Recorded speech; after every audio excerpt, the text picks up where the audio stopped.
for Southeast Blaze to try and capitalise. Oh, great control. Here goes Charlotte Lewis. Oh, lovely jump and tip, but just called for obstruction. Olivia Brown. And a lovely shot from Charlotte Lewis as the clock hits 0. Wow, what a third quarter that was. 23 to City Flames, 25 to Southeast Blaze. They've overcome that 4-goal deficit that they had going into halftime break. Wow. Southeast Blaze have just put 11 on the board in that quarter, compared to City Flames, who have just put 5 on the board. That was a different team out there from City Flames, from Southeast Blaze, wasn't it? Something just went under them and just put a rocket up them. That was insane play. What Charlotte was it? Lewis made a difference. 100%. Big difference. Why? Well, Steph Savigar, as we know, is a holder. She's a tall holding shooter. She can put the ball up and Meredith play around her. Charlotte Lewis is a mover. So having 2 movers changes the whole game. It changes how people play, how the ball comes in, how everyone plays around you. But also, I said at the beginning of the quarter, they made a lot of changes in that quarter. They made 4 changes. So they brought on and changes in positions that are, well, every position is important, but positions that, they brought in a shooter, a wing attack, and a wing defense. They changed the goal defense and the goalkeeper. Brooke Collette in the goal defense, again, a great jumper, a great elevation. But then again, City Flames changed their shooter, which also made a difference. I would not be surprised if we see another change in the shooting circle for City Flames. However, the combination of Katie Reese and Brooke Collette, again, wonderful to see. Katie Reese is on every single ball, putting her hand in there, trying to get everything she can. Vic Nuttall, trying to bring attack, lovely feeds, wasn't it? And Charlotte Lewis knows her baseline so well, knows where the ball's coming in, and then working with Abigail Meredith. Oh, that was wonderful play by Southeast Blaze. It really was. And so for City Flames going into this last quarter, that comeback there from Southeast Blaze, those changes, like you say, they weren't able to react quickly enough. You would imagine Southeast Blaze will stick with that 7. But what can City Flames do now to try and combat that and get themselves back in this game? They have to regroup. They have to regroup and they have to settle themselves down. They'll be rattled now after that because they were up by 4 goals coming into that quarter and now they're down by 2. I don't know, netball, it changes all the time in netball, but they've been up for the first quarter and the second quarter and now they're for the first time in this game, they're down by 2. 2's not a lot. That's 1 turnover. Yep. However, they have to regroup and steady themselves. If they end up playing Southeast Blaze's game, they're not going to win this game. They have to regroup themselves and play the game that they've been training to play. They have to get back on the defense and shut down because Southeast Blaze just ran away with that quarter. And if they're on the back foot, they'll never get that ball back. Indeed. That third quarter, 5 to City Flames, 11 to Southeast Blaze. As we are about to start the very last quarter of this first game of the Fleet EV National League. And we're off City Flames, and as you called it, in-goal shooter, Charles is back on. Like I said, not surprised. I think Cheryl Henson, she's a great shooter, but for this game, due to the combination of Reese and Collette in that defensive circle, you need a shooter like Charles. You need a strong, tall, accurate shooter, and she is the best one to put on court for this. So it was a good choice to put Henson in there, but due to the changes Southeast Blaze brought, you have to have Charles back in there. And I don't think there's any other changes because Meg Cooper is working really well. Brown's working well with that movement of Charlotte Lewis. She just took a rebound off of a missed shot from Lewis. So now Flames have to calm themselves down and keep looking into those lovely feeds that they can put into Charles. Yeah. And as we also called it, no change like that feed, indeed. But there's no change in this fourth quarter for Southeast Blaze. That's 7 that put 11 in the third quarter on the board. Get to start this last quarter. But Charles gets herself back on the scoreboard. And it's City Flames with ball.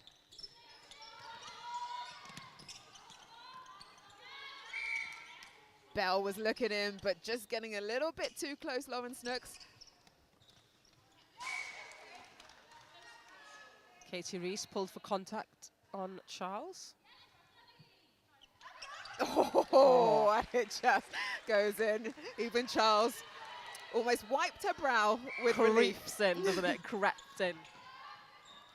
Collett, the Goldie, just bringing that ball through. She's come on and been such a firepower in that attacking from defence for Blaze. Yeah, she has. And when she was playing wing defence as well, she makes a difference. But, you know, wing attack Vic Nuttall has made a huge difference in that position. And she just kind of brings an extra little push to them. And she hits pocket really well. Oh, so clever there from Reese, the goalkeeper, just getting behind and tipping it off Charles. She is really, I remember again in Bangor what she did at goalkeeper for Blaze in terms of trying to get those turnovers. It's really coming into effect in this game. Absolutely. As you know, you don't have to be the tallest person on court to be a good goalkeeper. You know, it is hard going against someone who is much taller than you, but have a good elevation, have a good knowledge about where the ball's going, and it's all yours. And the confidence we're seeing in attack from Blaze as well. Those balls going into Lewis. It's like they've swapped positions, haven't they? They've swapped roles because those balls, because the difference is because Charlotte Lewis is such a great mover. She knows where her space is. She moves her feet so quickly. The balls are now coming in differently. Every time we pick her up, she makes a mistake. We should stop talking about her, I think. But oh, look at that. Brooke Collett. What a performance. Took that ball clean off Sarah Bell, or was it Selena Radcliffe? Took that cleanly.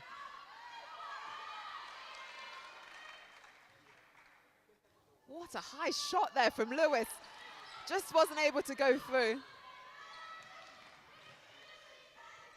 This is just end-to-end talent, isn't it? It's wonderful to watch. 25 City Flames, 28 Southeast Blaze. Charles comes out of the circle. Oh! Where did she come from? Lauren Snooks. You could just hear her talking to the defence, trying to get them to set up into positions.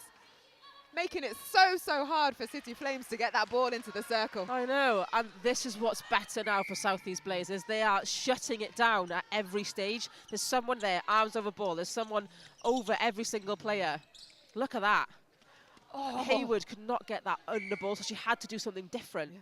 She still managed to get there, but Scarborough made it difficult for her. Well, City Flames, they bring it back to 1. 27 plays 28. Blaze will need to get this one just to keep that momentum ticking over, keep their foot in front. Meredith draws the baseline. She goes from distance. Oh, that ball was a little bit flat. If it didn't go perfectly, it was always going to bounce out.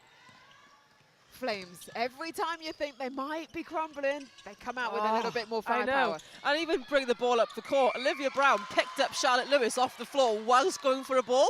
That's lovely, isn't it?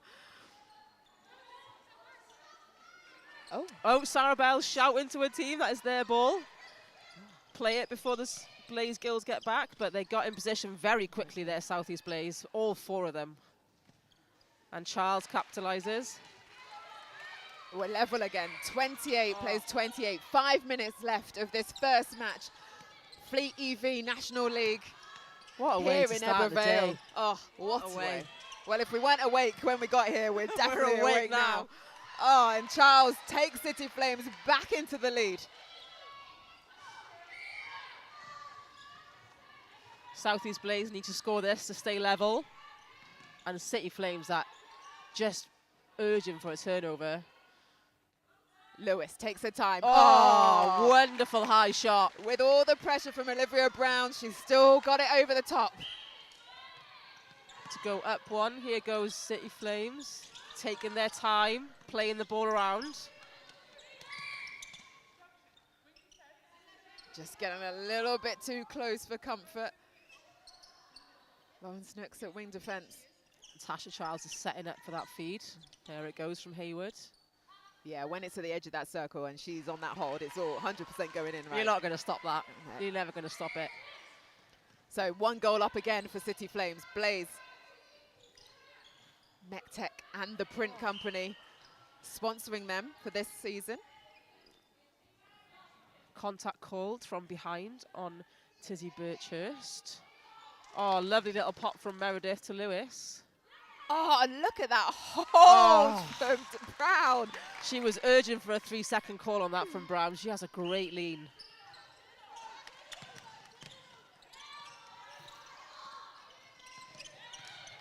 Bell up the middle. She goes Oh. deep. There, they're back in it again. That long Again, ball. that lovely feed. The vision they've got from just inside this third. Beautiful, and Charles expects it every time. Snooks gives the give and go. Looking for where, but Collett is there to help her. But Haywood is on the defense. I told you, every ball she'll get it.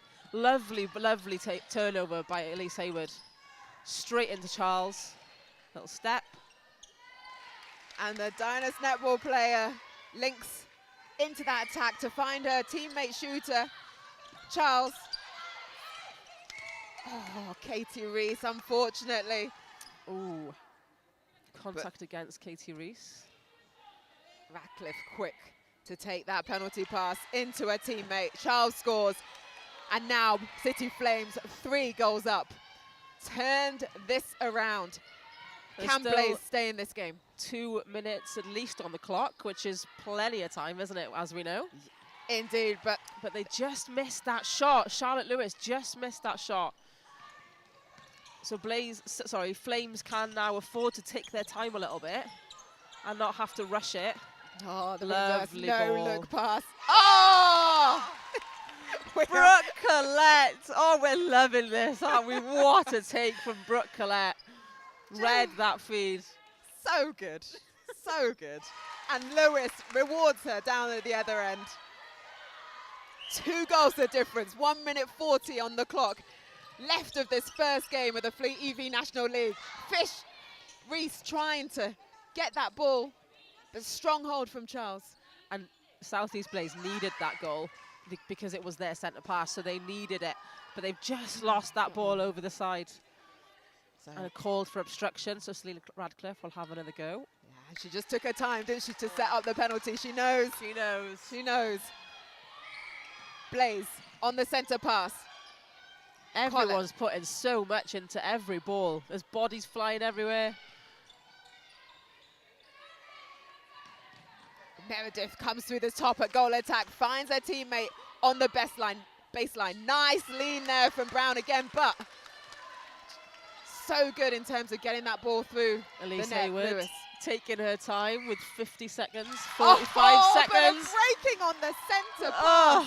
40 seconds left on the clock, and South East Blaze will have to rush this one. They need to get this down quickly because it's then their centre pass, so they could draw this game. They could. Elise Haywood taking her time to get up, trying to slow it down. Step to the left from Lewis. Obstruction call. Oh, and a miss from Lewis. And she gets this one. 20 seconds on the clock. Seconds they left. need to be quick. Scarborough at centre takes the pass. She offloads it there. And it's in, under the post. Lewis takes a step to left again. Brown, obstruction. 7 seconds. Lewis scores. City Flames centre pass, but only 3 seconds left on the board. Bell goes for the long one. Oh, what a game! 34 goals each. What a finish by South East Blaze. I feel like crying. I'm exhausted. What a game. That was such great play from both teams. City Flames in the lead from the start, right up until halftime. It was the third quarter that brought Blaze back into this game. Really brought it back. But then City Flames in that last quarter, they got in front. They were 2 up at one stage. But wow, what a finish there from Blaze. I feel exhausted. I feel like I've just played that game. That was intense, wasn't it? Because we know that City Flames were up for half of that game. And in the last quarter, they brought it back to score 11 goals compared to South East Blaze's 9 goals. But that's all City, like, if they'd scored one more, if they'd scored 11 apiece even, South East Blaze would have won. But the performance from South East Blaze in that game, to come back from being, 1 down, 4 down, I'm speechless. Were they doing it for Donna? Oh, they were definitely doing it for Donna, weren't they? And you can see in their performance how much every single goal meant to them because they were on their feet. We couldn't even see the last goal because they were on their feet and it was blocking us. But no, every single player on that court played their part absolutely beautifully. And for City Flames as well. They were working so hard. Elise Haywood trying to slow the clock down. Little sneaky things that you can do. Do you know what I mean? But no, beautiful play from both teams. That is. I know we're giving a lot of love to Blaze. Well, they did finish 6th last year. They were last in the table, so to come up and put that performance, amazing. But City Flames, also so good from them. Oh, great from them. Those feeds, beautiful. And to put Charles back on court so they could have that little run again, lovely.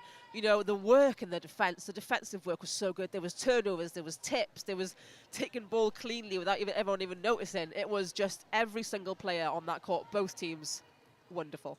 Amazing. Well, what a first game we have had today here in Ebbw Vale. Wow, wow, wow. We're going to take a little break now before the start of the next match, which is Powys Sparks versus Northeast Inferno. But to finish off that very first game, it was 34-34 City Flames up against Southeast Blaze. We'll see you shortly.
Good morning all and welcome back to the Fleet EV National League 2024. We had a fab first inaugural season last year and we are going stronger again for year 2. Game 2 is Power Sparks versus Northeast Inferno, and they will be taken to the court shortly, just doing their warm-up. Fleet EV is our headline sponsor, here to help transition to EV nice and smooth and support netball in Wales. If you are just joining us, we have just watched City Flames versus Southeast Blaze, and boy, what a game that was. That ended in a 34-34 all draw. I'm Pamela Cookie, and I'm on the mic with Airline Roberts, Cardiff Met head coach and former Welsh Feather. And over the course of today, we are going to be lucky to have some guests joining us in a commentary. And for this game, it's going to be Anne Burt-Williams, umpire. She's going to be joining us at half-time, so look forward to that. So, Airline, awesome first game. This game, Power Sparks versus Northeast Infernos. Power Sparks, newbies to this competition. Butte Energy, Power Sparks, and Northeast Infernos, who smashed the weekend in Bangor with 2 wins from 2. Yeah. I feel like Northeast are going to come out with this absolutely raging. However, Power Sparks are definitely going to be, you know, giving it everything they've got. We know that Northeast are coming off 2 wins and they are really gunning for the title. But Power Sparks are not, you know, we're not to be underestimated, and I think they will give them everything they've got in this game, and it should be quite interesting. So Power Sparks, they up in Bangor beat West Wales Phoenix 25-27, but lost out to Fury 32-22. So they'll want to start like they did in Bangor with a win, but they're up against, as I said, 2 wins from 2, and convincing wins at that. Northeast Inferno 50-21 versus Phoenix, and 44-24 versus Fury. Absolutely, and you know, players that we really liked and enjoy watching from the last games was Caitlin Jones from Northeast, and Mary Bailey from Power Sparks. They had really good defensive players that we like to watch, wasn't it? Erin Hook and Becca and Catherine, the twins from Northeast, as well as Katie Parks and Chloe Evans from Power. So some really nice players that we're excited to watch for this game. I think Powers have got players here now that we didn't have up in Bangor. So Beth Davis has come into goal defence for this team. Now, she didn't come to Bangor with Powers. Previously a Welsh under-17s player, I believe, Beth Davis. So that'll be interesting to see how she slots into this team. So we get underway. Power Sparks in the orange and black with that first centre pass going to the left, but straight off the turnover from Northeast Infernos in the grey and black coming to our right. As we see if they can get this ball into the circle, they do. Play it back out, and a nice take there from goal shooter Erin Hook, who scores, and she's going to be playing with Becca Hughes at goal attack, Emily Wicks at wing attack. Centre is Jess Daltrey, wing defence Catherine Hughes, goalkeeper is Natasha Jarvis. Caitlin Jones is also in there at goal defence, which we are excited to watch. And for Powys, we have Katie Parks back in at goal shooter, Emily Brooks in at goal attack, Shia Holmes in at wing attack, Chloe Evans is in at centre, Catherine Carmody in at wing defence, Beth Davis, like we mentioned, at goal defence, and Mary Bailey is back in there at goalkeeper. So Inferno tried to make it 2, but just falling short for Hook, and the rebound from Sparks. Oh, they tried to go long, but who's at the back? Tash Jarvis straight in there. Well, she just got married last weekend. Oh, so of course she did, We would have known her as Tash Turner when we were in Bangor, and obviously before that, but congratulations, she is now Natasha Jarvis. There's a couple of players that's got married in between these. I think we'll come across a little bit more of them later on, but it must have been a wedding-heavy month. The sunshine comes out, summer comes. Do love a good wedding. But it's 2 here, the difference. Butte Energy Sparks yet to get on the board, but they're on the attack. Oh, almost tipped there, but they've still got the ball. Lovely take from Katie Parks at goal shooter. She turns to the post, just whittles out and it falls, as it has done many times, into Northeast Inferno's hands. Lovely work from Caitlin Jones and Tash Jarvis there, both of them working together on the defence. And Erin Hook has no problem in sinking that ball.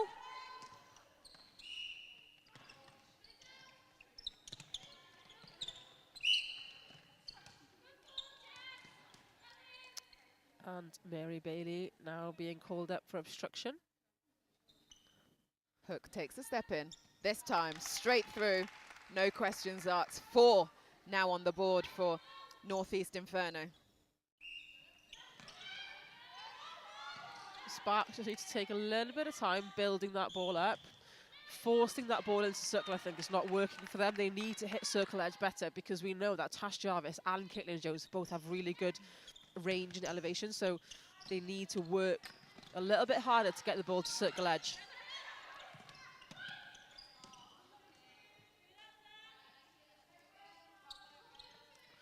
That ball has just gone outside the door.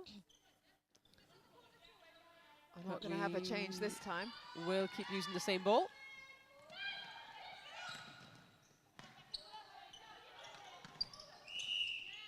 Oh, held ball there. Power Sparks unable to find that connection.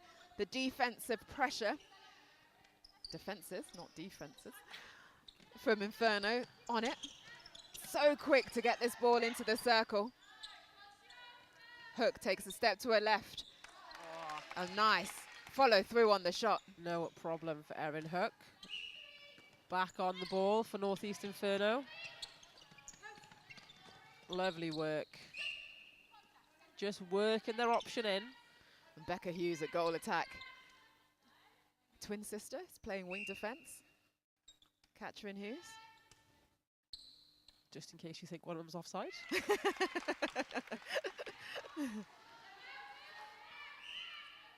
So Chloe Evans is on the centre. Just finds her teammate Beth Davis at goal defence. Oh, there is Becca, Katrin. See, did it myself. Katrin Hughes on the fly.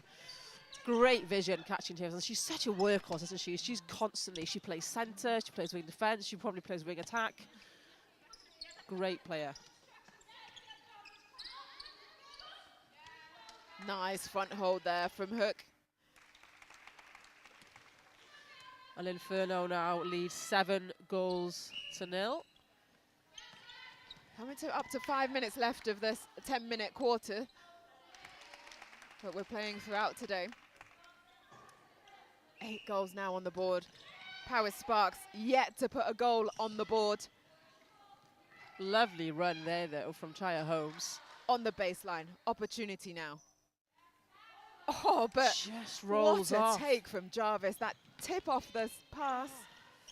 She's great on the rebounds, isn't she? Sparks just need to slow their pace down and make sure that when they settle their shot, if they are missing, they need to get on those rebounds, because Jarvis will beat you in the air. They get another opportunity. Turnover there in the back from Mary Bailey at goalkeeper. Come through the court. Oh, unlucky from Emily Wicks. A wing attack, thought she just got round. Contact called. Another great feed in there to Katie Parks.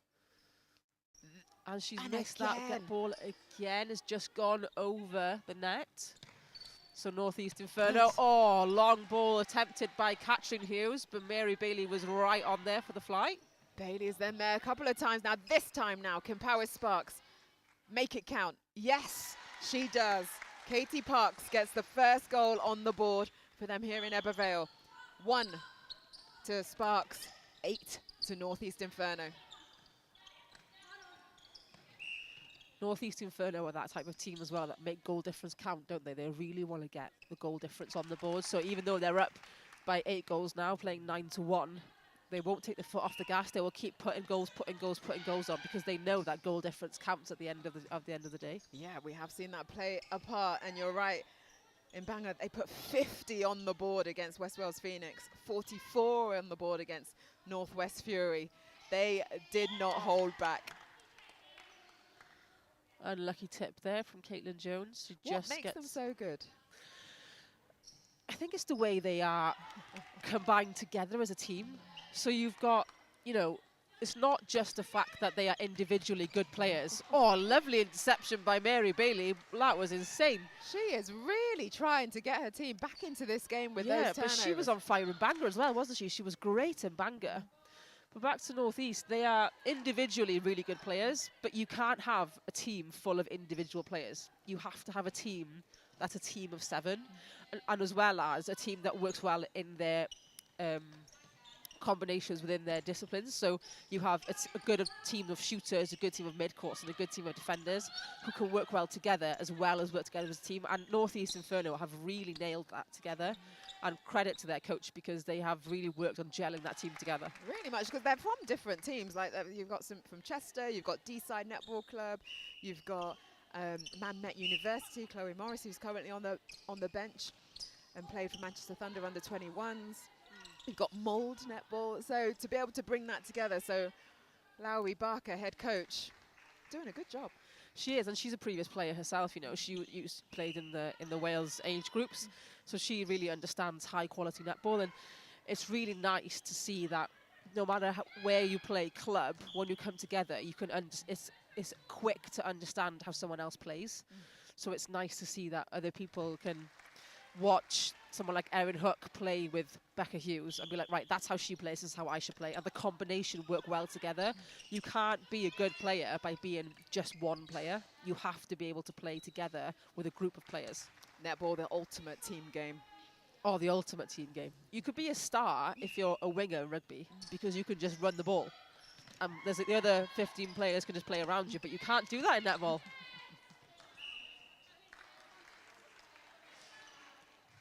So quick off the turnover. Katrin Hughes at wing defence, getting that one for Inferno, and they're back into this game again on their centre pass. Oh, just rolls off, but Mary Bailey, she plays when we asked the players what positions and stuff and to give us some info for their bios, she just put, I play anywhere, wherever you want me to play, I can play. Well, if she plays like that anywhere else in the court, I'll put her anywhere myself. But yeah, she plays really well in that position. And to understand the goalkeeper position, it's difficult, isn't it? Because depending on how your shooter plays, you change a game.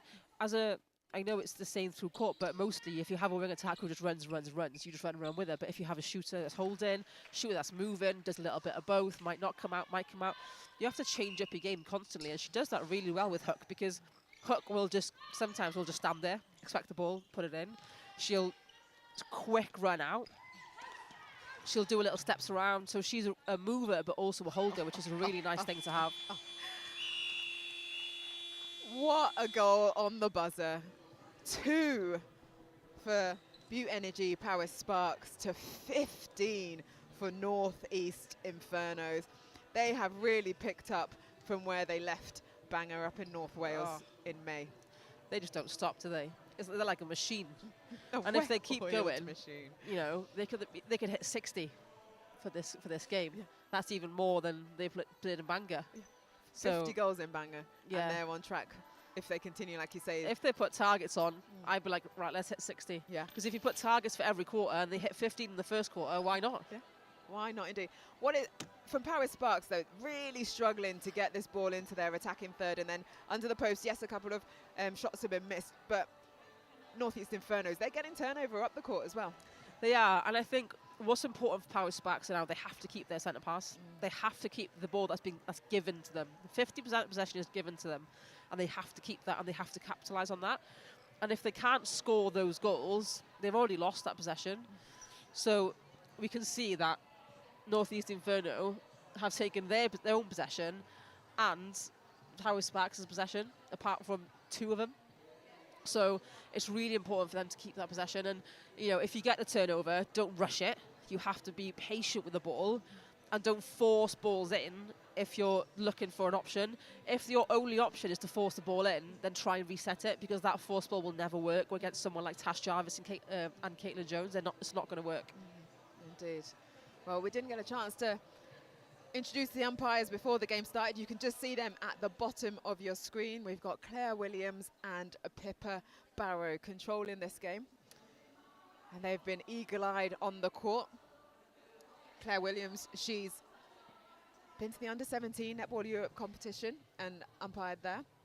She's umpired nationals with her daughter, Charlotte Lewis. So really involved in the game, and I like to big up the umpires because sometimes umpires are human as well, and sometimes they can get a lot of slack, but they're doing fine jobs. Yeah, and they we are. Can play without them. You know, we're really lucky to have people like Claire Williams, because there's not a lot of A umpires in Wales at the minute, and I believe that Claire is an A award umpire, and June 2017 she got that. There we are, and she deserved it because she's a really wonderful umpire. I think she umpired me when I played Wales. So, you know, you learn a lot from umpires. You learn, you know, when you go first on court, first quarter, you have to learn what the umpire's like, what you can get away with, what you can't get away with. So yeah, Claire is the one closest to your screen here, and Pippa is on the opposite side of the court. So we do have an A umpire, which is really nice to see. Right, the teams, they've had their quarter time break, and they retake to the court for the second quarter. It's going to be Northeast Inferno's first centre pass, and it's off quickly as soon as the whistle went. And just scouring the court for changes for you. So Northeast Inferno have kept to their original starting 7. And Power Sparks have brought on Jasmine Barty as their goal attack. And we can see now she is a tall goal attack. So having that height in there with Katie Parks as well, I'm excited to see what this can do. Yeah, well, she came up in Bangor, and like you said, that height really had an influence in that game. Oh, this long ball goes through, but well held there from Katie Parks.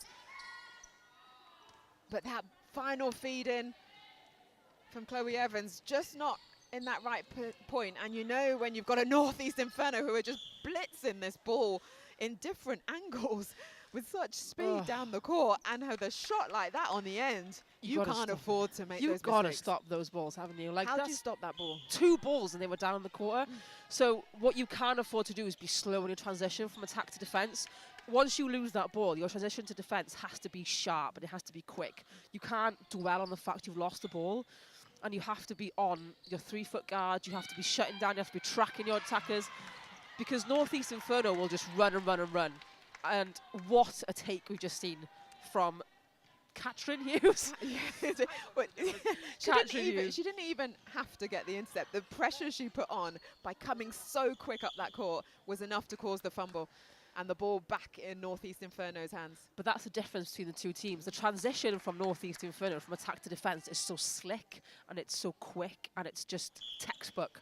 Whereas Power Sparks are a little bit slower in transitioning, so Inferno just run away with it. And by the time they've transitioned to defence, they're down in the court taking the shot. Yeah. Well, Holmes, at wing attack, find herself on the floor, and the team couldn't play that one around her, and it's back on the back line. Jarvis at goalkeeper, taking the back line and taking every other ball until it got to the transverse line. Drive to the top of the circle. Loving what I'm seeing from Jess Daltrey at centre. She's a real catalyst in creating that speed, isn't she, in that attacking end? She really is, yeah, because she can move. She moves the ball through the court well, and just because she's centre, she doesn't have to have the ball all the time. She works hard off ball. She creates space. She creates opportunities. She draws players away, and she creates space for everyone else. Yeah, you could see that 3 seconds coming there. Evans did not know who to pass to. Part of Recycle's netball club.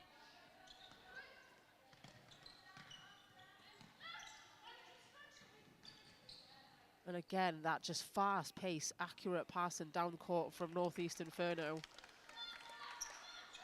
And Daltrey will take the next centre pass. Oh, quick hands. It literally didn't even touch Hughes' arms before she'd passed it out. It's almost like Northeast have got rid of the ball before Powers have got their arms up. They're so fast on the ball. They know where everyone is on the court. It's very hard to defend. Very hard, and that brings up 20 for Northeast Infernos. Just the 2 for Power Sparks. And that was the 2 that they scored in the first quarter. So coming up to the 6.5 minute mark. Great defense. Oh, what work rate from Beth Davis. We saw her in Bangor and how much she can do for quite a short goal defense. The she teamwork really then between Caitlin Jones and Tash Jarvis was insane, wasn't it? Because Jarvis went up for the first tip, then Jones went up for the second and third tip, but then Jarvis got the ball back at the end.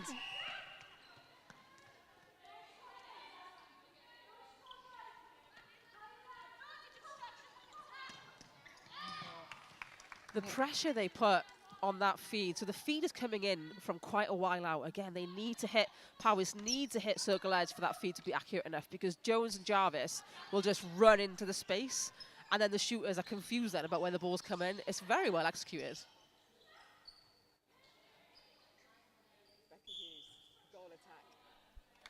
Becca Hughes, a goal attack. Nets that one through. No problem for her.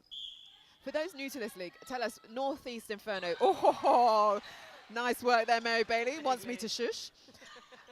Let's start with Powys Sparks then, in that case. Where are they based? So Powys Sparks are based in, well, as the name suggests, the Powys region of Wales. So it's round about just below the Dolgellau area of Wales, and it covers kind of all the way down to like Crickhowell. So it is the biggest geographical area of Wales that we've got, but population-wise, it's definitely the smallest, because it is a lot of land, to be honest. But it can go all the way across the border to up to Shrewsbury, and then it can come all the way across over to round about the Aberystwyth area as well. So it is a very, very big geographical area, Powys. And Parks gets them one more on the board to take it to 3. Give and go. She's trying to hold. Jarvis tried to get front position. Over the top it went. And the pressure put on. Jarvis gets the back line. And then for Infernos, coming through the court now, where are they based? So Northeast Inferno, as in the name, northeast of Wales. So you're looking at the Wrexham, Flint area. You're looking at Chester, just at the Welsh side of the border of Chester. You're looking at Mold, Denbighshire, that kind of area, just after Conway. So Conway would be kind of your midpoint if you're playing for Northwest or Northeast, so you can probably decide where you're playing. But yeah, a lot of these girls are like your Mold, your Flintshire, Wrexham kind of area. Wow, they just continue to keep that scoreboard ticking over, and with their centre pass, 3 to Powys Sparks, 22 to Northeast Infernos, and make that 23 to Northeast Infernos. That was so slick, wasn't it? That was like a two-pass centre pass. Powys Sparks have to shut this down, because if they can get the ball into the shooter within 2 passes, they've got no hope. And unfortunately, Jazz Barty was out of court when she didn't land her feet before taking the ball. So that counts as out of court. And as you can imagine, Inferno's so quick to get this ball down the court.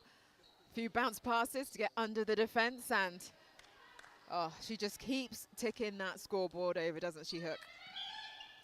And she's a great shooter. I don't think we've seen, I haven't seen them miss anyway. I don't know if you have, but she's really accurate. But another great take there from the defensive work of Beth Davis and Mary Bailey. They're working really hard in that circle. It's just unfortunately they can't capitalise on it. And on the other end, Caitlin Jones is taking tips. The shortest player in that circle. Well, we saw, and I go referring back to Bangor, but because it was a really great day of netball, wasn't it? But she was one of the standouts for me. Absolutely. She's one of the best defenders that we've got in this league, I would say myself. She is an incredible defender, and she plays wing defence, and she is just, the way she moves her hips to the ball, the way she tracks her players, the way she goes up for balls, absolutely wonderful player, Caitlin Jones. Now, Jarvis, just right place at the right time. They're passing the ball to her. Wonderful. But the communication you see from Jones as well, she's talking to Jarvis, she's talking to players, Jarvis is talking to her. So the way they talk to each other, constantly talking to each other through the court, it makes a difference. Well, we've got 2 minutes left on the board, and if Infernos want to keep that score rate going like they did in that first quarter, they need a few more turnovers, but great ball in. Oh, lovely take there from Katie Parks. Beth Davis, what vision that was to see that ball. That was an Elise Hayward-esque feed then, wasn't it? Very much so, and at goal from goal defence. I know. Couple passes now for Inferno, a couple of missed shots, and those passes going off the back line there into Powys Sparks' hands. Just need to control that attack end. They need to settle themselves now a little bit. They haven't quite hit their 15-goal target.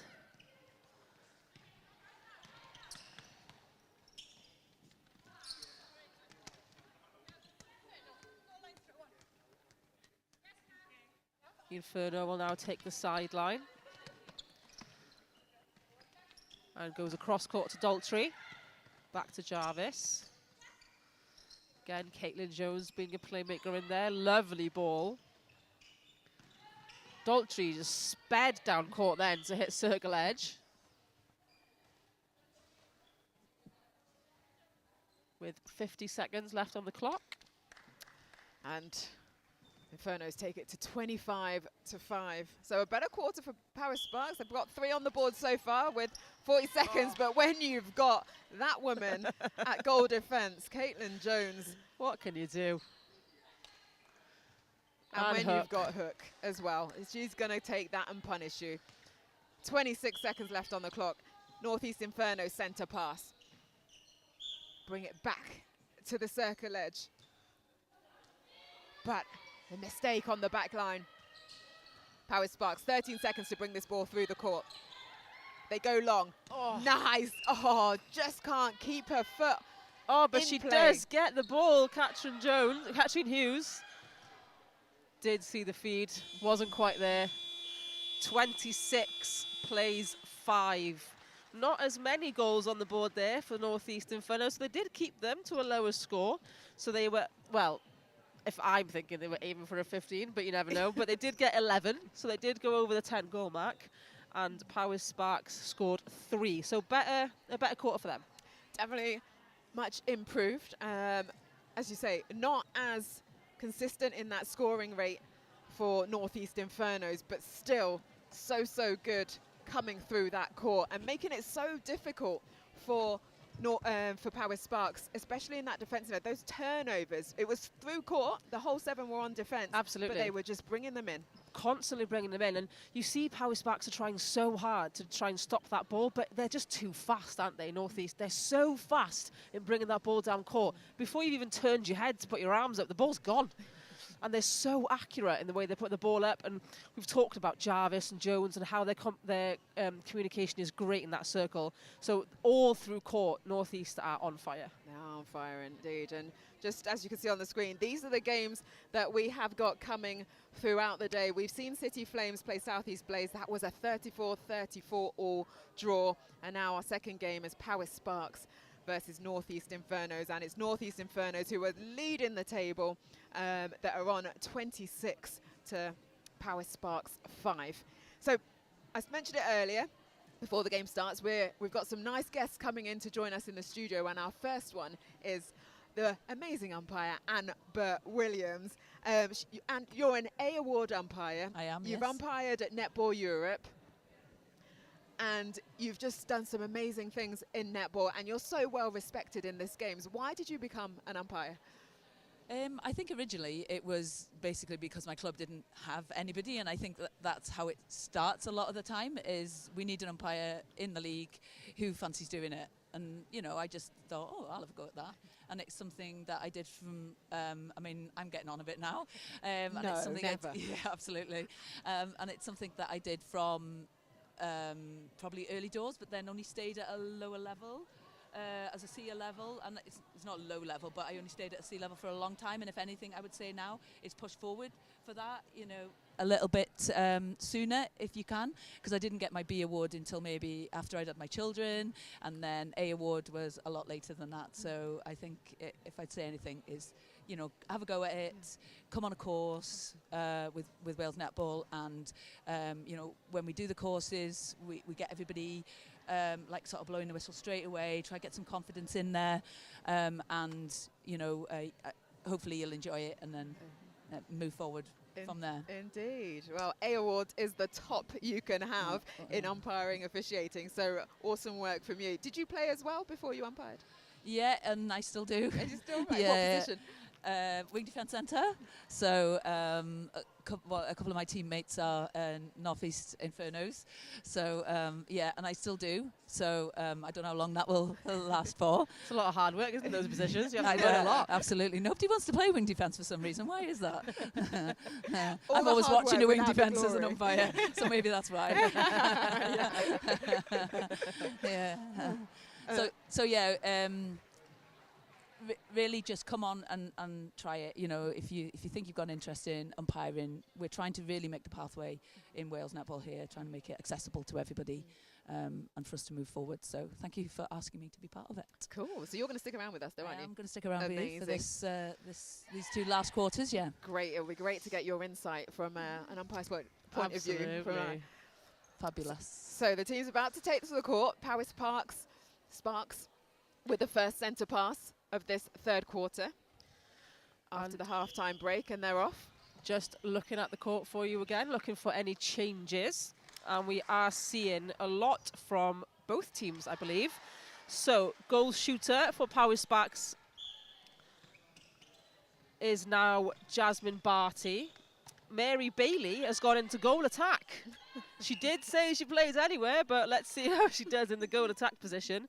Emily Brooks has moved from goal attack to wing attack. Beth Davis, the previous goal defence, is now in centre. Shia Holmes has moved from wing attack to wing defence. Kat Carmody has moved into goal defence from wing defence. And Katie Parks has gone from goal shooter to goalkeeper. Wow. What a versatile team. Indeed, indeed. Absolutely. And for North East, we have Molly Underhill has come on as goal shooter. We did see her a lot in Bangor, and she is a very, very good shooter. Ashley Davis is now on at wing attack. They've kept Becca Hughes as goal attack. Catherine Hughes is on now in centre. She's moved from the wing defence position. Oh, and what a shot from Molly Underhill. Tiptoeing the line. Wonderful strength. That's great work. Lexi Jones has gone into wing defence. Tash Jarvis has moved out into the goal defence position. And Caitlin Tyrrell is now in goalkeeper. So our little Caitlin Jones has hit the bench. Thank you very much for that. Yeah. Lots of changes after that half-time break as Catherine Hughes unable to keep it in. As you said, she's moved from wing defence to centre, and Powys Sparks are on the move. And as an umpire and you're watching this, one of my questions is, when the ball's down the other end, so not your area of court, what are you looking for and how are you keeping yourself in the game? So on the on their attacking transverse line, the other umpire's transverse line, really. Always keeping an eye on turnovers, on play, really. You need to be looking at the sideline just in case there's any throw-ins, because that's your sideline and your area of control. And just making sure that there's nothing going on. Have the glance back to the, open your vision out, have the glance back to the goalkeeper and goal shooter, see what's going on, really. There may be nothing, because as this game shows, if there's a turnover, you've got to move. You've got to have that pace change, and your mind's got to tell you, something in your mind has got to switch and go, I need to go. Two passes, 3 passes, and you know it's going to be in that goal circle, and you have to be there. Yeah. And you have to stay ahead of the ball, don't you? It's important for you to stay ahead of the ball, otherwise you're just tracking behind. Ideally, the ball makes your head. The ball's moving, you're going to move. Okay, that's basically it. But we make ourselves a triangle. Where the top of the triangle, where the ball was, is to our left, and where the ball is going is to our right. Okay, and that's the way we try and keep ahead of the ball. Okay. So you're almost trying to anticipate what's going to happen. Yeah. So, and as you get more confidence, and as you go more up into, say, B and A award, you start to read the game more. You start to read play more. You look for that trigger that's going to go a long ball from an arm. That ball's going to shift, and your brain has to tell yourself that ball's going to shift. Absolutely. And Mary Bailey has just put a couple of goals on the board for Powys, and there goes Jazz Barty. So now they are up to 9 goals. Well, so since 4 the quarter, already, 4 goals have gone in. Yeah. Nice start to this second half from Powys Sparks, Butte Energy Powys Sparks. And the change in the shooting end for North East Infernos, Molly Underhill, she gets another one on the board. So that's 9 goals to Powys Sparks, 32 to North East Infernos. And for you, with games that kind of like we can see the blowout now, but is it any different to when it's a goal-for-goal game? So similar to the last game, was a very contested game, the game that I've just done. And you have time to maybe pause, because there is a lot of contest on the ball, and it gives you your vision time. On a game like this, you have to keep your concentration up for absolute sure, because you'll be on that sideline and there'll be that turnover, and as I said before, your mind's just got to switch on and go. So the contested game is just a different. It's just a different way of looking at it, really. A different mindset. We're just like a player. Mindset, yeah. Just like a player, really. Yeah. Because this is a very different game, isn't it, compared to the one you just umpired between City Flames and South East Blaze, because that was just constantly goal for goal, wasn't it? Whereas this is a bit more there was a bit more contest on the ball, so there was pressure on the ball, which then you have a look at to see if there's any infringements, if there's any contacts or any obstructions there, if they can't get rid of the ball, if there's any 3 seconds and things like that.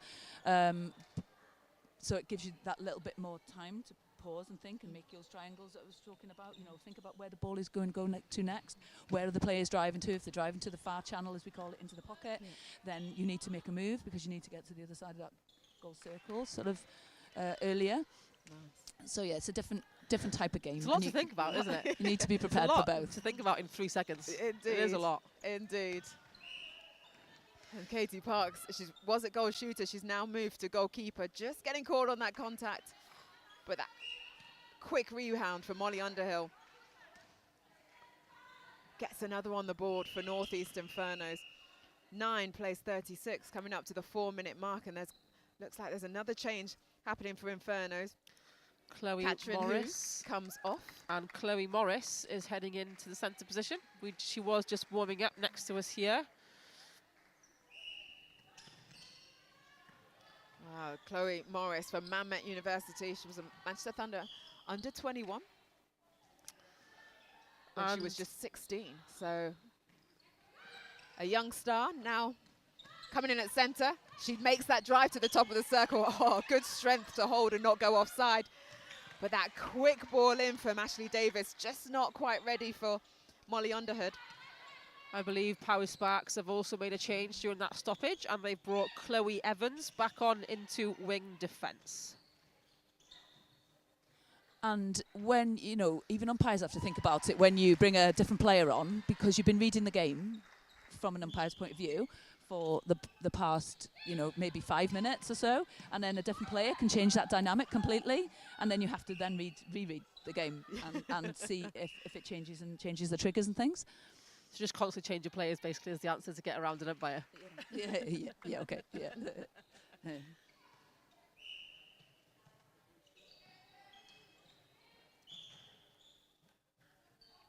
So lots of changes happened coming into this third quarter.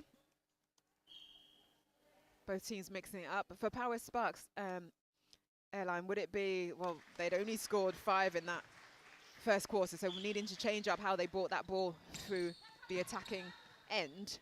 But for Northeast Infernos, they were fine. Yeah, and it seemed to really work for them, this change for this quarter, because they've now put another 6 on the board already.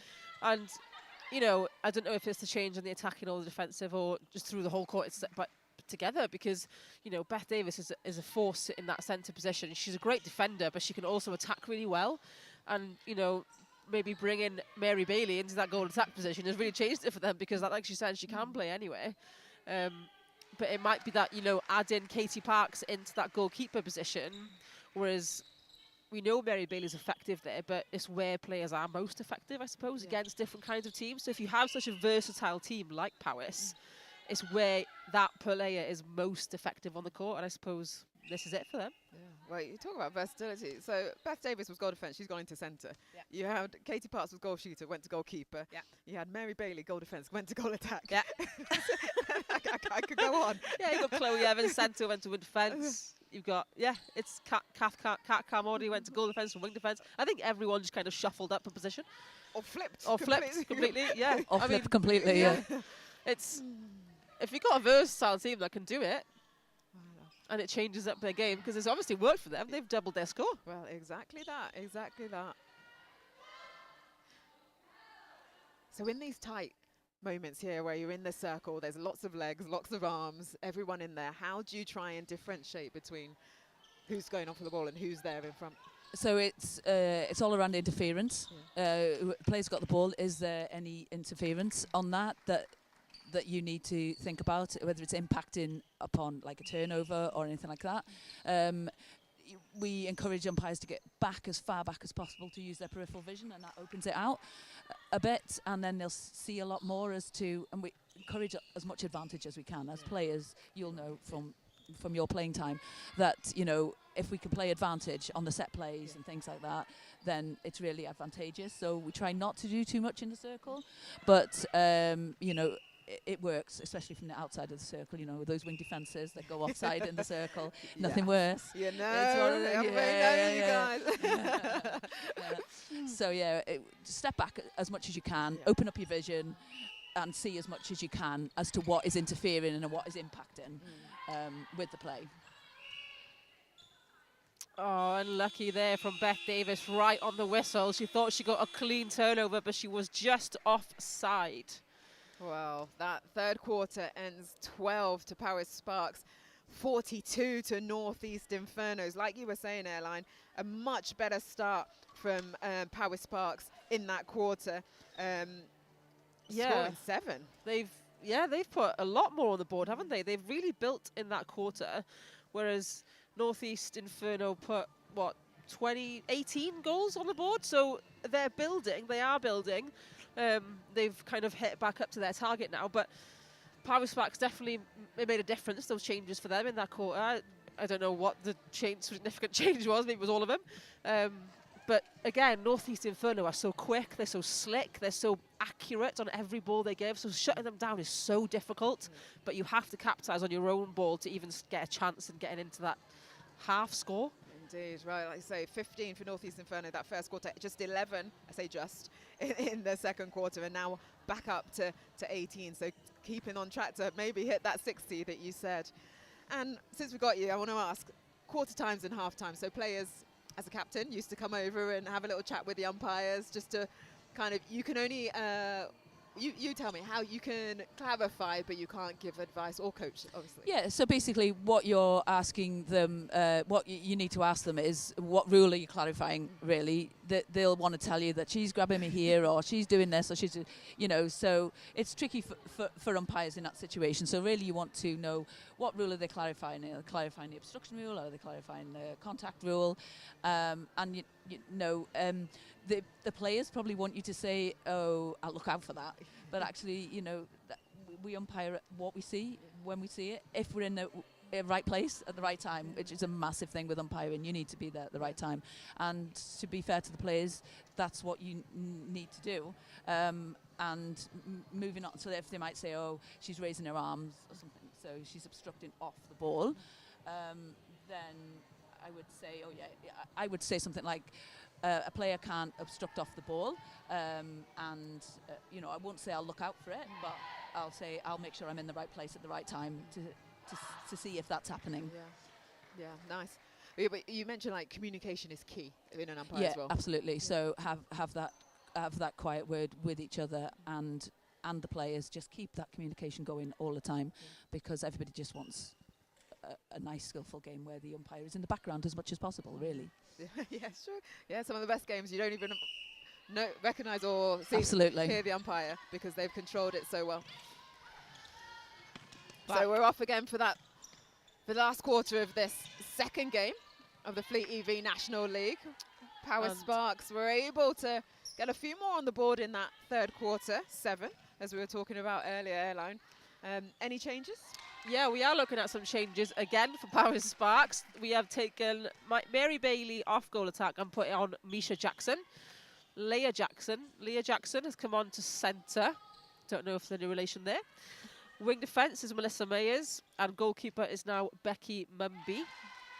Looking at Northeast Inferno, Ashley Davis is now in goal attack, so they have given Becca Hughes a bit of a rest.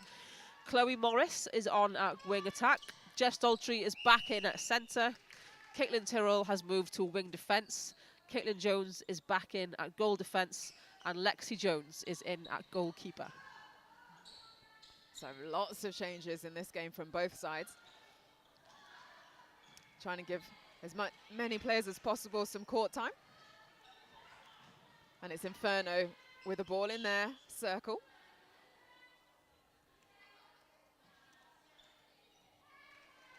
And a nice shot there from Ashley Davis at goal attack. Getting her first shot of the game underway. removed from wing attack, as you were saying. Unlucky there for Molly Underhill. Couldn't quite reach that one, just got the tips of her fingers to it.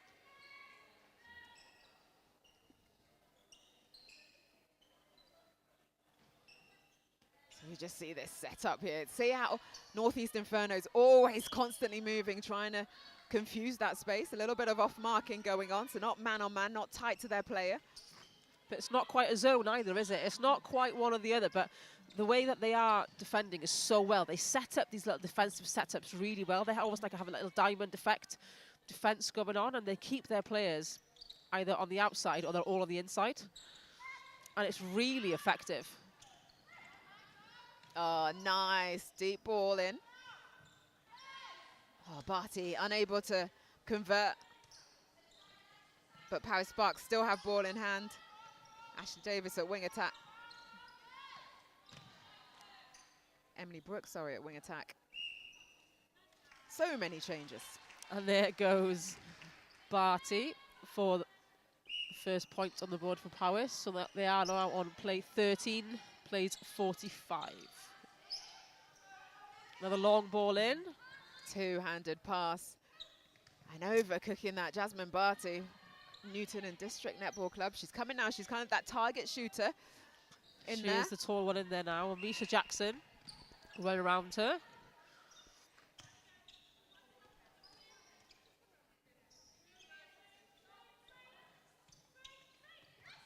And in that instance, it's important that the umpire moves on the back line to adjust to see that sort of thing, to make sure that that offside was seen. We encourage umpires to really move past the post and make that adjustment so that they can see anything that's happening in that circle at the time. Yeah, because how I always think it's amazing how like you can look in the circle, you're watching what the shooter and the keeper's doing, you're watching what's happening on the edge of the circle. Yeah, it's you're that also scanning. looking at the transverse line. It's that scanning off, and obviously that comes with confidence. It comes with umpiring more performance matches because there's more stuff going on off the ball, but that constant scanning is something that you just need to keep on doing. And when you were talking about down there that that Northeast were on the just on their players, they weren't sure how they were there, but they were almost just there, and they were all doing everything within the rules. They weren't obstructing, but that scanning off tells you that. It'll tell you that they're actually creating that zone or whatever it is they're doing, but without breaking the rules. Absolutely, and they do it very well. They're not zoning a full zone, they're not man-on-man marking, but they're setting up these little diamond defence patterns, and it's really, really effective the way they do it. And Powys Sparks just need to break through that now. Leah Jackson came on at centre. Oh, lucky enough that her teammate was there ready to pick up. Emily Brooks at wing attack. Still with ball in hand. 5.5 minutes left of this final quarter. 13 to Powys Sparks, 47 to Northeast Inferno. They go into Jasmine Barty from mid-range. Great elevation on the jump there, but she was still able to net that one through.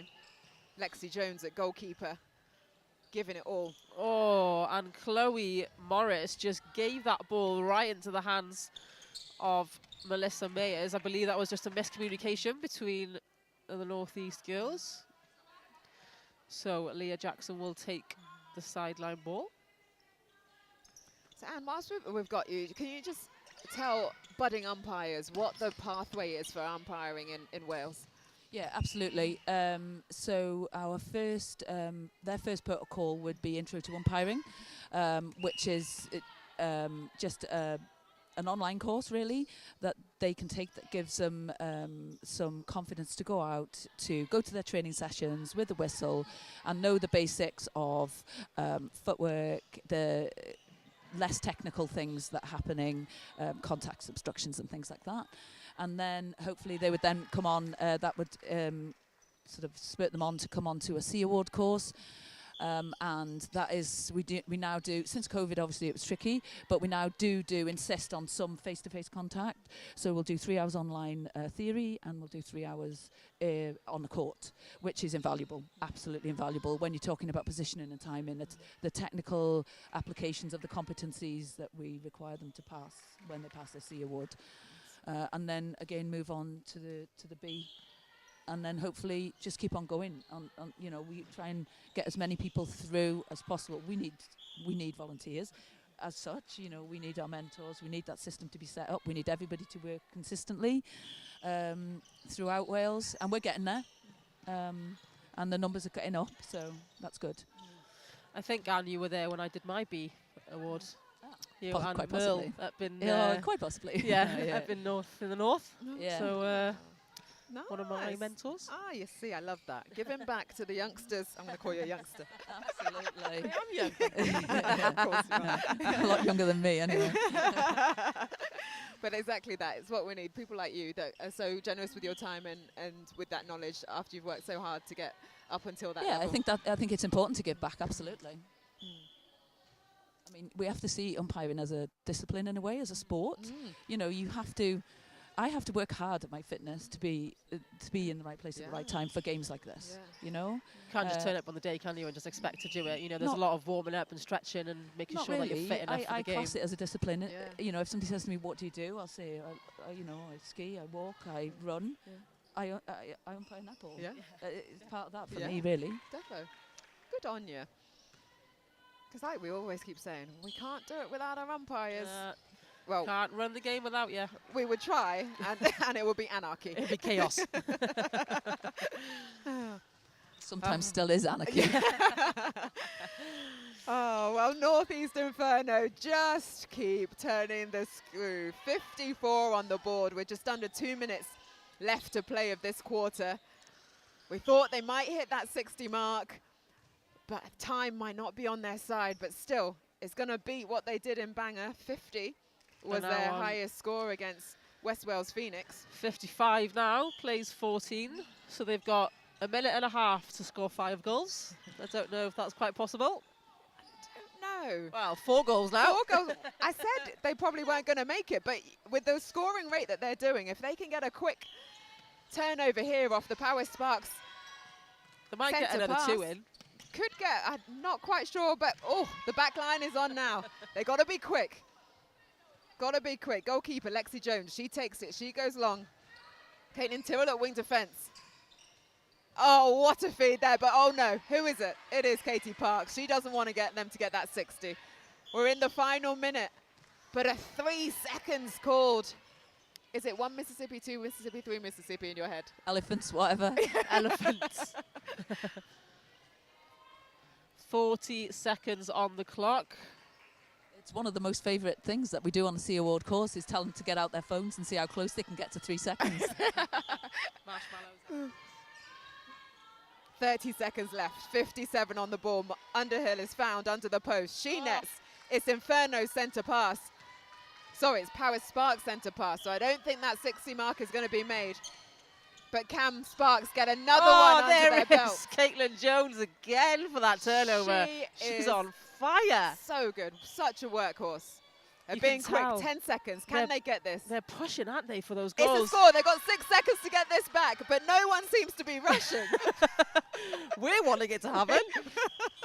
There we go. And there is the buzzer, the final buzzer for this second game here at the Fleet EV National League. Power Sparks 14, Northeast Infernos 59. I think we get a little bit more excited than the players do.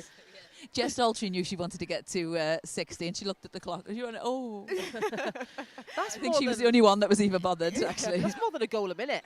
Literally, yeah. They've been so quick on those turnovers and that conversion rate. But like I say, Jess Daltrey, she's a centre like yourself, we're going to events, Yeah. having an awareness of the game. Absolutely, and you tend that.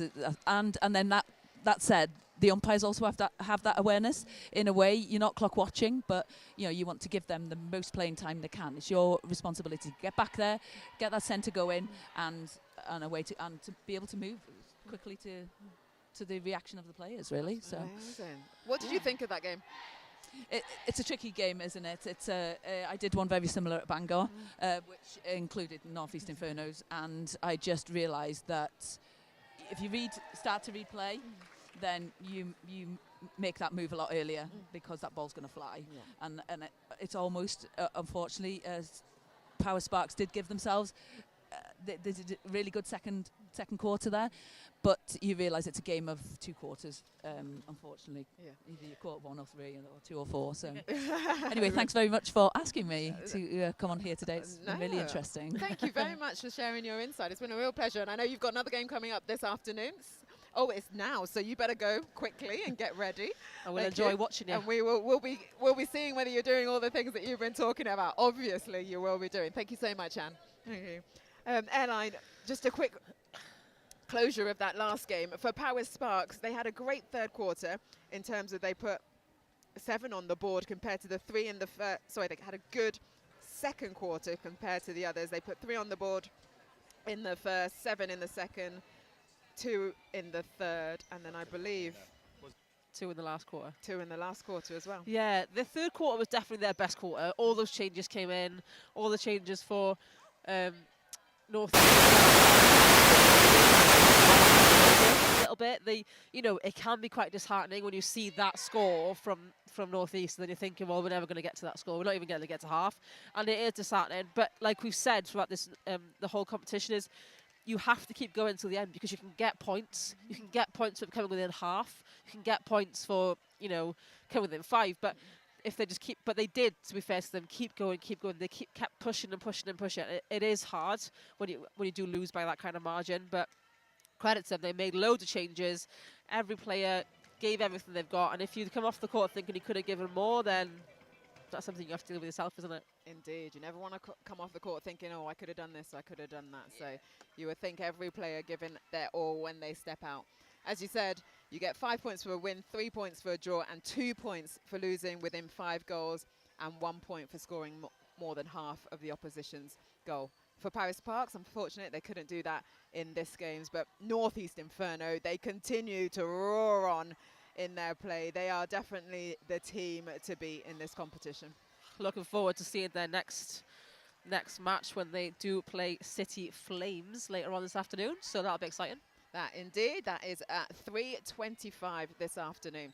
So the next game we have got going on is the other newbies to this league, Coastal Heat, up against Northwest Fury. So they're just doing their warm-ups now. We're going to take a little break, and we will see you at 11:52, just before they do their centre pass.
just clear out the space to give Chloe James all the space she needed, and then just come straight back in for a little pop.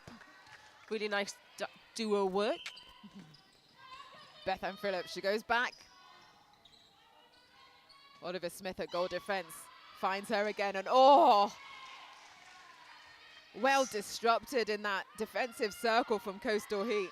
26 seconds left on the court. Coastal Heat trying to penetrate, trying to get one more on the board. The quick turn there from Emily Edwards. Chloe Evans, oh, she's not going to miss from there.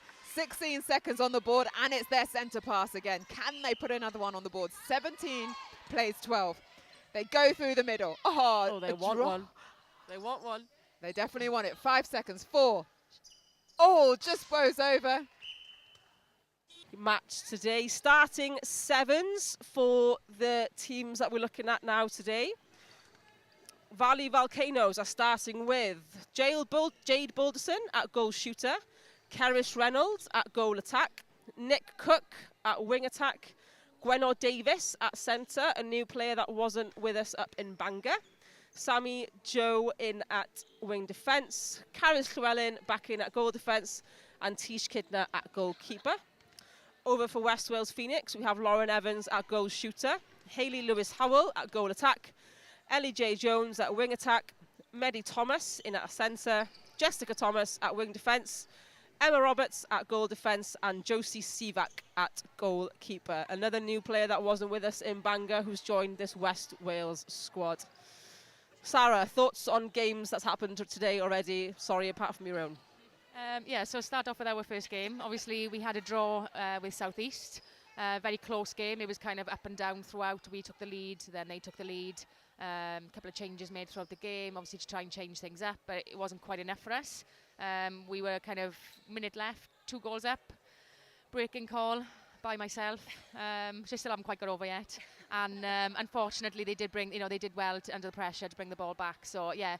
Close game, lots of positives to take forward from that. However, there's things that we know we can do better. Absolutely. Pamela and I were saying how exhausted we were just watching that game. We were so excited watching it. But no, yes, absolute positive for both teams from that game for you guys moving forward onto your next game.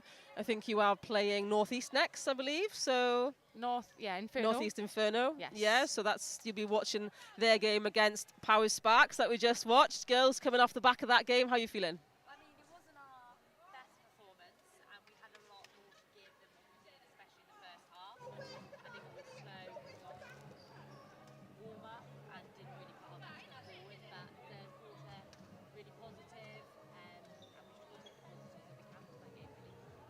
Absolutely. You made a lot of changes, didn't you, in that third quarter? I think all of you switched positions. You, Katie, went from one side of the court to the other. You had a goal defence into centre. You had people moving from one side of the court all over the place. So tell me about those changes. I think it was just to inject something new. We weren't really stepping up to the players, I don't think, and just try and get a bit more pace on our ball and trying to stop them. They're a very fast team. And it just trying to click a little bit more. I don't think we clicked very well as units together. But our third quarter was much better, and I think it's a massive learning experience for us from that game. Absolutely, and we know Northeast Inferno are coming in trying to take that crown this year, aren't they, as they unfortunately lost out last year, just pipped to the post by Valley's Volcanoes.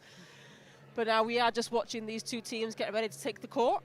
The umpires for this match are Catherine Murray and Matt Cole. The whistle has just gone for that to come on. So what we're looking forward to watching from these two teams, Sarah?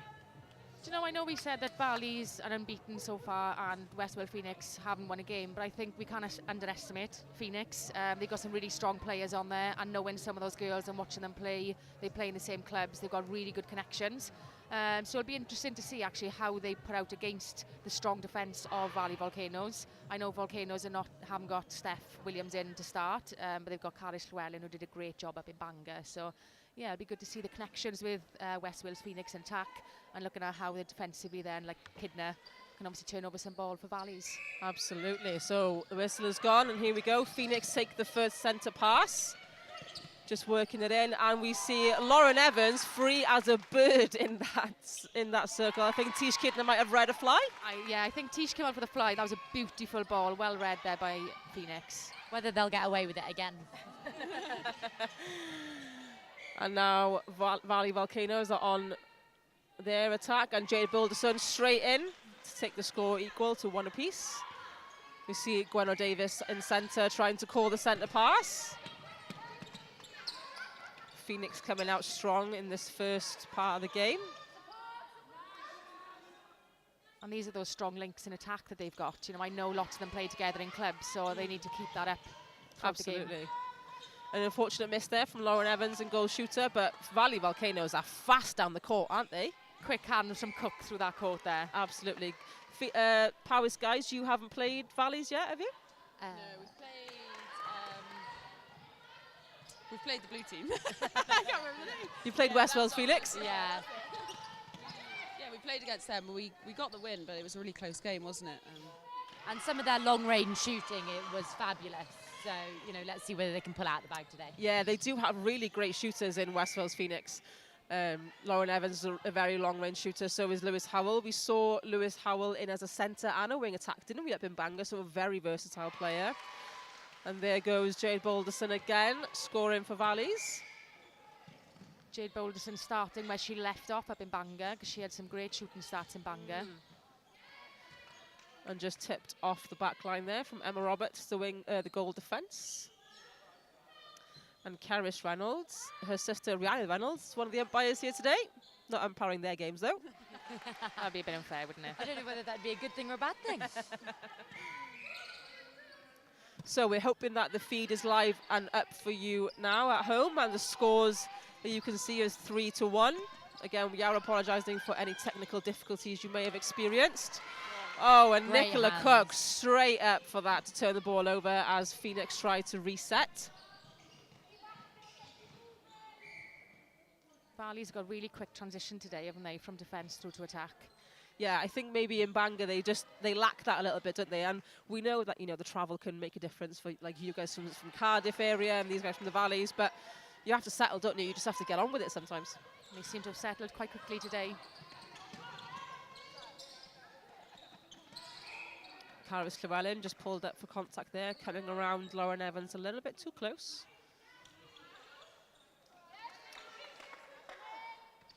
And Lewis Howell attempts on that rebound. Not quite there yet.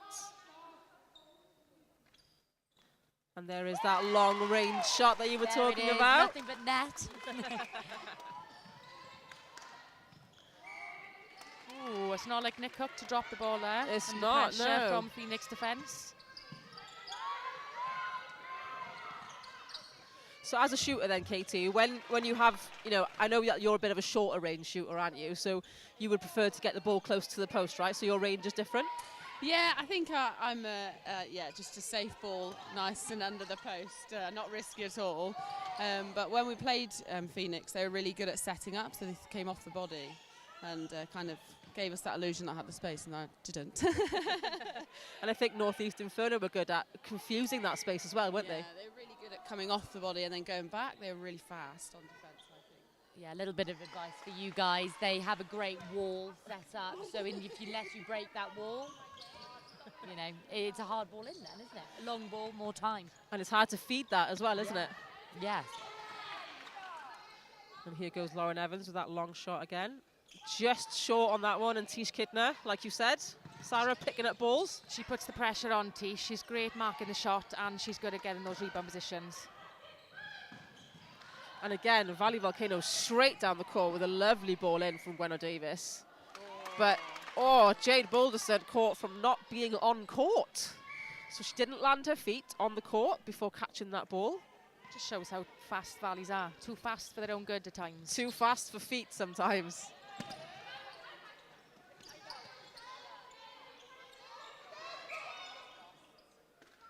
An obstruction called here for Caris Llewellyn. Lauren Evans again with her mid-range. And again, just rolling off the side there.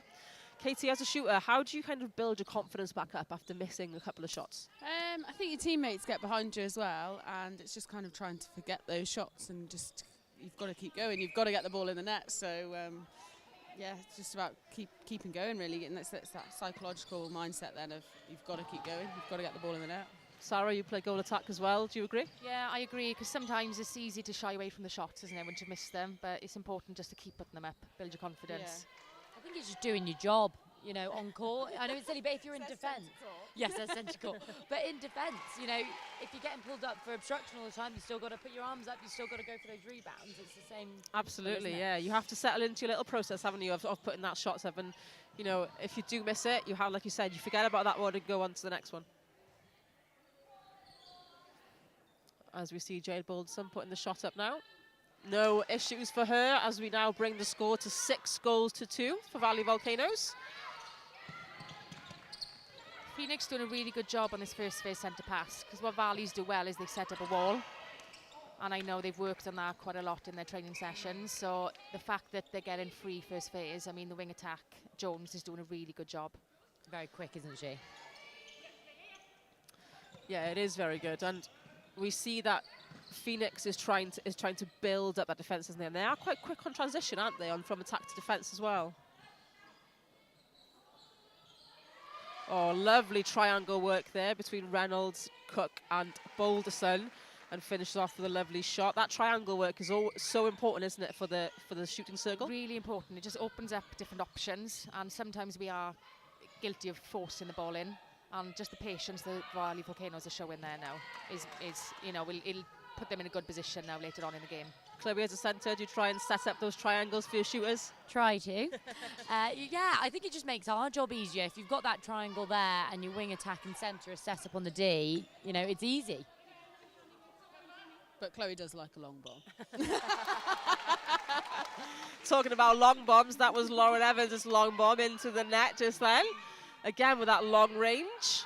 And here go Phoenix again, just throwing up.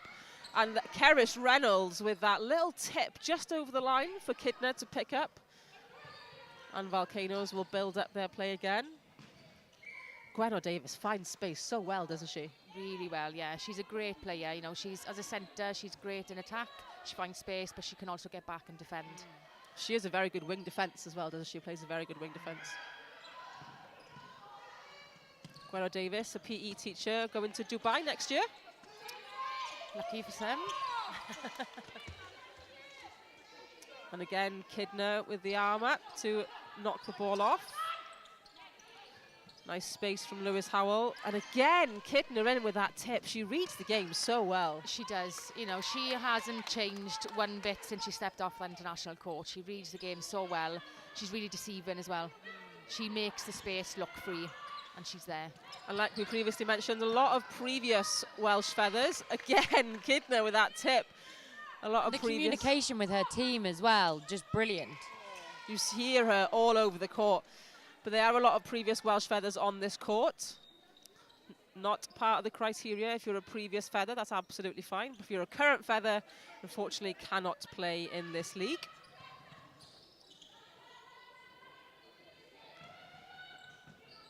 Nice little wait there from Kerris Reynolds just to let her players get down the court. Lovely action from Reynolds, but just a little bit too short. Yeah, I think she just needs to settle into a shot. I mean, I think she just looks a little bit nervous, which, you know, first kind of few minutes of the game. But as soon as she settles into a shot, as you said, she has got a beautiful shot. Yeah, she does. And there's Kidner again with another intercept. Oh, she's on fire today, isn't she?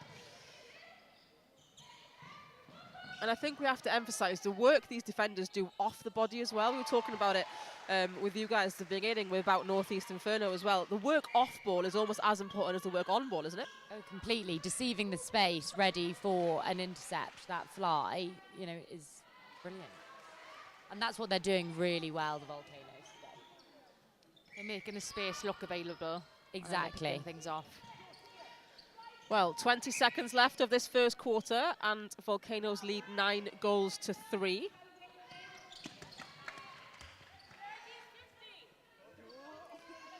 And there is Tish Kidner again, talking to her team, making sure there's space for that ball. A long ball from Sammy Jo Williams to Nick Cook. And Jade Balderson trying to beat the buzzer, and the goal will count. The umpire, Catherine Murray, does have a hand in the air. Sarah, first quarter, thoughts? I mean, great start for Volcanoes. Defensively, they've put the pressure on and they've got lots of turnover down in that circle. I think Phoenix are doing well, particularly on their first and second phase centre pass. It's just maybe a little bit more patience into feeding into the circle, and also getting quicker on defence when Volcanoes turn over that ball, because their transition is rapid. Their transition is rapid. So how do you counteract that transition of the, attack, defence, defence to attack? How can Phoenix stop that ball coming through court? It's just picking up the nearest player. I think sometimes when the ball gets turned over, you worry about where's your player gone, and actually just pick up the nearest player, just try and slow play down a little bit. I think because they're just looking around to find somebody to mark, then the play's already gone. So pick up the nearest player, just try and hold them up, slow play down a little bit, and then try and look at setting something up. Absolutely. And guys, you found that difficult against Northeast Inferno when you played against them?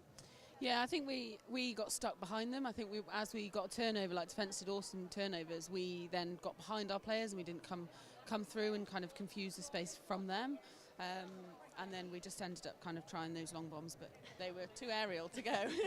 I think sometimes your best attack is a defensive hold. Even if it's over or ball side, and I think that's just not what we did, but that's what these guys are doing really well. So you think on this one, West Wales Phoenix need to come in front of their players against Valley's Volcanoes? Would that be effective for them? Yeah, I think, Valley Volcanoes are looking really good in that circle, making the space confused and acting like that ball's on, but actually it's not. So if you drop back on that player, it doesn't give her the space to come round you, does it? Absolutely. And Sarah, how do you play against someone like Tish? Played against Tish for many years, and she's one of those players, you love having her on your team, but you hate playing against her. She's clean.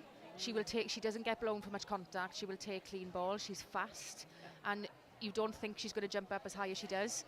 And as you were saying now about, you've got to almost defend her to attack. So it's just don't give her the space. Yeah. Get up on her body, block off her space, and control your space. As a shooter, you've just got to control that circle, haven't you? Absolutely. She has great elevation, doesn't she? And she's, like you said, she's clean. She takes her feet around the player, so it's very hard to get pulled up for contact when I don't think I've heard a whistle against her. You watch now, umpire's curse, commentator's curse. First one, contact. It has been a bit of a trend recently throughout the first few games this morning. But now we will see both teams get ready to go back on court. The score at the moment, Volcanoes 10, Phoenix 3. Just a reminder, the commentators for this match are Matt Cole and Catherine Murray.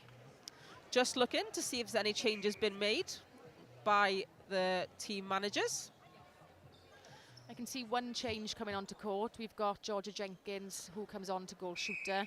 Jade Boulderson moves out to goal attack. Lovely. I think West Wales Phoenix, I can see Sarah Jordan has taken the court as goal defence. Yes, and Lauren Barber has come on to wing defence for Valley's Volcanoes. There has been a change for Phoenix wing attack as well. Yes, so Emma Roberts, the previous goal defence for Phoenix, has moved into the wing attack position. And then Jones looks as if she's gone into centre. So Phoenix now take the ball to their shooting circle after the Volcanoes managed to put the first point on the board. So Ellie J. Jones is confirmed to be in the centre for Phoenix. And like Sarah just said, Sarah Jordan is in at goal defence. Oh, and a rebound, lovely rebound from Lauren Evans. And straight back into the net.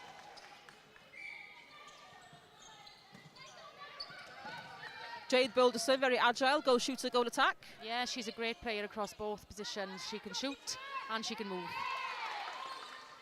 And Georgia Jenkins was a player we didn't have with us up in Bangor. Tell me what she's like in that goal shooter position. You've got to be really careful with Georgia Jenkins. She can shoot from anywhere. She loves the ball top of the circle, and she's really hard to defend because she can put them up from edge of the circle. So as a keeper, do you want to keep her high where she loves those shots, or do you try and push her back to post again and she's able to put the shots up from there? So it's just to keep the ball away from her. Yeah, keep it out of the circle maybe. Tips for you Powys guys from when you play against the next? Just don't let her in the circle, basically. just keep her out. And there is got it. Georgia Jenkins on that shot. taking the points to 12 for Volcanoes, playing Phoenix's 4.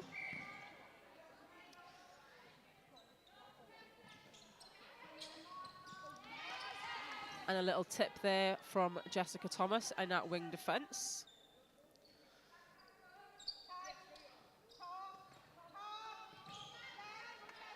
Great range from Gwenno Davis to keep that ball in. And Sarah Jordan just doing enough there to keep George Jenkins off the ball. That was great defence there by Jordan, pushing Boulderson out, forcing the ball off the back line. I think Volcanoes just need to settle into this new combination that they've got in their shooting circle, and I'm sure it'll come. Because putting changes on the court can sometimes rattle you, can't it? It can change the whole style of play.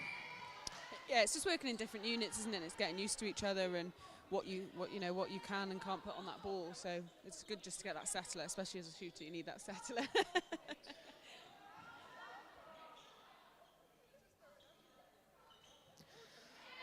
And Tish Kidner up again for that rebound. She is high up in that air. She has great elevation.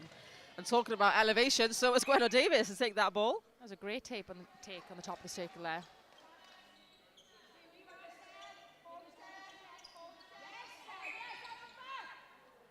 And a slight miss from Georgia Jenkins. A long-range shot. And she goes again. And Boulderson will collect that rebound. And there she goes, sinks that one. Just a couple of teething issues for our shooters for Valley Volcanoes girls. Yeah, I think Georgia Jenkins just needs to settle. Once she's settled now, she'll... And there it is. There it is. As soon as she settles, she will be a big threat in our circle. And again, for Boulderson, moving from goal shooter to goal attack is just different style of move, isn't it? Different movement on there. Yeah, definitely.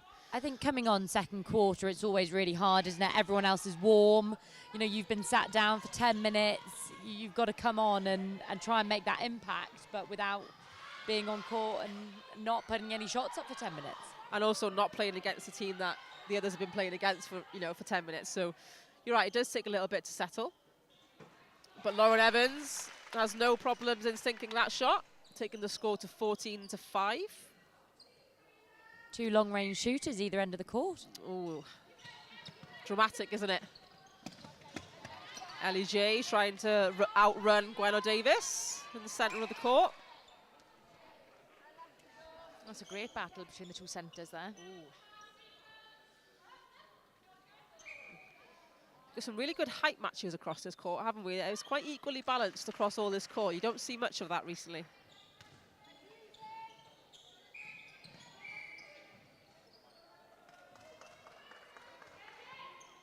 And Jessica Thomas will take this breaking call. Emma Roberts, quite a versatile player, gone from goal defence to wing attack. Yeah, that's not one I've seen before. Well, I've seen you play it. Well, I'll have a go. Needs must, it's... If we're desperate, I'll have a run out there. But, yeah, to go from there in one game, goal defence to wing attack, very versatile player. More of like a Steph Perry type position. Well, goal attack to goal defence. She just played every position on the court up in Bangor and played them all really well. Yeah, that's a talent, isn't it? What a great shot there from Lauren Evans. A lovely long shot in. She's got her eye in now. Oh, yeah. She's one of those players as well, isn't she? Once she settles into that kind of shooting position, she doesn't miss very often. No, she turns and goes for posts, doesn't she, as soon as she's in the D. It's hard to defend against that, isn't it? Yeah, no, definitely.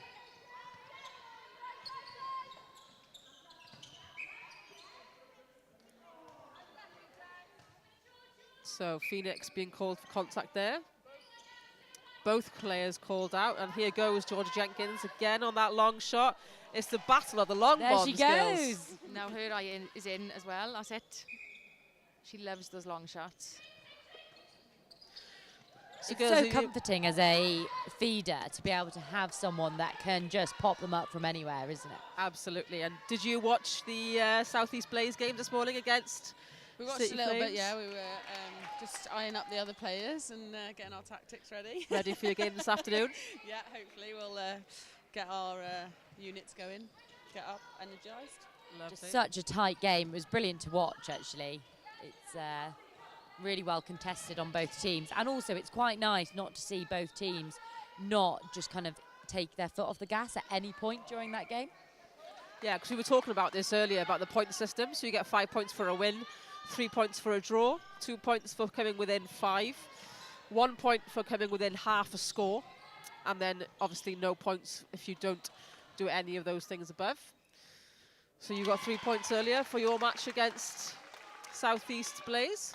Yeah, so it's not a loss. So it's not a loss. We'll take it. So it is important, isn't it, to keep going right till the very end? Yeah, it is, and it felt like that on court. It felt like it didn't. There was no time to kind of, all right, okay, we've got this. It was right to the end. I think that's how you've got to play, isn't it? Because as soon as you do take your foot off the gas, that's when they can capitalise on that, really. And we definitely see Northeast Inferno going up for that goal difference, don't we? Because I think it was their highest. Sorry to put rubber salt into the wound, girls, but it was their highest score because they put 50 up in Bangor against Westwell Phoenix, and they put 59 up against you guys. I think they were aiming for the 60, but you did stop them from doing that. Just about. But I think when you're further into the competition on days 3 and 4, a points difference can be second and first playoffs. Absolutely. And Sarah, you were taking tips from that game to take on to your Northeast Inferno game? Yeah, lots of tips from that game. Yeah, we just need to stick to our game plan, I think, and not worry too much about what other teams are doing.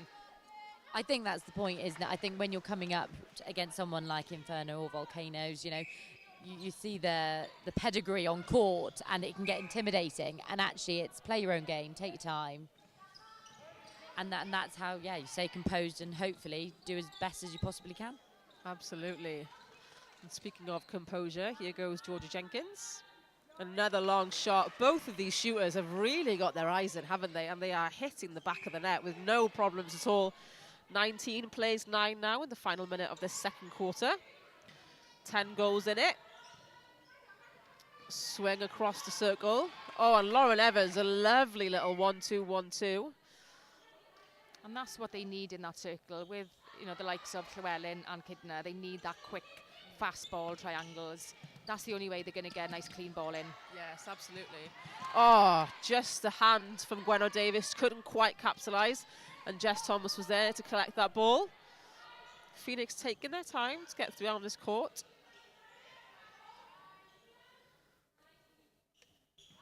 And a slight miss there from Lauren Evans, but she will have another go.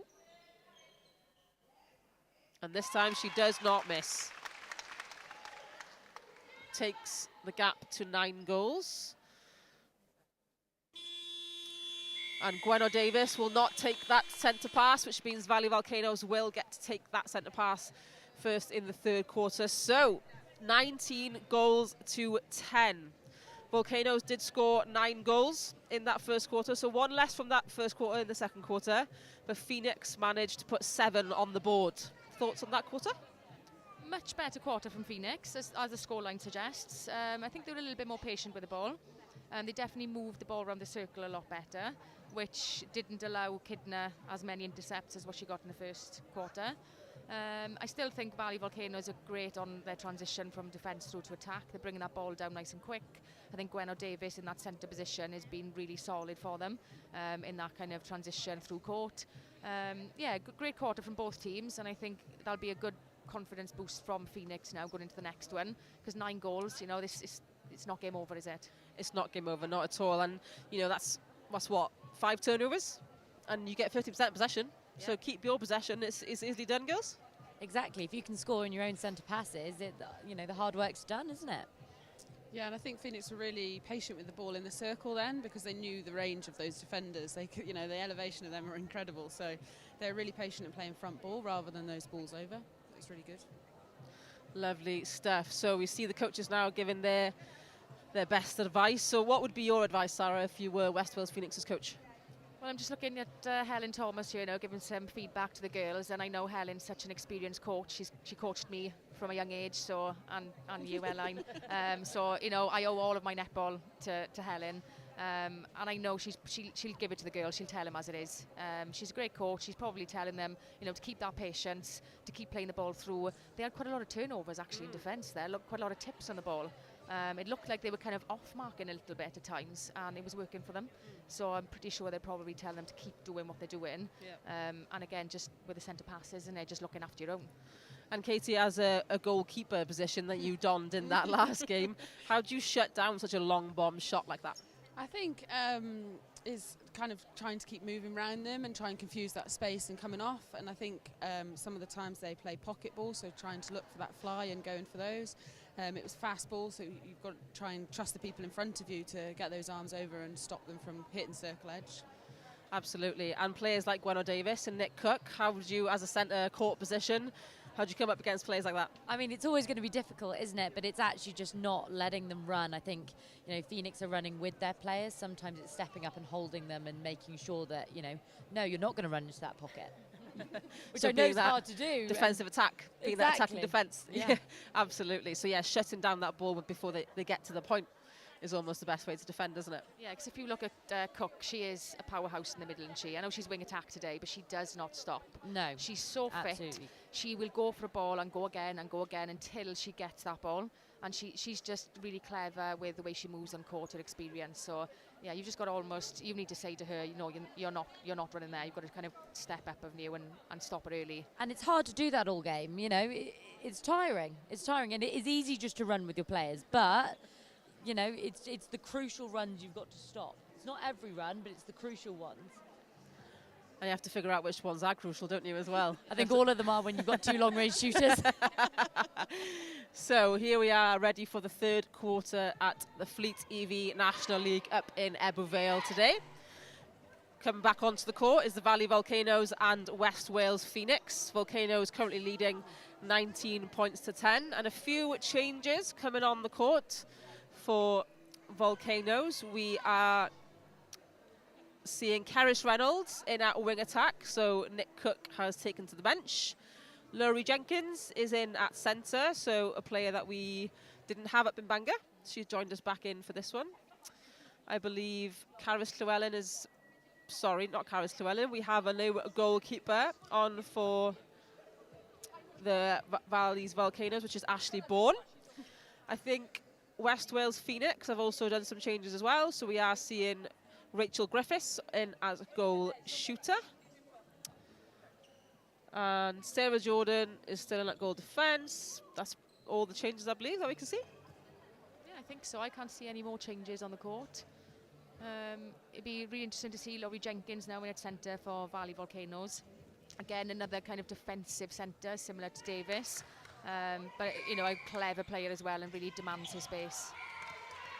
And Kerris Reynolds in that wing attacks, plays similar positions to yourself, goal attack, wing attack. Yeah, and I think Reynolds has got lovely movement. She really opens up that court well when she's a goal attack. So I think it'll be interesting now to see her playing wing attack, and I'd imagine she feeds the circle really well. As we just saw. And there we are, the first goal of this quarter on to Valley Volcanoes.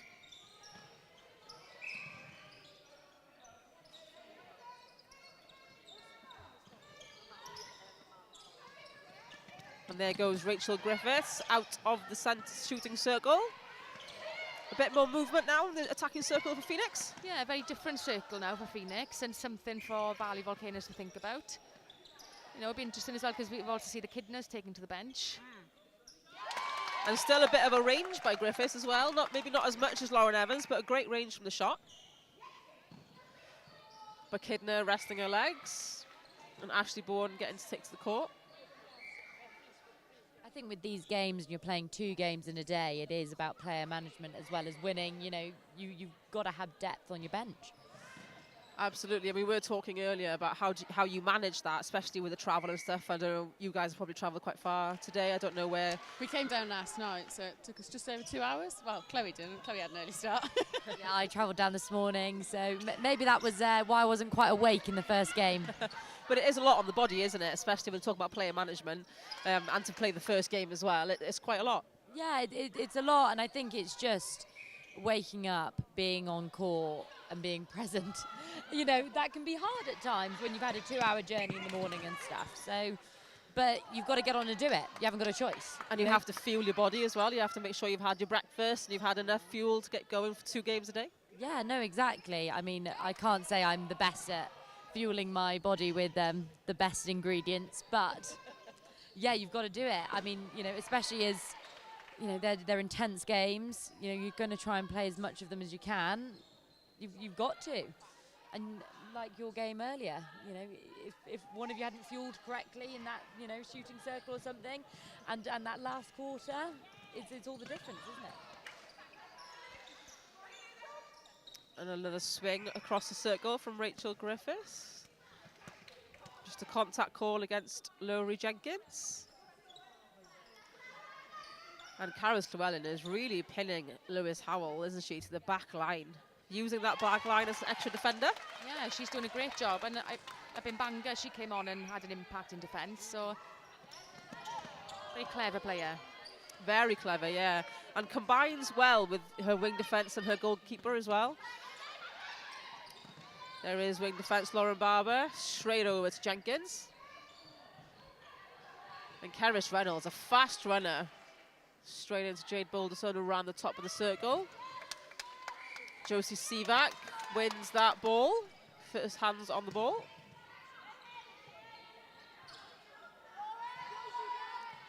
Resetting again to Sivak, just working their way up the court.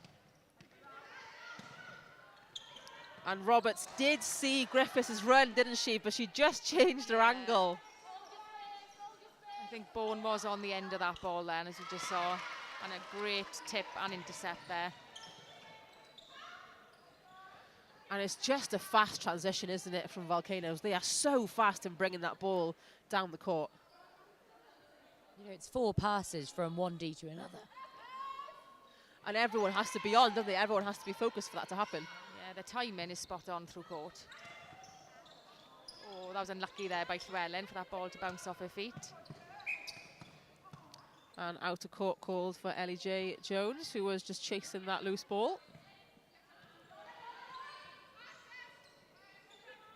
Just spreading the ball here, Volley Volcanoes. And lovely work by Boulderson, just drawing that defence away, wasn't she, to give space to Georgia Jenkins? Yeah. And that goes unnoticed sometimes. The goal attacks are doing a lot of movement in the circle to try and create that space. The shooters just like to take all the credit. No comment. Yeah, we do. I never did that with you, Sarah, did I? No comment. Glory hoggers, I heard. Yeah. Oh, we let them have it, it's fine. And there is Jenkins again, a little 1-2 with Reynolds over to Boulderson.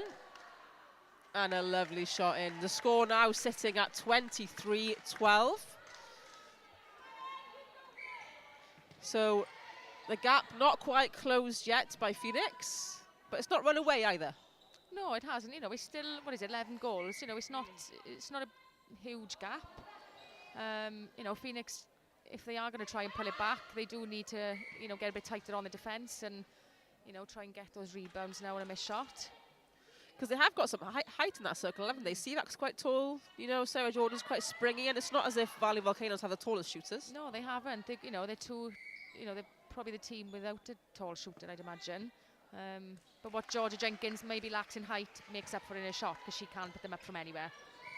Absolutely. And on the opposite side, we've got Rachel Griffiths now coming out, and Ashley Bourne read that so well.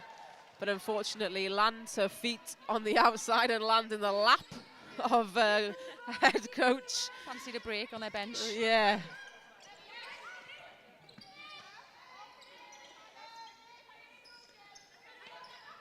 Just can't find a shooter, West Wales Phoenix, and Lauren Barber went through her body on the line for that one. It's called for contact.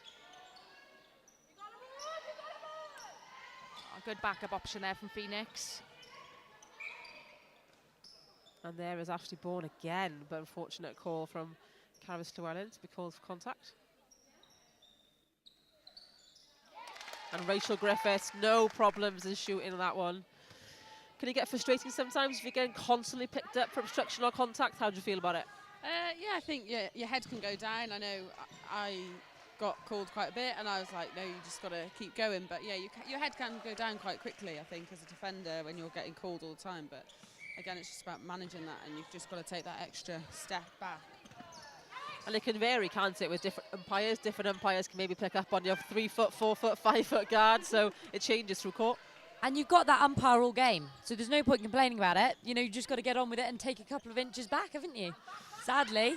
And we've been talking about the umpires quite a lot today. We had Albert Williams with us throughout that second game of Power Sparks and North East Inferno, and she was talking a lot about it and how they manage their, you know, how they watch the game and do a little triangle themselves and how much they have to read the game. And we can't have a game without them, can't we, the umpires?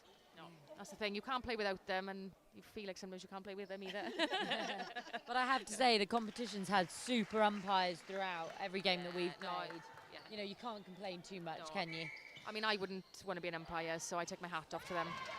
And we do have some great umpires with us today. We have a couple of A umpires, B umpires, some umpires being umpired and watched. So yes, we have great umpiring talent here with us today and across all of the Fleet EV National Days. And Hayley Lewis-Howell thought she lost that one, but she rebounded it off Ashley Bourne. Yeah, that was a lucky ball, that was. A lot Might of try that juggling one. in that circle then, wasn't there? And she nets it as well. But she is calling time. So Hayley Lewis-Howell, the captain, is coming off court, and Lauren Evans is coming on as the goal attack. Lauren Evans also quite versatile. Yeah, I don't think I've seen her play goal attack, but I'd imagine she's, you know, got good movement. And as we've seen her shot, she's a threat in there from a long shot. She is. Lauren Evans just come back from an ACL injury. So she's been nursing her ACL injury and has now come back to competition, which is lovely to see. One of those injuries that everyone hates and quite awful in netball, isn't it? Quite common. Really common, and that's why you'll see so many netballers either strapped up or ankle supports. It's just one of the things of netball, isn't it? Changing direction all the time. But it is very nice to see her back on court with us. See the Volcanoes trying to set up a bit of a zone defence through court there. She's slowing the ball down a little bit, but Phoenix did a great job bringing that ball through court. They broke through the middle, didn't they, of that zone? And Griffiths there with a lovely hold on that baseline to put that shot in.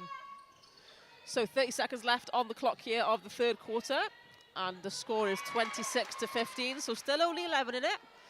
Not the gap that we thought we were going to have in this third quarter. It still stayed the same. They haven't run away with it yet, Valley Volcanoes.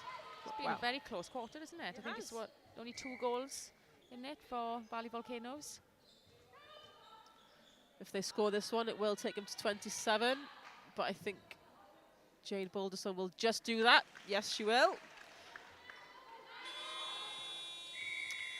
So there goes the whistle on quarter 3 of this game of the Fleet EV National League of Valley Volcanoes versus West Wales Phoenix. So 27 plays 15. So 8 goals of that quarter for Valley Volcanoes, plays 5 goals for Phoenix.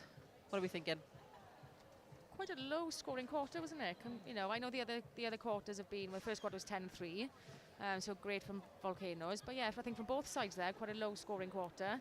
The ball did tend to go back and forward a lot, didn't it? Quite a few intercepts. Yeah. Quite a low scoring game, I think, for this one. If we're hitting quarter 3, I think maybe this was kind of a half-time score for other games, maybe? Yeah, I think so. And again, I don't think it's no reflection on the shooters. I mean, you know, the shooters are putting the shots up and getting them in. It's just the defence are doing a great job of turning ball over. On both sides? Both sides, yeah. Absolutely. And we see, you know, the through-court play doing really well from both teams. It's just that the defensive pressure from both sides is coming through strong, isn't it? Yeah, and I think it's just, you know, in attack then, it's that patience, which you always go back to, and hitting circle edge and just having 2 options in the shooting circle. I think there's times where Phoenix, the shooters are quite flat, and they're not offering, so that, you know, you've got your defence in between them and there's no option on. So it's just having that moving circle and creating options using the triangles, which I don't think we've seen as much. Which I don't think we've seen this third quarter compared to their first and second. You know, there were triangles and they were getting the ball in easily, where now it's kind of their running baseline and it's flat slightly. So could that be from the changes we've seen from that third quarter? Would that have made a difference? Potentially. It depends how often the shooters have worked in the circle together as well. You know, whether they are both holding shooters, both running shooters, it's hard to say. So who's impressed you then so far? So girls, from the blue team, West Wales Phoenix, who have you seen that's like impressed you so far? I think Lauren Evans had some great shots in the first half, and she came on then, took a great ball at centre pass. But I think the work at the centre, she's permanently, off the body, as well as attacking and defence. I think the centre for Phoenix has been fantastic, really working really hard. And for Volcanoes, who are we thinking is standing out so far? I think the first half was Davis in its centre. I thought she had a great first half. She was all over the ball on attack and defence, did really well. Obviously, we mentioned Kidner, didn't we, in the first quarter. Yeah, but I think I'll go with Davis from Valley Volcanoes so far for me. Lovely stuff. So, impressed all around from both teams. Shooting circles, impressed by shooting these long bombs, and defensive circles all over the rebounds, aren't they? But yes, midcourt is also making sure that they get into every single ball. So here we go then, the last quarter of this game of Valley Volcanoes versus West Wales Phoenix. Volcanoes leading 27-15. Just scanning the court as always to look for any changes. And we see Nick Cook has come back onto the court as wing attack. And Keris Reynolds has moved on to goal attack, giving Jade Boulderson a bit of a rest. And Sammy Jo Williams has come back on into goal defence, giving Caris Llewellyn's legs a bit of a rest. Well deserved. Well deserved rest, yes, I'd agree. And for Phoenix, just looking around to see if any changes for them. I believe, so Lauren Evans has gone into the goal shooter position as she came on in the goal attack in the last quarter. Rachel Griffiths has hit the bench, and Hayley Lewis-Howell is back on at goal attack. Medi Thomas has come on at wing attack. So Phoenix kind of going back to that starting kind of shooting combination that they did in the first quarter. Yeah, I think that was probably the better combination in terms of their movement and their availability in the circle. I know they did well in the last couple of quarters, kind of putting their shots up, but I just think they were quite flat, weren't they? They just needed a different type of movement in there. And Nick Cook coming back on to wing attack. Nick Cook, assistant coach, co-head coach for Valley Volcanoes. So would you say she'd had a lot of say in what's going on the court at the moment? Yeah, I'd imagine so. I know Nick is well respected by the girls, and her knowledge and her experience helps massively. And I think, she's obviously given girls an opportunity on the court. But knowing Nick, she'll want to finish off the game on the court. Oh, absolutely. She puts an impact, doesn't she? She always makes an impact when she comes on court, Nick Cook. Massively. And there goes Phoenix trying to get that first point on the board, but didn't quite capitalise on that. Ellie J. Jones just missing that, overthrowing it over the back line. I think Williams now moving into goal defence. Again, a player who they might think, I can get that ball in nice and easy over the top. She is very deceiving. She's one of those players, she goes about her job quietly, but she does a really good job at it. Yeah, she is a bit of a silent assassin, isn't she, Sammy Jo Williams? Is, yeah. And an uncharacteristic miss there from Jenkins, but she settles on that second shot. And Volcanoes have the centre pass. And a breaking call for Nick Cook, which she doesn't seem too happy about. Yeah, I'm not making any comment on a breaking call, sorry. Still a bit raw for you, Zara? Just a little bit. You can't help being eager, can you? Always want to beat the whistle. It's too fast. Oh, and a lovely shot there from Georgia Jenkins, just showing that she can shoot from absolutely anywhere. Nothing phases her.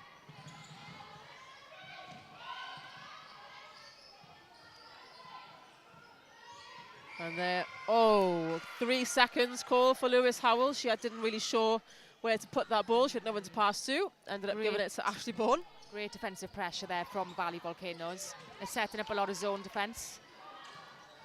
And it's working really well for them, isn't it? Because someone will always get on the end of that ball. And like we said earlier, they're working hard off ball. Beautiful shot there.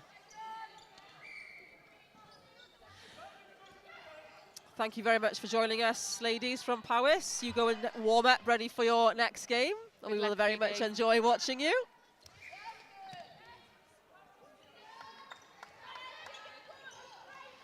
So, last quarter here of Volcanoes versus Phoenix. Oh. And after a little fumble with the ball, Phoenix still have it. And they are working the ball well, aren't they? They are a bit slower taking ball down court, but they do look after it and work it in. Yeah, I think through court they're doing a great job. I mean, you've got Jones in a centre there, and I think she's really the concrete in the middle. She's doing a great job being an option and just controlling the pace of the game. It's just when they get to circle edge, it's just having an obvious option in that shooting circle. I mean, Volcano's defence, no matter who's on that court, what combination, they're doing a great job, aren't they? They are. They have gelled together well in that defensive unit.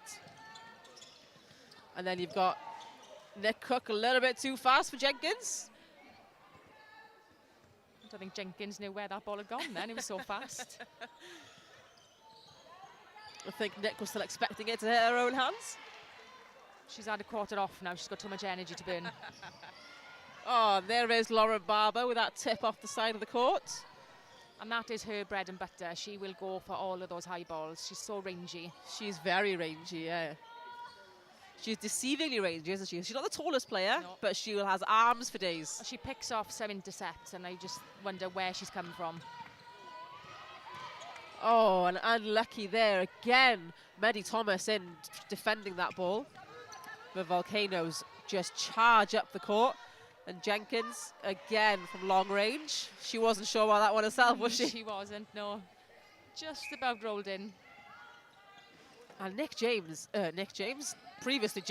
Cook, is on fire with this one. She's trying to get every single ball as quick as possible, isn't she, to build that points difference. Yeah, she is. I think she's probably seen the score this morning with the Inferno game, and I'm guessing they're trying to get as many points now as they can. Absolutely, because like we said, points matter. The goal difference always matters. And Inferno did put 59 points on the board this morning against Powers Sparks. So you can't blame Volcanoes for trying to put as many points on the board as they can. But Phoenix are not letting them run away with it too much. No, they're not. They're staying in the game. You know, they haven't let their heads drop. They're still getting lovely ball into their shooters. They're still working hard on defence. And they are staying within half, but that's a bit of a fall for Jenkins, which just calls for footwork, unfortunately.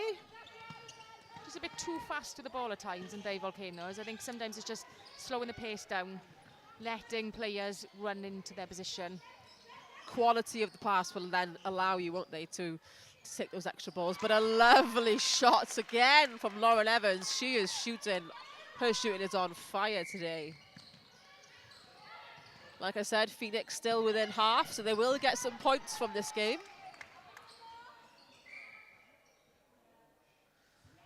Obstruction called against Caris Llewellyn. And there is Lauren Evans again with that lovely shot. Takes the score to 33-20. Not the goal difference maybe Volcanoes wanted for this game. Yeah, I think maybe they've been pushing on for a few more. Like I said, as they've seen the scoreline this morning with Inferno. But no, I think they'll be pleased with their performance. They managed to get some different combinations out.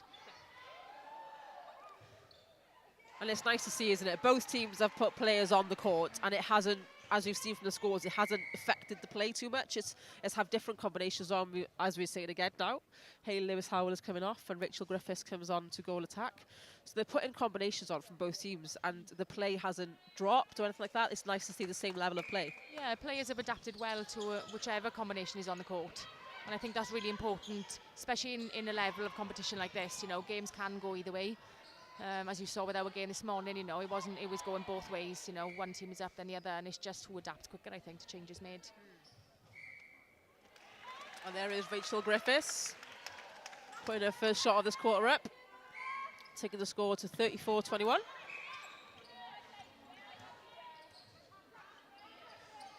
The Volcanoes are still on the charge to get as many points as they can on the board.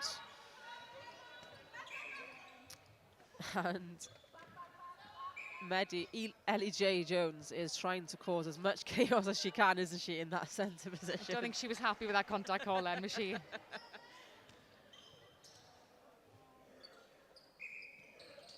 But they're still within that half score. It doesn't look like they will get within 5, but they will get the points for being within half. Last 2 minutes of this game now. And a lot can happen in 2 minutes, Sarah. It can, yeah, definitely. You as know, we saw this morning. yeah, I'm trying not to bring that up again, but thanks for that. No, you know, games, they can change. You know, being up by 2 goals with a minute left to go, you know, and then coming out with a draw is yeah, 1 or 2 passes, isn't it, can change the whole game. Absolutely. A couple of turnovers is all it takes, isn't it? And like we previously said, it's really important to score your possession. You're given 50% of it, so as long as you keep that and then turn over the rest. Always easier said than done. Oh, of course. Well, just a bit of miscommunication then, I think, from Reynolds and Cook.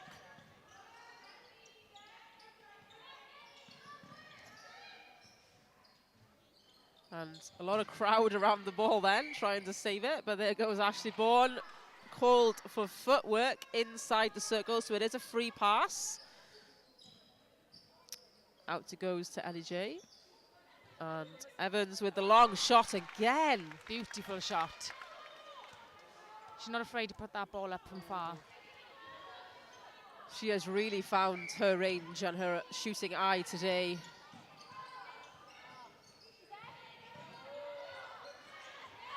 Thomas finds Jones. Evans is screaming for it with the 20 seconds left on the clock. Sideline ball. And it is a Phoenix ball. Phoenix bench shouting for them to get it to goal. Finish on a goal. And a contact is called, so there will be a penalty whether the clock stops or not. Oh, and an unfortunate miss from Lauren Evans there. The pressure of the clock might have just got to her. Final score here of the last quarter of the game, 36 plays 22. What a game to watch. That was a great game, and I don't think the scoreline reflects the game. You know, I think, yes, Valley Volcanoes in terms of their through court and their transition were stronger, but I do find that, you know, Phoenix hung in there. They didn't let the game go. They didn't let it get, you know, pulled away. They dug deep. They did some really good things in that court, throughout that court today. You know, their defence worked really hard. Like I said, I mentioned Jones in that centre position, thought brought the ball down really well, and Lauren Evans shooting. Fantastic. Great shooting from both ends. So that was our 4th game of the day. We will be back with you shortly for South East Blaze against Powys Sparks. So please join us for that. But we are going to take a little break. But we'll be with you for the game at 2:15.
Good afternoon all and welcome back to the Fleet EV National League 2024. Bangor in Bay was a blast, and here in Ebbw Vale we are seeing some highs too.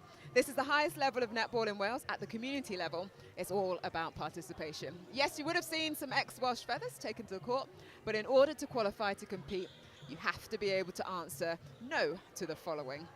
Wales Senior Long Squad, National Academy, Cardiff Dragons Squad, Training Partner or Training Associate, Cardiff Dragons Pathway, any Netball Super League franchise, NPL squad or training partner, or any national or international squads external to Wales. If you're just joining us, all teams have played each other once today with wins from North East Inferno, Coastal Heat and Valleys Volcano, and a draw in our first game between City Flames and South East Blaze. Coming into the day, it was North East Inferno sitting at the top with Coastal Heat and Gallery Loft Conversions and Tantrum Valleys Volcanoes close behind. Sparks 4th, Fury 5th, City Flames 6th, Blaze 7th and Phoenix in 8th. Well, I'm Pamela Cookie, and whilst Airline is grabbing some lunch, I'll be taking you through this game of 5, Southeast Blaze versus Powys Sparks, with Nick Cook, head coach of Tantrum and Gallery Loft Conversions Valleys Volcanoes. Nick, it's been a fab day. You've just played. We did. We had a tough game against West. It was really good. We managed to get all 12 players on court, which was really positive to us, and we put out a good performance, so I'm pretty happy. Nice work. I've got two other special guests with me as well from West Wales Phoenix, Lewis Howell, Hayley Lewis Howell and Emma Roberts. Ladies, we'll come into you shortly, but first off, Nick, let's go through the starting sevens of this game of 5 of the Fleet EV National League. First of all, Southeast Blaze.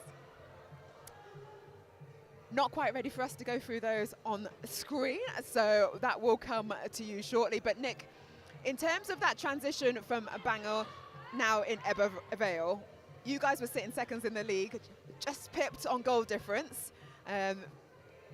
Infernos flying up that ladder. What did you take from Bangor that you brought into Ebbw Vale?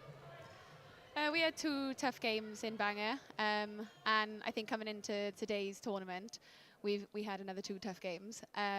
So we're just looking at working with our players. My main strategy is working defensively, and which we did last year as well, which we managed to win the tournament. So we're looking at putting our zone through court and just building on that as we go through, really. Amazing. Well, you just saw a flash up on the screen really quickly, the 2 starting sevens, but we will bring that to you shortly again, just so that you're aware. But you might be wondering why the players are wearing armbands today, and it's because we were unfortunate to lose one of our own in Donna Crossman.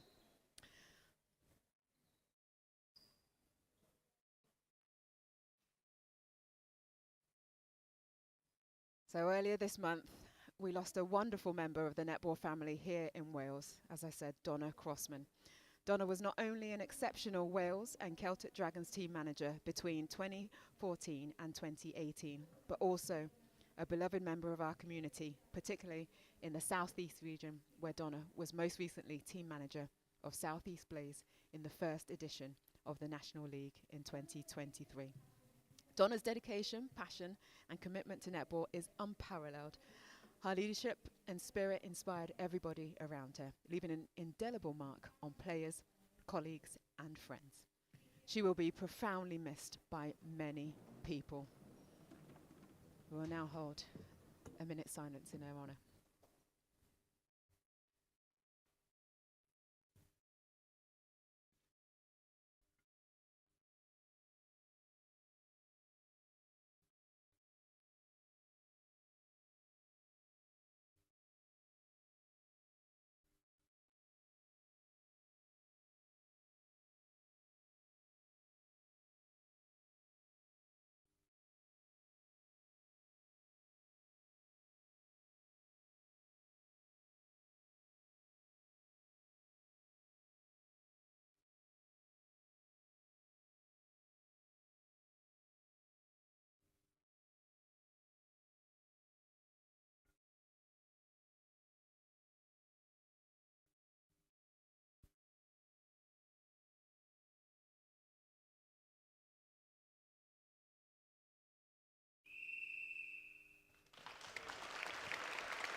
Donna, very much missed by the netball community, and as you said, Southeast Blaze, where she was a real linchpin in that team, and so condolences to everybody for the loss.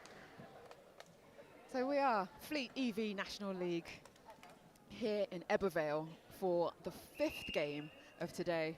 30 seconds has been blown by the umpires, and we've got Claire Williams and Joe Williams who will be running the lines for us as umpires. So quickly run through the starting sevens. For Southeast Blaze, you've got goal shooter Charlotte Lewis getting the start, Abigail Meredith at goal attack, Rebecca Baker at wing attack, Victoria Nuttall at centre, Lauren Snooks wing defence, Brooke Collett goal defence, and Katie Reese at goalkeeper.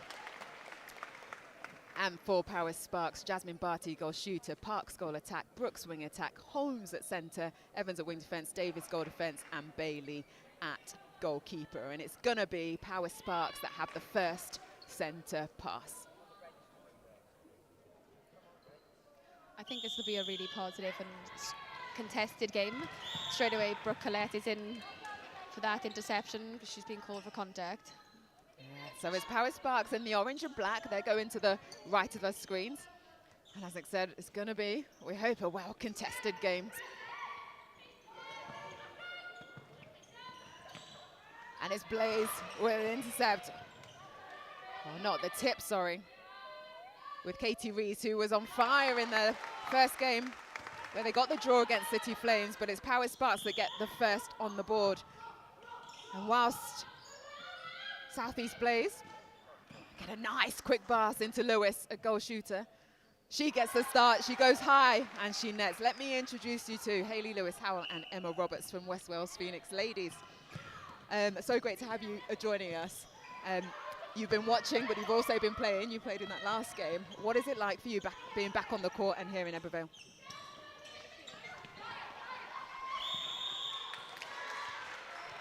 Just going to turn the mics off. Sorry about that. Yeah, so after Bangor, I think it was really difficult for us. We had 2 losses up there. But to get back on the court today, you know, and put in everything that we've worked on in training was really nice. And I think we did have some good passages of play in the last game there. And I think what we've worked on in training has really come to light in that game. So we are really proud of ourselves, really.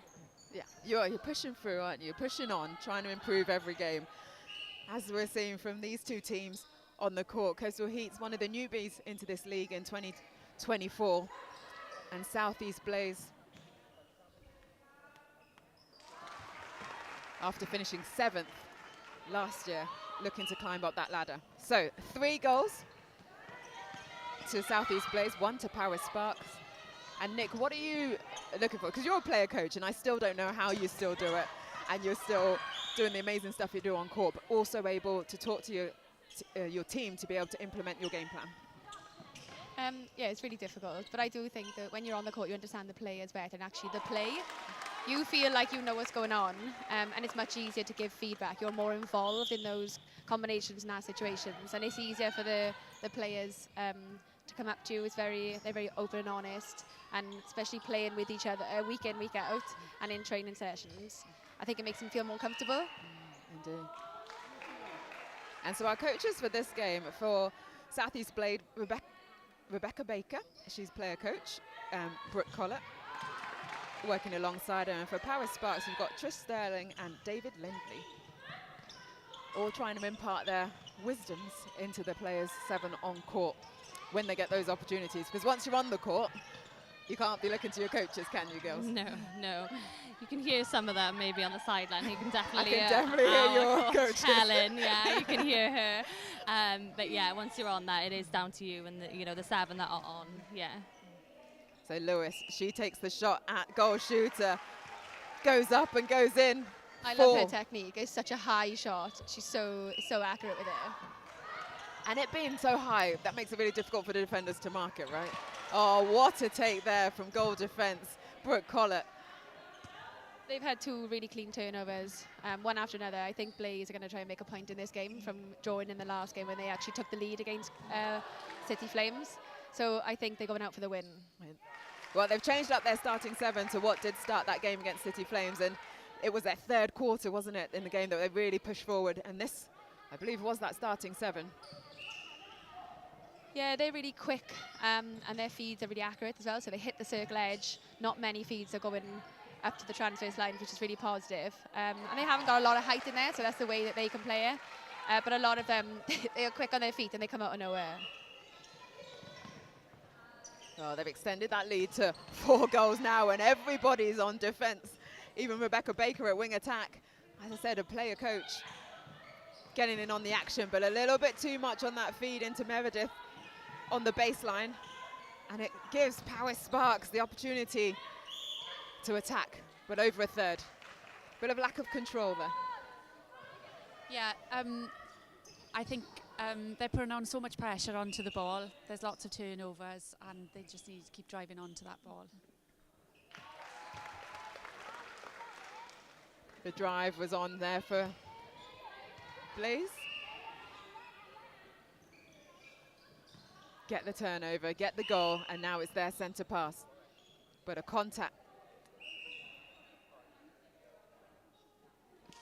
goal shooter. You say shooters don't contact? Sometimes. We don't, we really don't, no.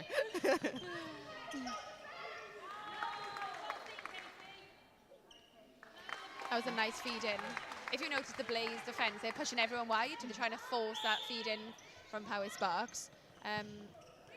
So the goal attack is looking to look long. And again, straight off the back line. Well, Powys Sparks, they had a little bit of a heavy game in their first one this morning, 15-59 against Northeast Infernos. They really struggled to get that ball into their shooting circle to be able to put those shots up. But looking for a better performance today, but it's this afternoon, sorry, but Blaze seem to be just keeping on, ticking off that scoreboard as we see a change about to happen for Powys Sparks. And it's Leah Jackson coming on at centre to replace Holmes. And Nick, why do you think that was happening? Is it the scoreline? The change that Powys Sparks have just made in the centre position, scoreline based or just trying something different? I just think the change in the centre, potentially, there was a bit of a gap in the middle, so the ball coming from the back line down. There was a bit of a hole, so Blaze were pushing back, creating that space in the middle, but you need someone who's punched in the middle to bring the ball down and be that dominant player. So hopefully the new centre can come on and fill it a little bit. Leah Jackson, Recycles Netball Club. She's a sports therapist and also a twin. We've got a couple of twins in this league. Well, one other. In Northeast Inferno and the Hughes sisters. Well, Victoria Nuttall, centre, takes the centre pass for Blaze. They're on 10 with 3 minutes left to go in this first quarter. The shot of Lewis goes high, but it bounces off the back of the ring. Powys Sparks have an opportunity now to really capitalise on that turnover. It's a little bit static as they come through the middle, ladies. Can you see having to go back?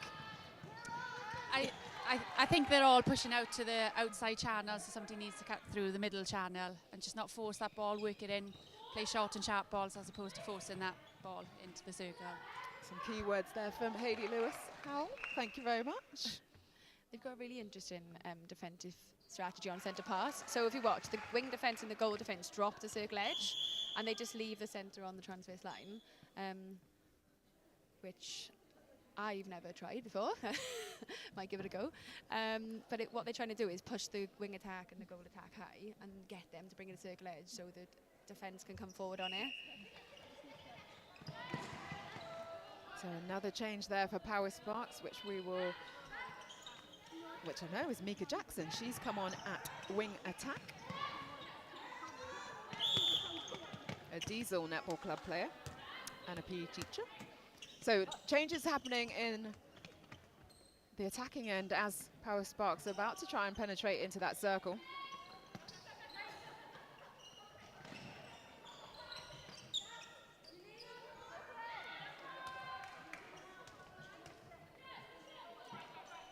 They need to try and force that front feed rather than pushing it over the top all the time because the two defenders are just jumping up with them and forcing the pressure.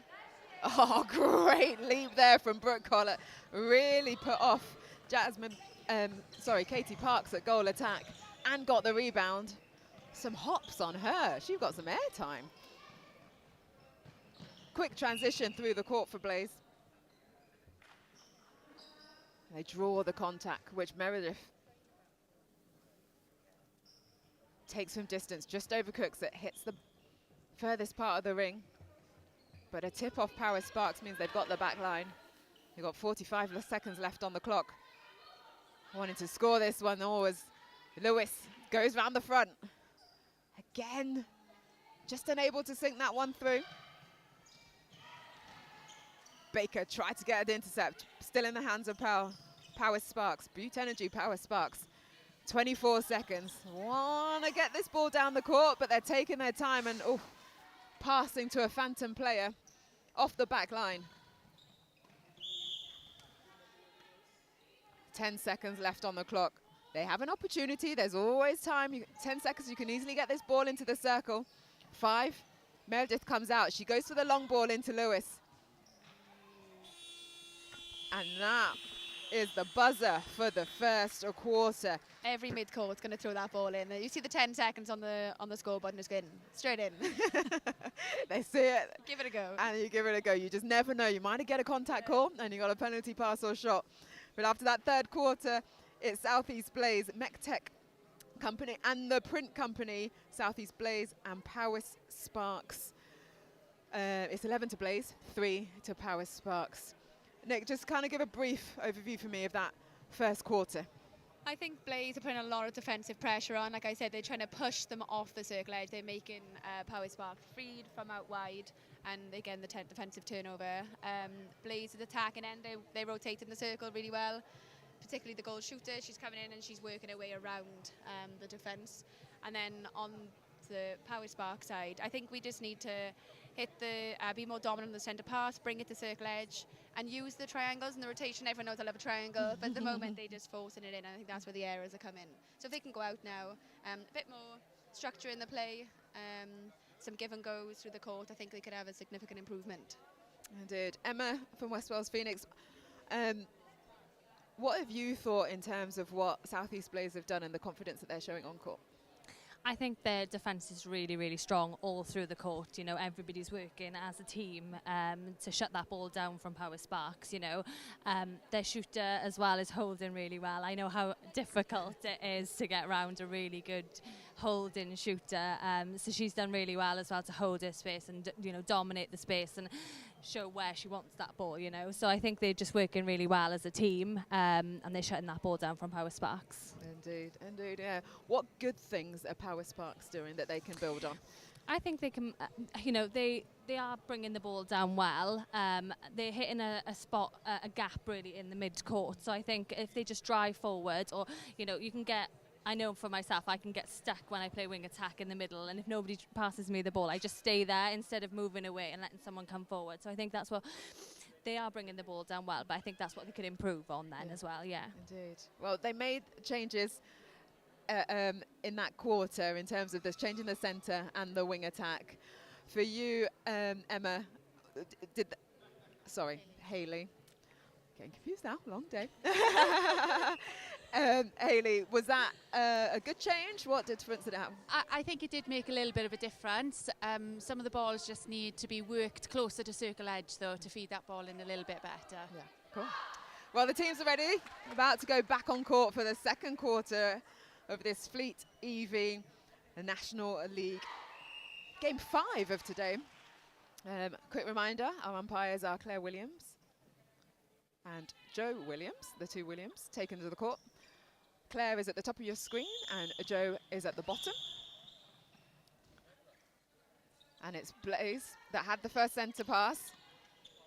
Coming down to the right of your screen, Lewis started this game nicely. A few missed shots towards the end of the last quarter. Can she get her rhythm back? Overcooked that, but whoa, strength there coming in for the rebound. Yeah, she's got such a high shot, but she's always in for those rebounds. And I really like the confidence. If she is not happy where she wants to set that shot, she puts it in and out straight away and gets back into a position where she's comfortable. I think that's really positive. It's a great attribute to have as a shooter.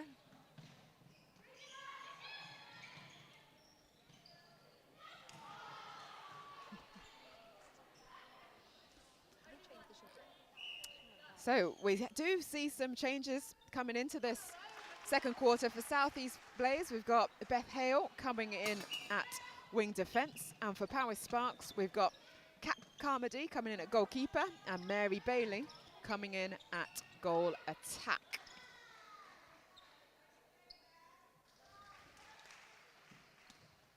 So changes for Sparks at goalkeeper and at both ends after they made those changes in the centre court in that first quarter. So mixing up the side, Nick.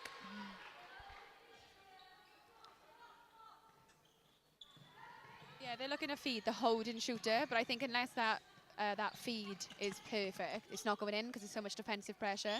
But again, you need to hit that circle edge to get that feed away. Well, one of the changes, there was only 2 changes from the Bangor squad for South East Blaze, and Bethan Hill was one of them, and Emily Burnside was the other. She's yet to come on to this court.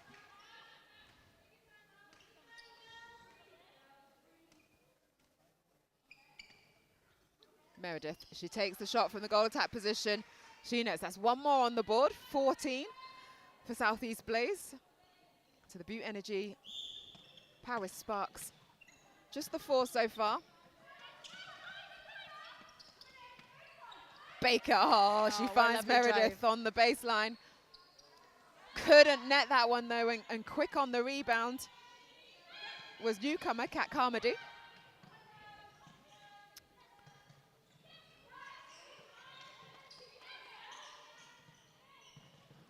I think, as Hayley said earlier on, the Power Sparks are bringing it down to the transverse line, but I think it's just breaking down just in the attacking third.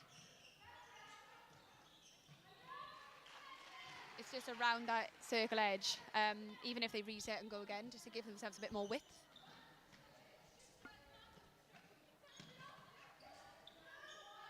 So Blades have got at least 2 options for every single pass, and it looks more fluent. That was a lovely take. Great take there from Lewis. Like we were saying, we were commentating on her shot and saying how lovely that high shot is in terms of being able to get over the defenders. But if you don't get it perfectly swished through, it bounces way off when it hits the ring. Yeah, it's difficult to get that rebound, isn't it, for a high shot? But she manages to do it.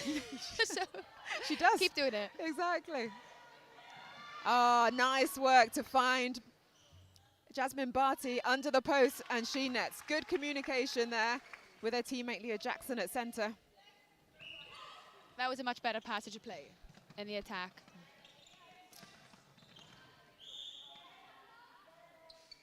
Hayley, were you pleased with that passage of play, considering what you were saying at quarter and quarter? Yeah, I think they worked that much better to circle edge, and the pass was right into the shooter.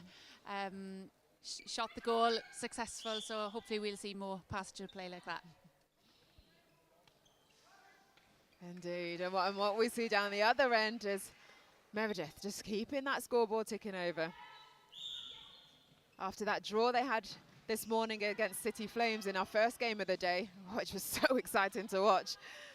Yeah, we arrived half-time, and we were all on the edge of our seats. I kept saying, come on, we need to go and get ready, and the girls weren't budging. They had us on the edge of the seat. It was a good game, but I do think both teams were actually disappointed because either of them could have taken the win. Yes, indeed.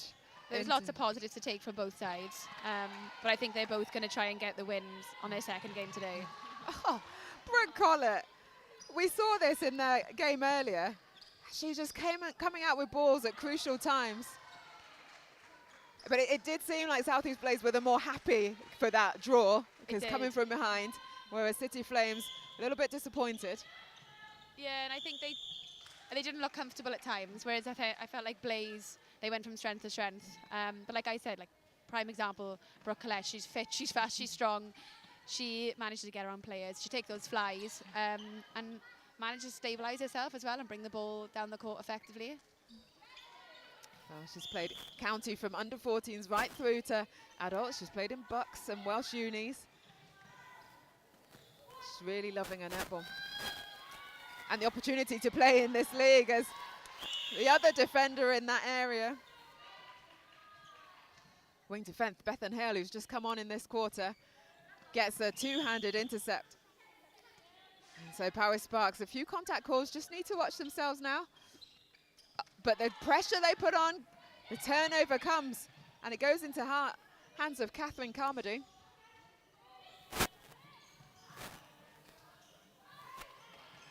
That was much nicer coming down. They didn't force it.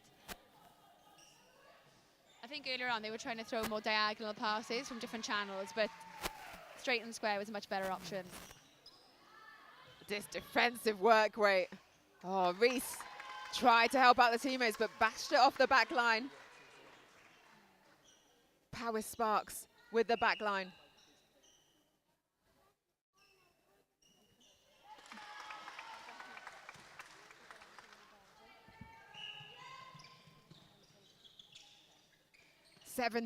Plays 7. Southeast Blaze have started to get a little bit more of a gap. So Rebecca Baker, a wing attack, ball in hand. We had the pleasure of her company earlier in the comms box, giving some insight. Player coach herself like you, Nick. I need to retire from both. No, never. Well, as we come into that 3-minute mark, Emma, for you, this quarter. I think this quarter has been much better by Powys Sparks. You know, they're getting that ball into the shooting circle. They're working harder to get the ball to circle edge, and then it's an easier pass in then, a more accurate pass then. I think it's been really good. You know, it's a big positive, and they just need to build on that now. Yeah, I think they've done really well. Yeah. Well, indeed, they scored 3 in that first quarter. Doing my maths, 4 in this second quarter so far, and we've still got. We figured that out last time, didn't we? I know, and I'm still struggling with my 1, 2, 3. I think it's been a really positive change for the shooter that came on. I just think it's added that extra height in the circle, and they've got that holding post. Oh, well seen. Good, was it? I like that. That was lovely. Yeah. Why was it lovely, Emma? She just had complete control of the ball then, you know, she did a big stretch, she kept that ball in, she had the balance, and then obviously took it to goal as well. Lovely, yeah. Nice work. We're pleased from what you're doing out there. Abigail Meredith. Southeast Blaze are playing some lovely netball. The ball coming down the court is so fluent. There's always options. I know I said there was 2 options before, but they're actually really, really looking strong. And an amazing shot by Abby Meredith. Yeah. Well, considering they came 6th in 2023 last year, making a big impact in terms of getting themselves up the ladder. They're going to shout at Brooke for that one. Some eyes right on it.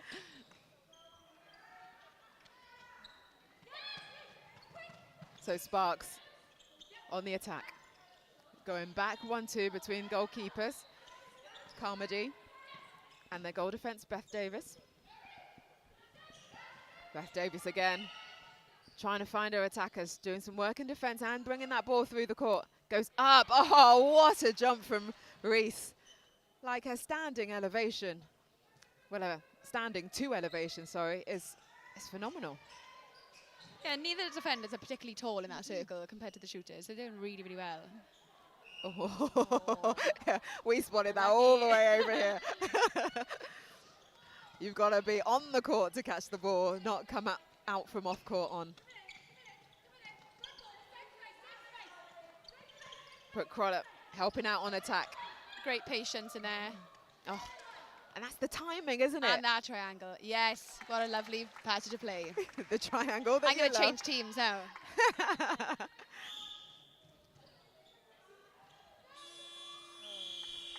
And that is the buzzer for the end of quarter 2, which takes us into half-time. Southeast Blaze, the Mech Tech Professionals and the print company Southeast Blaze, 22 to Butte Energy Powys Sparks 7. So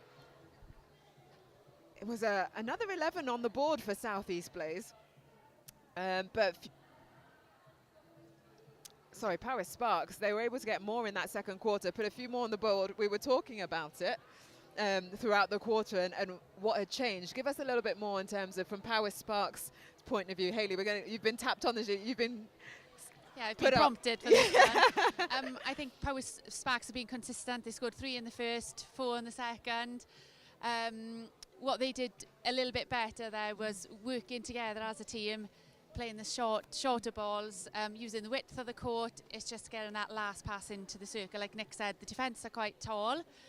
Shooters are taller, sorry, but the defence are dominating in that circle. So it's just about either holding or coming around and getting in front of the defence. Hayley, remind us again, what position do you play? A bit of a mixture at the moment, really, but centre court or goal attack. Nice. So I know when you're in that shooting circle, you've got to be in front of that goal defence goalkeeper to get that front ball. Indeed, indeed you do. And for you, Emma, South East Blaze seem to be flying in this game, but is there certain things that they can do a little bit better? I think they are just working well as a team, you know. I think sometimes looking after the ball, sometimes you can get a little bit ahead of yourself and get carried away, and then you just throw some balls like we saw. I think there was a ball to the shooting circle that was a bit too high, a bit off. So I think just looking after the ball, taking your time and not, you know, running away with it and thinking we're ahead and then taking your foot off the gas, essentially, But I think they're doing really well. They're working well as a team. Nice, indeed. Nick, if I come to you as a coach with your coach's hat on, what would you be saying to Power Sparks? We know Trish Sterling and David Lindley are in there at the moment, and we can see them just kind of letting their players have their talk first before they come in. What would you be doing? In this scenario, I'd look at just setting them goals. So obviously they had 4 goals in the last quarter. Just trying to build on that, because like we've talked about the circle edge feeds, again, they're not hitting the circle edge, and I think that's where it's breaking down. So looking at bringing that ball nice and steady through the court, nice and relaxed, and then obviously the using the 1-2s, the give and goes. Let's use it around the circle edge. And focusing on how we're building the score rather than just going out to try and beat them. But I think realistically in the score that it is right now, we need to make our own goals. So I would look at saying to them, let's try and get 7 on the board. That is our challenge, and limit them to, they had 11 for the last 2, so they were quite consistent, limit them to around 8. And then reassess from there. But I do think it's key in that attack and end. They need to reset and go again and just try and hit that circle edge with that holding shooter. She made such an impact when she came on, but I think the feed's got to be perfect. Indeed. Oh, well, we're in competition day 2 here in Ebbw Vale. We started competition day 1 in May at Bangor University. As I say, day 2 we're in Ebbw Vale. Competition day 3 will be next month, the 20th of July, in the House of Sport in Cardiff. And on the Sunday, the 21st of July, we will have a finals day. So that is where the 2024 Fleet EV champion, Wales National League champion, will be crowned. Nick, 2023, you were the champions. What got you? Oh, got a whoop whoop from our Phoenix girls. How was that for you, winning the inaugural season? Yeah, do you know what? Obviously, first year of the competition, we faced I always get confused between the Northwest and the Northeast, the black team. Is it Northwest? Infernos. Infernos, yeah.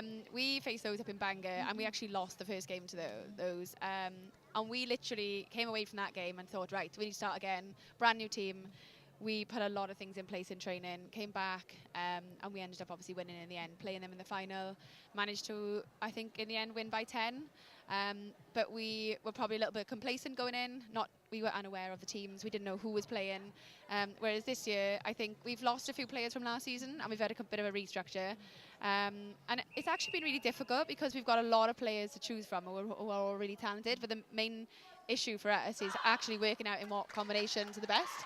So we need to try and get that right by the next time we play in Cardiff, and hopefully try and keep the trophy, as we say, be crowned champions again. But we know that it's going to be really, really difficult for us. We've got a few hard games coming up, and we've got one this afternoon.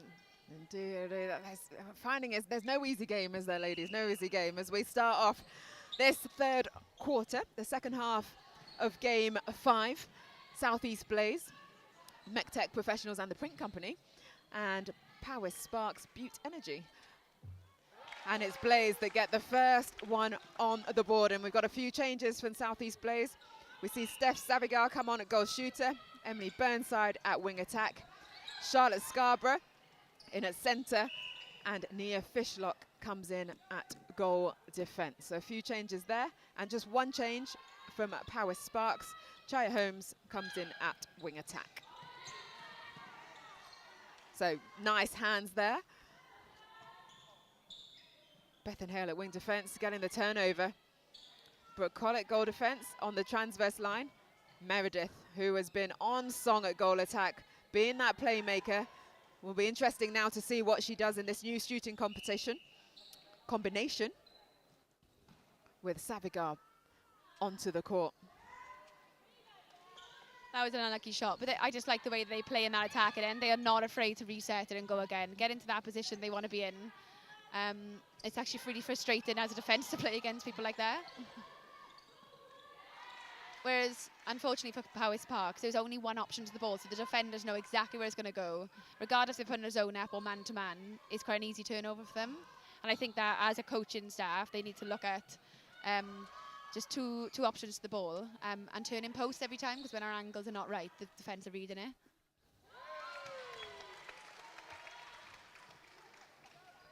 And since the break, Southeast Blaze have got 2 on the board. 24 plays 7, and it's their centre pass.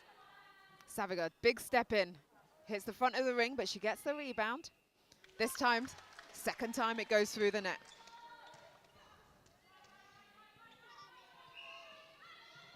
Yeah, I think it'd be really positive if Powys can try and hit 6 goals in this quarter. It's something to build on for the last. Well, yeah, they were on 3 in that quarter 1, 4 in quarter 2. Yet to come on the board in this quarter 3, and just going over, and Fishlock at goalkeeper is up strong, gets the tip off the rebound, and Blaze quickly transition into attack. Yeah, the centre wing defence, they drop off their player and they mark circle edge.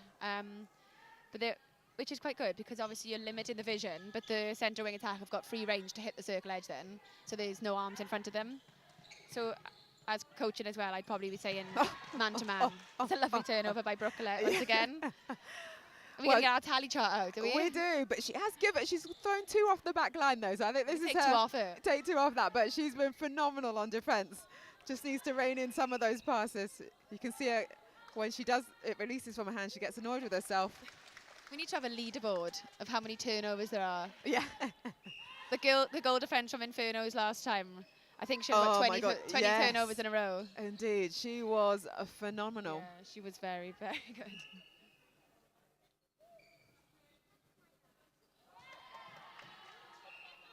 Caitlin Jones from Infernos. But Butte Energy, Powys Sparks have a turnover off the back line. We just need that drive in the middle to come through. Well, we've got more sponsors in 2024 than we did in 2023. Maybe 2025, we'll get the stats going as well. Every year improving. As Sparks have the opportunity now to get their first goal of this third quarter on the board.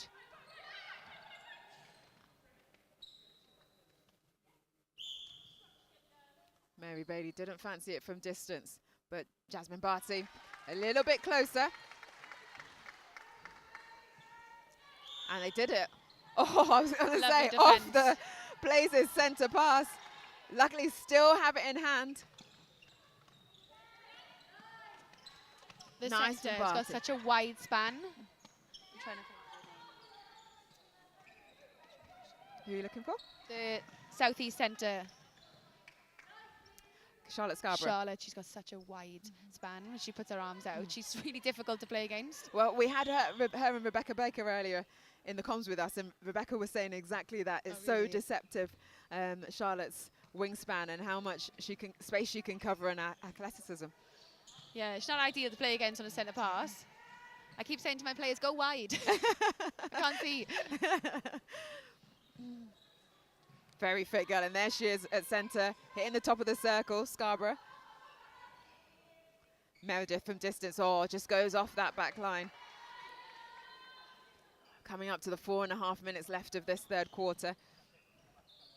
Powys Sparks, 8. Southeast Blaze, 26.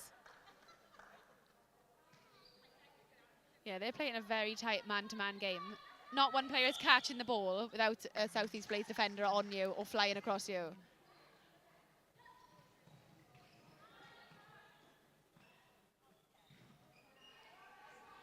Well, Hayley, we've got some new teams in this league this year. So obviously, Powys Sparks and Coastal Heat. You guys are seasoned veterans now, I can say, coming back for your second year. Do you think what was it like playing in that first year? For myself, I thought it was really good. You know, I obviously played club netball, but that's the highest that I've played. So to come together to play with different clubs, making up one good team, you know, it gives you that chance to play with different players. You know, and at a higher level, obviously league is a really good experience. But when you come up against top players, ex-international players like Nick, you know, it's a really good opportunity. Last year, obviously, Coastal Heat weren't here. Some of them joined Phoenix. That was a good combination. But it's nice to see the league growing, and hopefully we'll maybe have a few more teams in the future. Indeed, growing it bit by bit. No, it's great. As you say, the best players from all those different clubs coming together to make them even stronger, eh? Yeah. Great for the participation level in Wales and growing the level of the sport. You never know, you might see some of them cross over into the performance. Well, we lost Macy Lane last year because she went into the under-23s. So I was happy, but not in other ways. Along with Natalie Ayanhulo for West Wales Fury. Exactly. For Fury, sorry, North East Fury. No, it's really positive. It's such a great competition.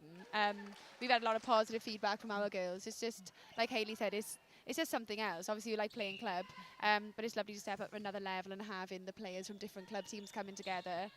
And it's also something to look forward to and build up throughout the year. So when leagues finish, it's like the extra competition. And it's actually really competitive, isn't it? Very competitive. I know you said it's gutting for you to lose Macy, but you know, from that experience from National League last year, it may have got her to where she is now. Yeah, I heard she had a really good coach, but well, I don't know. maybe. I just think all of the above. I just think having this on TV as well, with it being live streamed, you know, for women and girls sport, it's amazing because we don't tend to get it on TV. So, you know, there's lots of women and girls playing netball in Wales, so it's great that they get the recognition for it. Yeah, well, but that's how it developed in England. We started with Super Cup, remember, just every weekend over a couple of weeks, and then it progressed into Super League. So you've got to start somewhere, and this is a nice way to give opportunities to players to play in. There's another one for Brooke Collette to add to the tally. Oh. Yeah, we missed that one. Well, we've got 1.5 minutes left of this third quarter. South East Blaze have managed to hit the 30 mark with Powys Sparks on 8. Still working hard, though, to get this ball into their goal circle. And Mary Bailey took a shot off one foot, but the obstruction call was called on Brooke Collett. She takes the time, she steps. Oh, that ball just looked flat all the way through, coming out of her hands. I think, unfortunately for Powys, they haven't managed to hit my target that I set in this quarter. However, they've managed to limit South East Blaze. I think they hit, was it 12 in the first two? Or 11? So they're not quite there yet. So that's a positive that they can definitely take from this. Indeed. And netball is all about attack and defence. Pamela, I was going to ask you a question as well. Being such the great player that you were, you said about the shooter having quite a flat shot there. What coaching points would you give any shooters listening in at the moment? Oh, you put me on the spot now. Sorry. No, not at all. But exactly that. I think it's setting the feet, so it was flat. So she didn't follow through on her shot. So you've got to get your power from your legs. Your hands should do exactly the same thing every time. But she kind of pushed it towards the post, whereas you want to let it come out nice and smoothly. Do a flick your wrist so it backspins, and then it can pop into the ring, hopefully. Like a McDonald's M. That's what we were always taught. Indeed. Or upside down umbrella. Down, yeah. Upside down J or umbrella, whichever one. As the buzzer goes for the end of that third quarter. Oh, Mech Tech Professionals and the print company South East Blaze 30 and Butte Energy, Powys Sparks 8. So Powys Sparks only able to put 1 on the board in that quarter, but they did reduce South East Blaze to 8 that quarter. So, Nick, give us some insight. Like I said, you know, with Southeast Blaze, their attacking was still really, really strong, but Powys managed to limit them to 8, which is a massive positive for them. I think they just went a little bit harder man-to-man, but I think in this last one now, they need to go out for goal difference. Southeast Blaze won't be happy with just sticking to 8. They're going to go back out for that at 11. I thought the feed-in was a little bit better from Power Sparks. They actually worked with the shooter a little bit more. They played it around a little bit more, even though they only managed to have the 1 goal. The play looked a bit better. So we'll see in the last quarter, but I think if they can push for maybe 4 in the last, and obviously the Blaze will at least up to 11 again. Indeed. Well, we kept saying the tally queen, Brooke Keller, coming out with quite a few intercepts. Emma, for you, in terms of what Power Sparks can do in attack, because it seems to get a little bit clogged and not quite able to find their teammates. Yeah, I think, like I've said before, it's those short, sharp drives. I think they're really important. That's what, when they are doing that, that's when they're getting that ball to circle edge, they're getting that ball into the circle, and they're getting the goals. But I do think that, you know, they really need to work hard at that, you know, because Southeast Blaze, sorry, I'm getting confused. Southeast Blaze's defence is really, really strong, and they're communicating a lot. You can hear them, you know, from the sideline here. They're all talking to each other, and they've got a really good setup there, and everyone's working together. So I think, yeah, just those sharp drives to the circle edge, like Nick has said, and then that's where they get that success into the circle. Indeed, yeah. And for Blaze, Nick, you're saying they're going to want to see that scoreboard and that difference in score get even higher. What are the key things for them? I think what they're doing really, really well defensively is they are pushing Spark to the side. So they're creating a hole in the middle, and that's where you're seeing the likes of Brooke coming through and taking the tips. And I think attack-wise, just keep on. The first 2 quarters, they were so sharp throughout the middle. It was that in and out, the top of the circle, straight in, the rotation in the circle, and I think that's where the goals were coming quick, but I think they slowed down a little bit in that one. So I think if they can try and come out of this with 42, they will be pretty happy. If they manage to rotate their squad, I can see a few new players coming on. So I think it's really positive for them as well to come away with that. Yeah, as the players say, Scott, your eagle eyes are correct, because we've got some changes on both teams. So Southeast Blaze, Power Sparks, we've got Mary Bailey going to goalkeeper, Kat Carmody at wing defence, Chloe Evans at centre, Mika Jackson wing attack, Emily Brooks at goal attack, and Katie Parks at goal shooter. Savignon is still at goal shooter, and that ball goes off the back line for Power Sparks to be able to take the back line and start their attack. 3 seconds, ball held. That defensive work rate from Southeast Blaze, piling on the pressure. I do think it's one that we mentioned earlier on, but it's the feet positioning. Obviously, you know yourself, Pam, if you don't turn your feet towards the post, the defence are only going to read in one direction. And I think as Sparks, we're not turning fully to look towards the post. We're not looking down court. So it just makes that defensive job so much easier. Definitely. Always. When you're coaching, you say you turn fully, don't you? Because you give yourself the options. If you look, most of them are turning towards the sidelines. And that's something you could just easily change. You know, one word, it is changed. You can even just see it there as Leah Jackson at centre took that ball. It's just limiting the movement and the sight as well from the actual player. It's limiting themselves. I constantly shout to my players, turn volley! Sorry. And sorry, it's Chloe Evans that is on at centre now. And we've got the Southeast Blaze changes. So goal attack, Becky Baker is Rebecca Baker on at goal attack. Brooke Collett has moved to wing defence, Nia Fishlock at goal defence, and Katie Reese is back on at goalkeeper. That was a lovely shot. Lovely shot, as you say. Blaze on the mark. First goal for them of this quarter. Baker at goal attack, plays wing attack and goal attack. Just unable to keep that one on the court.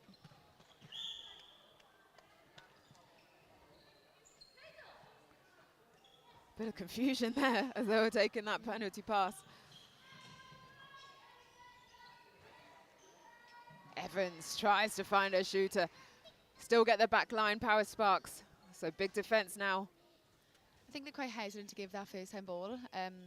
that's credit to the defensive pressure they're putting on. But I think if that first time ball is given, it just makes it a little bit easier for the attack. But I can see why they want to hold on to it. They want to make sure it's getting there, and there's so many tips and arms everywhere.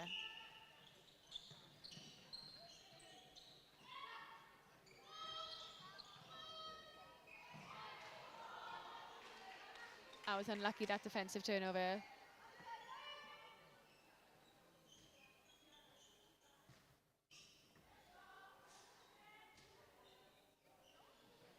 So backline, Power Sparks, 31 plays 10. Long ball in. Oh, nice take from Katie Parks, at goal shooter. She's come on, back on again for this last quarter. Did start the game at goal attack.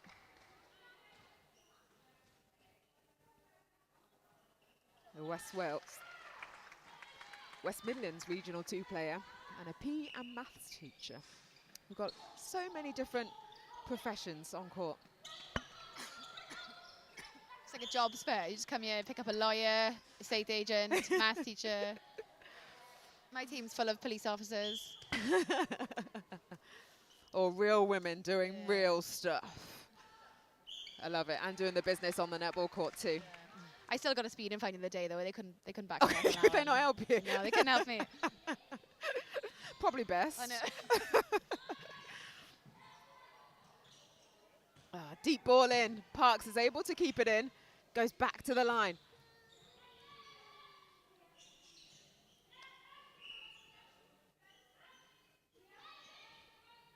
Mika Jackson on a wing attack. Swings it to the top of the circle. That feed is so much easier when you hit that circle edge. You just don't have those arms in front of you, and you can see that it's going straight in. How many of Power Sparks scored in this one? Is it 3 or 4? So they were on 8 coming into this quarter, yeah, so 3. Which is much, it's much more you positive than guys the are last on for few. the maths. Well done, girls, thanks.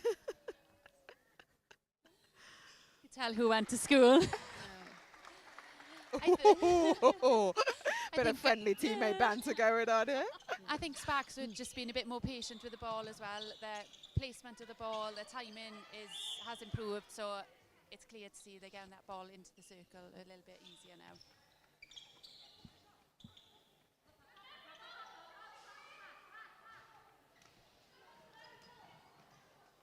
Oh, great hustle. With the pop. Yeah, waiting for the pop, but it was Chloe Evans who kept on it to try and keep that in.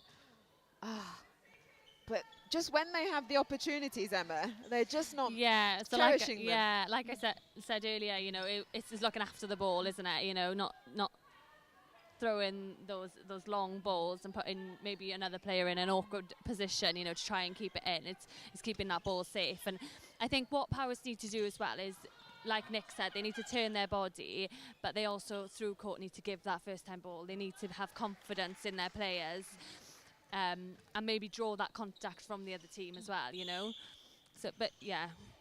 I do think they'll be really happy in this quarter because they have limited plays to 3. Is that right? 3, yeah. Okay, 3. yeah. Which, if on the average of most quarters, they hit an 11. So the defensive pressure is much better. Yes, that's positive there. And we've just got 4 minutes left of this final quarter of the Fleet EV, the National League 2024. It is a participation competition. And Baker, a goal attack. That was a lovely in and out swoosh shot. Getting that nice front hold. She was telling us earlier that she prefers to run around the edge at the top of the circle because it creates a little bit more options than that baseline drive. And she's doing it here, being that playmaker. You're giving all her secrets away now. Lucky we played them already. Nice shot. She gave that away freely, so I'm just passing on what she said. Maybe I did coax her into saying it though. Oh, just Savigar off on that one. Just didn't take her time. You talk about what shooters can do to set those shots and be more accurate on it, just to set your shot, get yourself comfortable.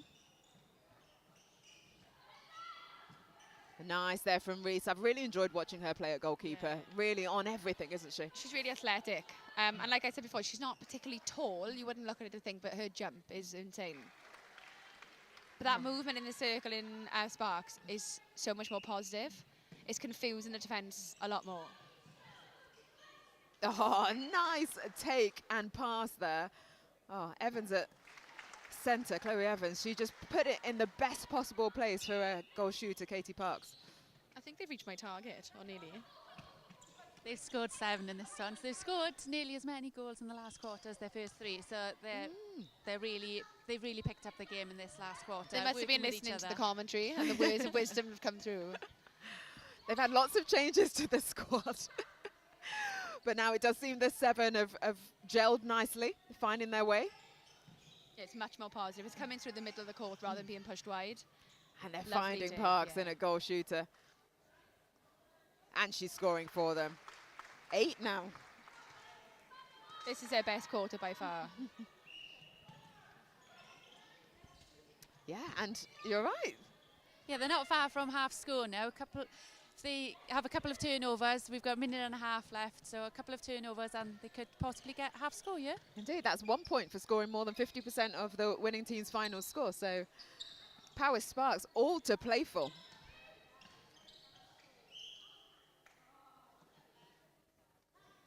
But Baker's wanting to say, nah, we want to push on. We don't want to give any points away.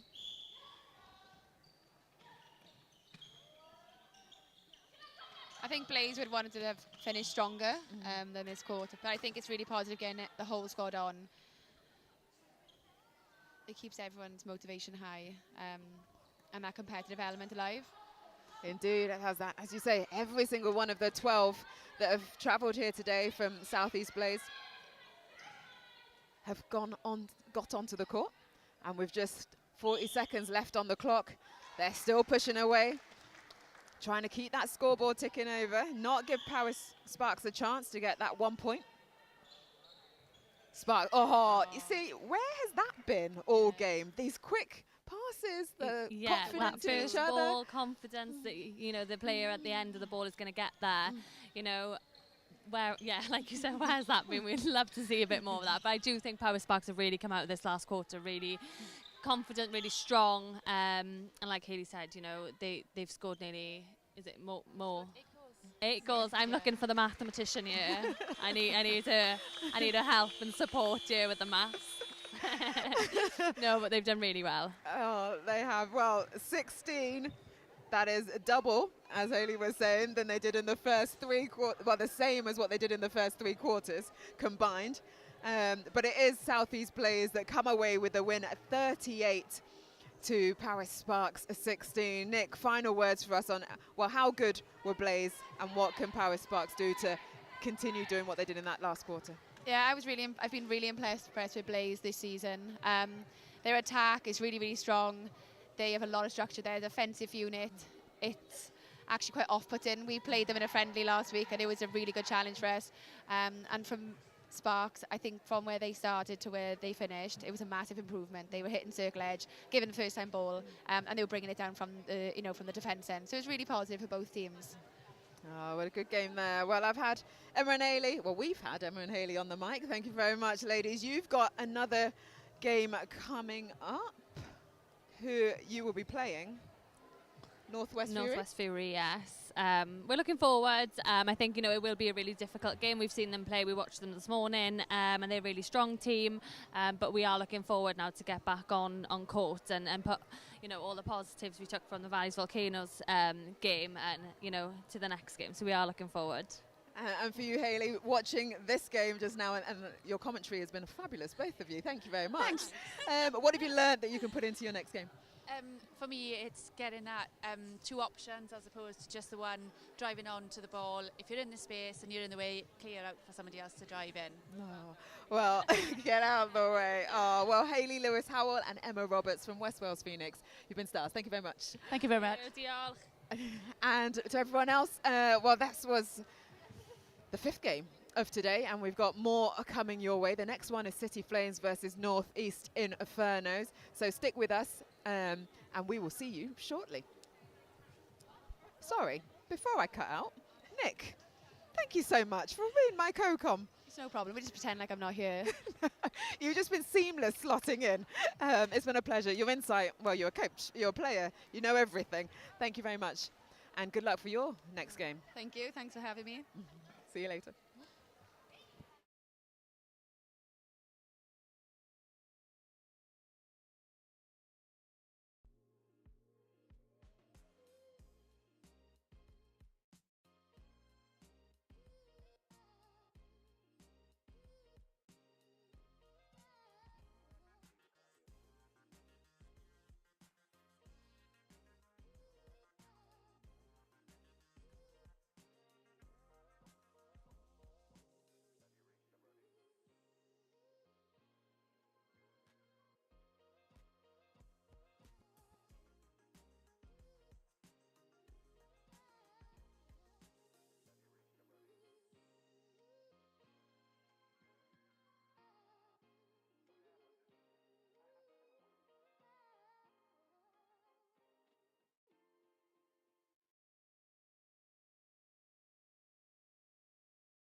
Good afternoon, everybody, and welcome back to this Fleet EV National League. And again, after a highly successful first year last year, year 2 is back bigger and better. And as the name suggests, with Fleet EV as our headline sponsor, here to help the transition to EV nice and smooth and support netball in Wales.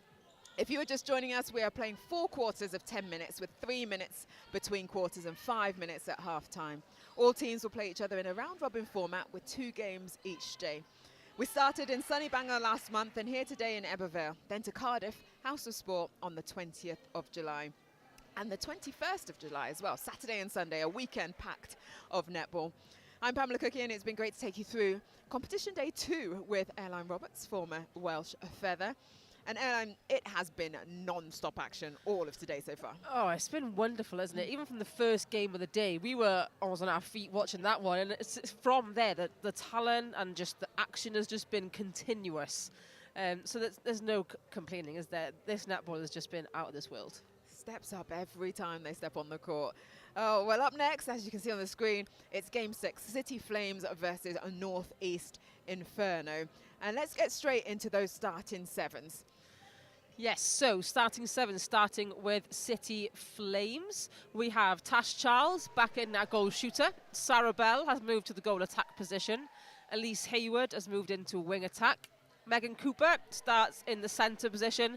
Jill Morgan back on at wing defence. Tizzy Birchurst at goal defence and Katie Darlow in at goalkeeper. Moving on to your North East Inferno lineup.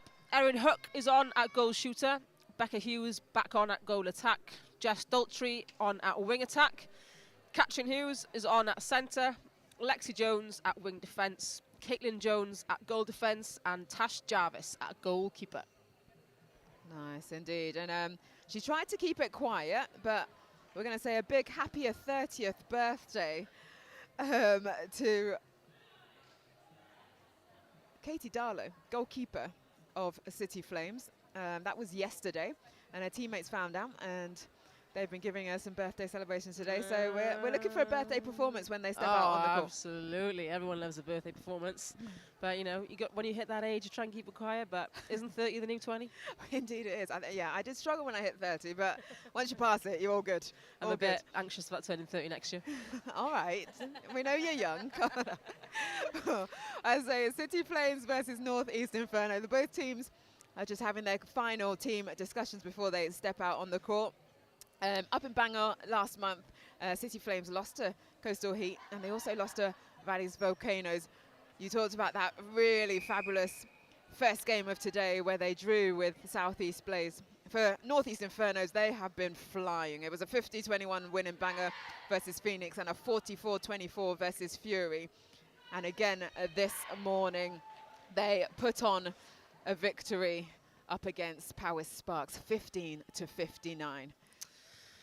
And the umpires for this match, just about to kick us off, we have Rhiannon Reynolds and Llynos Jones in control of this game. So, in yellow, City Flames take the first centre pass. Straight in, quick off the mark. Bell has moved to goal attack. She did play wing attack in that first game today, adding something a little bit different in that shooting circle. Absolutely, she's a very versatile player. We know she can put that shot up, and she is very comfortable under the post, but also very comfortable wing attack. Elise Hayward, a great centre court position player, plays a very good centre, but also a very good wing attack. We saw her accurate feeds earlier on this morning, so I think both of them in those positions, not a problem, I think, for either of them. But there goes Becca Hughes with her first shot. Not a problem for her either under that post. Very accurate, isn't she just? Great playmaker and also confident in that circle. And her twin sister, Katrin Hughes, is on defence. She gets the turnover. And this is what we've come to know from North East Infernos. They work great on defence as well as on attack. I would love to know Katrin Hughes' turnover rate. I would love to know what, you know, the percentage of balls she turns over in the game is. And I bet it's extremely high. Unfortunately there for Becca Hughes being in a contact call, I think, or catching out maybe offside. The City Flames are trying to fly down the court. Well, they were disappointed earlier with that draw against Southeast Blaze. I really thought that was one they could get the win off. And I know this is going to be a challenge up against top of the table Infernos, but they're starting well. They're starting very well, and I know they're really, really anxious for that first win of the tournament under their belt. And Inferno just want to keep their race going, aren't they? They just want to keep on top of that win streak they've got. Oh, nice jump there from Tash Jarvis. Recently married at the weekend, just gone. It was Turner. But Tash Charles, not a problem for her under that post. It'll be a great competition between the both Tashers, won't it, in that circle? I'm going to stick to surnames, otherwise I'm going to get... Hughes, lovely rebound. She got up nice and high. Nets 2 apiece. As I said, 10-minute quarters. City Flames, on the attack, just managing to keep her feet up. Cooper at centre for City Flames. Offering again. And the feed into Charles. Jill Morgan. Oh. Jarvis on that feed. Inferno have done their homework, haven't they? They know that ball's coming into Charles. They know when to shut it down, and they'll turn the ball over. The City Flames have to be careful here. Very much so. That 2 have gone in quite nicely for City Flames, haven't they? But that third one, Jarvis all over it, as you say. And look at that ability to just come completely over City Flames' defence. The left City Flames really chasing the ball there, and then Erin Hook, no issue for her under the post. First turnover of the game and scored. So that's turnover off the Senti pass. Hughes into the back. That combination with Hook really growing, really progressing. Absolutely. And Jess Dolcher as well, playing wing attack now, previously played centre in their last game. She's also a very good playmaker, isn't she? Bringing that ball down the court steadily, knowing where the space is. She's really impressive. Big jump in there from Charles. Oh, what a jump. Oh, so impressed with Caitlin Jones. Again, not the tallest of players, but has got a jump on her. And so quick off the mark. But for Bell, she takes the penalty, pass or shot, and she puts it through the net. Dolce, as I say, comes out to help her wing attack off the centre pass. Hook exits the circle. Every second ball went to Caitlin Hughes there. She was literally on the end of every ball. And Becca Hughes is called for obstruction on Tizzy Birchhurst. So Flames will get the turnover. Wales under 17, Celtic Dragon under 17 back in the day. She's Sarah Bell's boss. Sarah Bell's her boss. Oh, Sarah Bell is her boss. Tizzy Birchhurst. Thank you. Yes, she is. Where do they work? They are in high school together, I believe. PE teachers, both of them. In Penarth, I believe, around that area. Well, umpire Jones, she talks about having a teacher voice and it being now powerful and loud, but Sarah always also talks about that teacher voice, so. She does, yes, and from what I've heard, Sarah's a very good boss.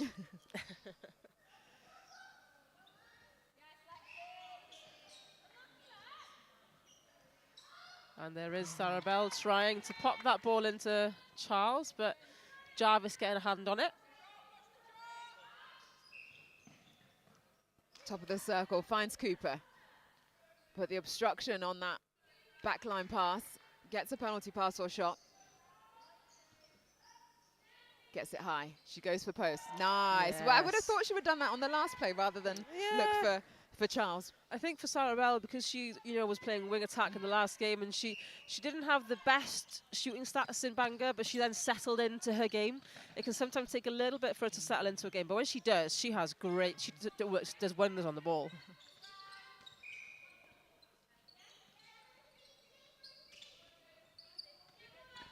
Becca Hughes delays the pass as Hook runs that baseline and nets.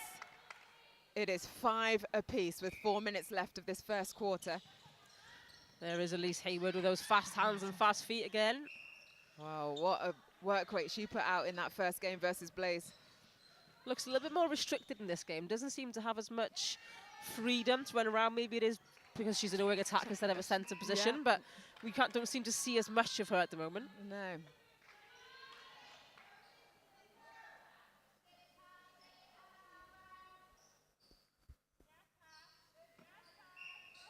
Sarabelle just slightly short on that shot.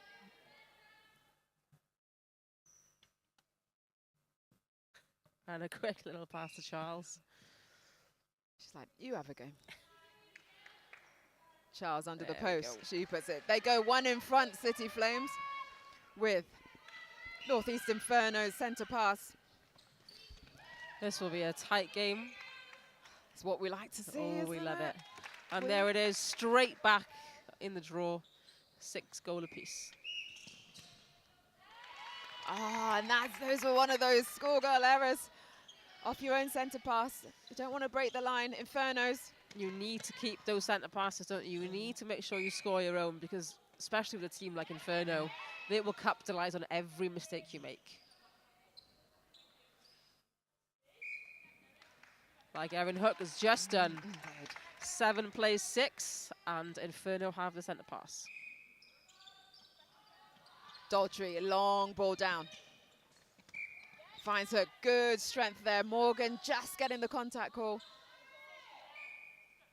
When it flows for Inferno, that's so beautiful, isn't it? It just seems seamless, like they're in sync with where each other are going next. They're in sync. Everyone on court is on the same wavelength, and it's just beautiful, isn't it? You can just see it.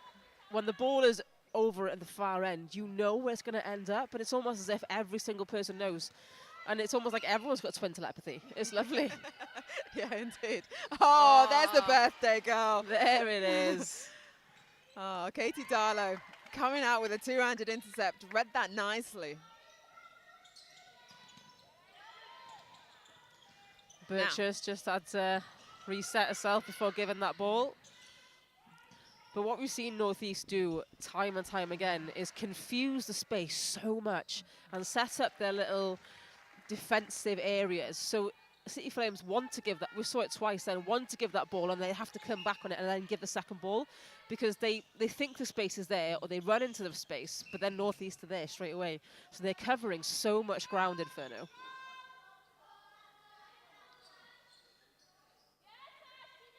So 8 apiece, 1 minute left of this first quarter of the Fleet EV National League here in Ebbw Vale. City Flames go into the lead again with that 1 goal. This is a much better performance from City Flames as well. They're really flowing their game better. Their defensive work is up there. Their rate is up there. I know it feels like Inferno are just scoring goal after goal after goal, but you know the score doesn't reflect that. It's 9 goal apiece, and their attacking side as well from Flames is really flowing nicely. Indeed. Well, considering Northeast Inferno have had put 50 on the board, a 44 on the board, and a 59 on the board. To keep them to just 9 in this first quarter is good going from City Flames. And a chance. They go back in the lead again through Charles, the Cherub Angels goal shooter. She's a force to be reckoned with as well, isn't she, Tash Charles? But Erin Hook is working really hard in that circle, isn't she? She's moving a lot. She's drawing out space. And a long shot from Becca Hughes. Was not scared of that one. Right on the buzzer. Just before the buzzer went to draw this game, neck and neck, 10 apiece. Oh, both coaches, Jamila Abbott for City Flames and Lowry Baker for Northeast Infernos, can be pleased with their sides, right? Oh, I'd be pleased with that. Yeah, absolutely. I mean, neither team let up on their performance. Defense on both sides were trying to keep the ball out, trying to play wide, make the players play wider. Both attacking sides were trying to work the ball around. There was no forcing too much ball in. We didn't see too many feeds from further out this time from Hayward or Cooper. We saw Sarabelle work the ball more. Sarabelle adds a little bit more height into that circle as well to complement Charles. So it's nice to see that the ball's been played around a bit more. Inferno are a bit faster in bringing the ball down court, but we see that Flames are a bit more clinical in bringing the ball down court. So it's just one game being played in 2 very different ways. Indeed. And for City Flames, that defensive end, we talk about how much Northeast Infernos have put on other teams. To keep them to just 10, what is it that Tizzy Birchard, Birthday Girl Darlow and Jill Morgan at Wing Defence are doing? I think what they're doing is they're turning the attacks into individual players. So like we've said multiple times, you have to be able to work as a unit and as a team. So if you can isolate players in the attacking end, you can then try to not let them come together as a team. So we know that Becca Hughes and Erin Hook have a really great combination. We know that Catherine Hughes can come in there and play with Becca Hughes with their eyes closed. So if you can try and isolate that and make one player have to play themselves a lot more. We saw Catherine Hughes have to take one ball off 3 different people. That's something that you can shut down, because you shut down Catherine Hughes, where does the ball go next? So if they can pinpoint separate players and do that, they can shut down North East's player, because they're so fast, but they're currently doing it quite well, and they're forcing out players to have to play wide. The ball has come up to this sideline many times over here by the comms table. We can see it. So you have to keep forcing them wide, because that ball going into the shooting circle is happening quick for North East. Very much so. Well, City Flames, they are 6th in the table coming into today on 4 points. Northeast Inferno sitting at the top of the table in first place. So it is quite a difference in terms of ladder position, but City Flames showing that they're in this. And as we saw in 2023, as each round came, they got better and better. They did, and you know, City Flames, they had an unfortunate loss when they were playing against Coastal Heat, and they had an unfortunate game against Valley Volcanoes. They got some points in it because they came within half, or came within 5 points, sorry, so came within 5. So they did get some points. They are sitting on 4 points, and they will have got that 3 points from that draw this morning. But I think for them, they really want to get that win underneath their belt. So sitting in 6th place doesn't actually show what they can do. It doesn't actually mean the same thing as what they're actually seeing on court. It doesn't reflect it. And in other games, those tips would have gone straight to the opposition, but it lands in City Flames' hands as they take the first centre pass of this second quarter. They use the triangle. We know Nick Cook loves it, but wow, Caitlin Jones. Caitlin Jones. Is she going to be on that again, where we're going to say her name many, many times as she comes out with the those defender defense? everyone wants on their team, You Caitlin know? Jones.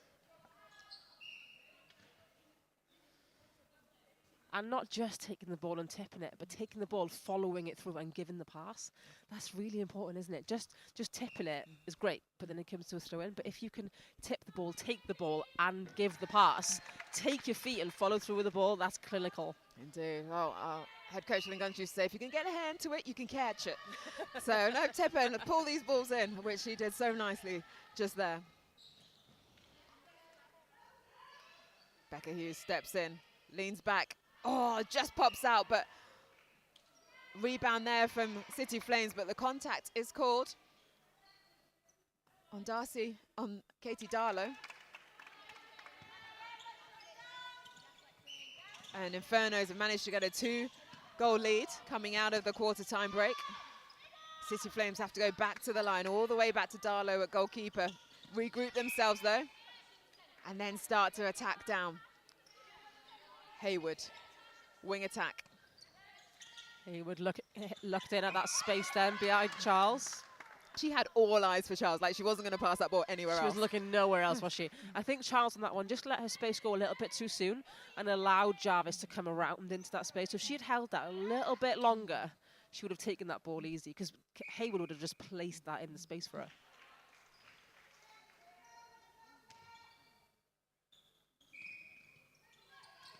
Oh, off 2 people marking her on the centre pass, but Becca Hughes was just like, I'm free. Just stepped out. Didn't need to be anything special, did it? No. Step out onto the court. That's right though. Sometimes you can see players that just buzz here, buzz there, go again, go, but you've not actually done anything that's useful. You've just moved lateral side to side like a windscreen wiper. Yeah. And then you're not doing anything else, you? You're not moved your just defenders. step forward. Yeah, literally, step through it. And it results in a goal for Northeast Inferno. 13 plays 11. City Flames with ball in hand. We see it on Elise Hayward's face. Every time she takes the ball, she looks in at Charles. Every ball she takes. And you would have liked that for Charles, even though she was kind of almost the last line of attack, but just turn fully first to give your teammates a chance to get down the court. Always turn post when you take that ball. So once you take that ball in hand and you're on the attack, always turn post, because you never know who's on that run towards post, who's on that run up court. But we see it well with City Flames. Everyone is turning post. Just like Hayward did there, and Sarah Bell. Yeah. Sometimes you don't realise how close you are to the post. You turn around and you're in the right third and everything. This time she does, and she does it well. Through the net it goes. 12 at place 13. Just one goal in this. Ooh, And footwork right there. something we didn't mention to you, but there are no changes between either teams in this second quarter. I think both teams are very happy with the way everything's going at the moment.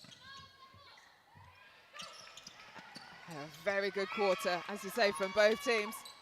Why would you change it? Neck and neck, it was 10 apiece. Bell. Oh, just miscommunication, but there was 2 on her. She had a centre teammate, Morgan, on her left-hand side. I think Charles expected the first ball because she rolled off the back, but when Bell got that first ball, she had to do something else. You can't just stand there and expect the ball. But Northeast Inferno capitalised on that and put the score at 14-12. And Hayward knew exactly what she was doing there. She forced her wing defence over the line. Again, looking in for that feed every time. I am liking Bell at goal attack, though. I know she seems to just open it up a little bit for City Flames. I know she says she prefers wing attack, not the pressure of having to shoot, but she still does goal attack so well, and all that experience from playing in Wales, for Wales, sorry, and for Cardiff Dragons, really coming to fruition. Yeah, she's a very experienced goal attack, but she plays like a wing attack, so it's like having 2 wing attacks on court, and then she with that added point of being able to shoot. So she's very good at feeding the ball in and the movement, and because she is a very good wing attack, she balances well with her wing attack. Like exactly there, she drew both defence right into pocket, leaving Charles all alone in that shooting circle. And Elise Hayward, her vision into the circle has been on point all day, hasn't it? It's absolutely phenomenal, and the feeds are just so accurate.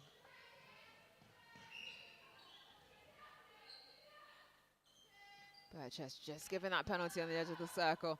It goes in. Hook. I'm not sure she's missed today. I haven't seen her miss, if she has. So smooth on the shot. 2 goals, still the difference. Hayward comes through the middle. She's looking for someone down court, couldn't find it, but goes back to Morgan. Morgan, the workhorse, always there when she's needed. A contact call there called on Catherine Hughes. Trash Charles. Oh, she was waiting for that front hold, and Caitlin Jones really wanted that one, didn't she? Great little tip. It was that timing, though. She seemed to be in the air, but then find an extra inch to get the tip, and the pressure produces a turnover. She just hangs in the air forever. Jarvis takes the back line.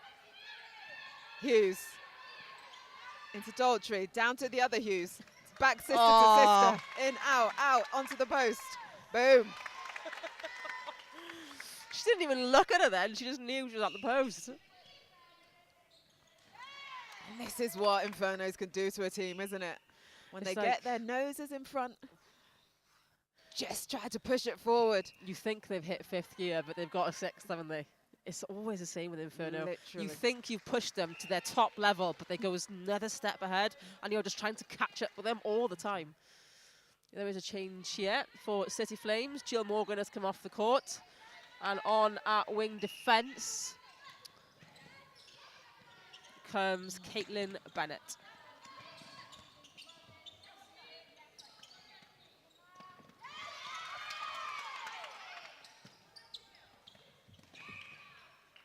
Charles holds her space nicely, gets the front, and able to pop forward. She's right under the post, takes a step. Ooh, a little bit of argy-bargy under the post, but I think both giving as good as they were getting. And it's 15, plays 13, 2.5 minutes left of this second quarter.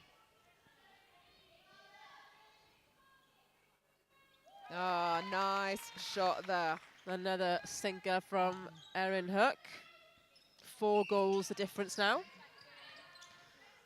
And there is Caitlin Bennett on her first touch of the game, but that feed didn't quite get there from Hayward. Well, that's quite uncharacteristic from her, isn't it? Very much so. Too much height on it. Charles was not able to get a hold of it. And this is a chance again. And this is what Infernos can do. They really punish sides when they make that mistakes, don't they? 4 passes from one side of the court to the other, because like you said, they punish them so much when they make a mistake, and they will capitalise on every single one. And it's not very often that Inferno makes mistakes themselves. They don't make many unforced errors. They're clinical with the ball. Every pass reaches Inferno hands. Lowy Barker doing a great job with her side. There was no changes from the Bangor squad, so all very much used to being in amongst each other.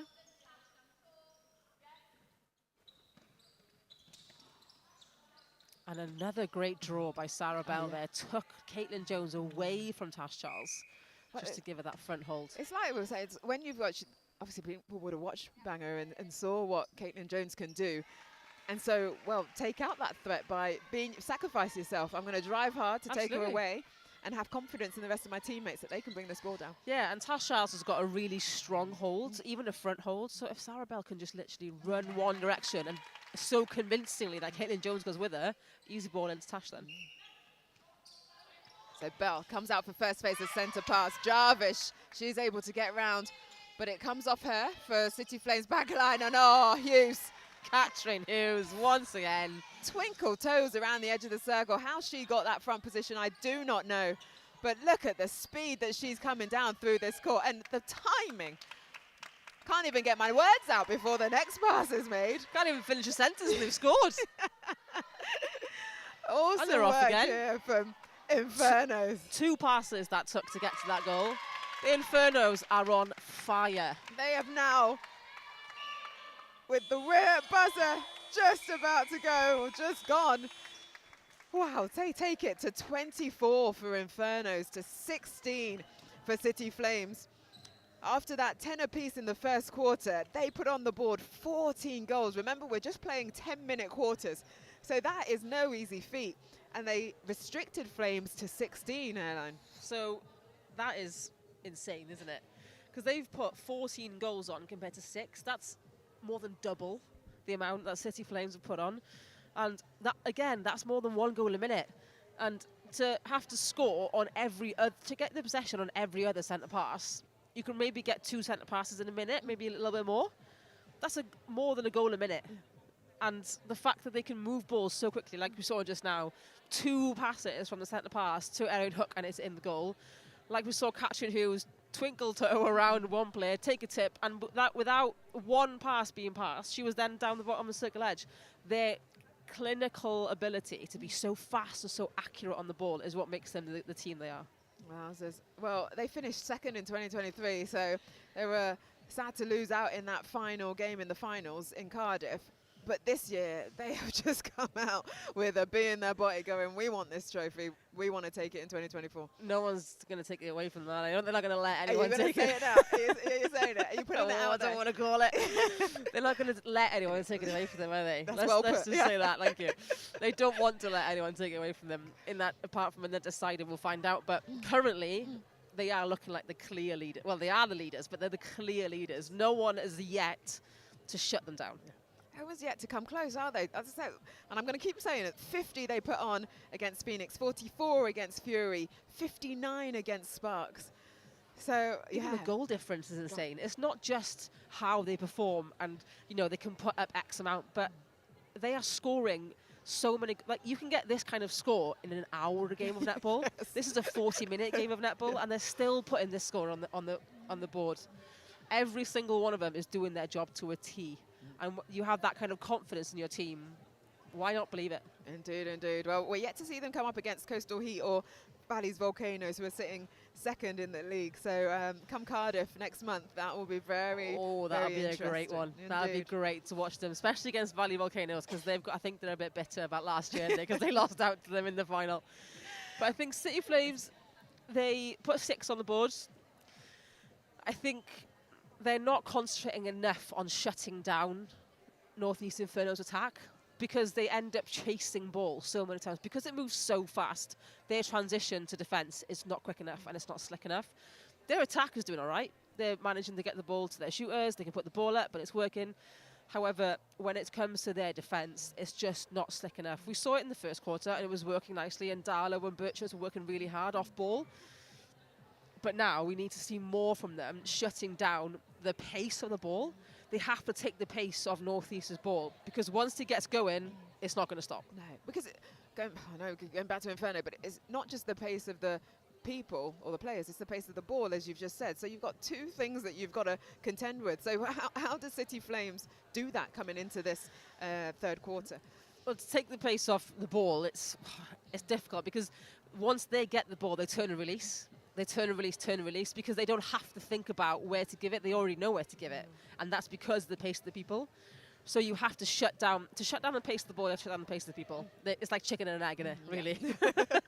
So they have to shut down the players of Inferno. They have to, restrict them. They have to track them. They have to not allow them into the space they desperately want to get into. And because they're so fast to get in there, they will beat them to it. So they have to get on the front foot, they have to get a ball side, and they have to push them out as high and wide because they want to get low.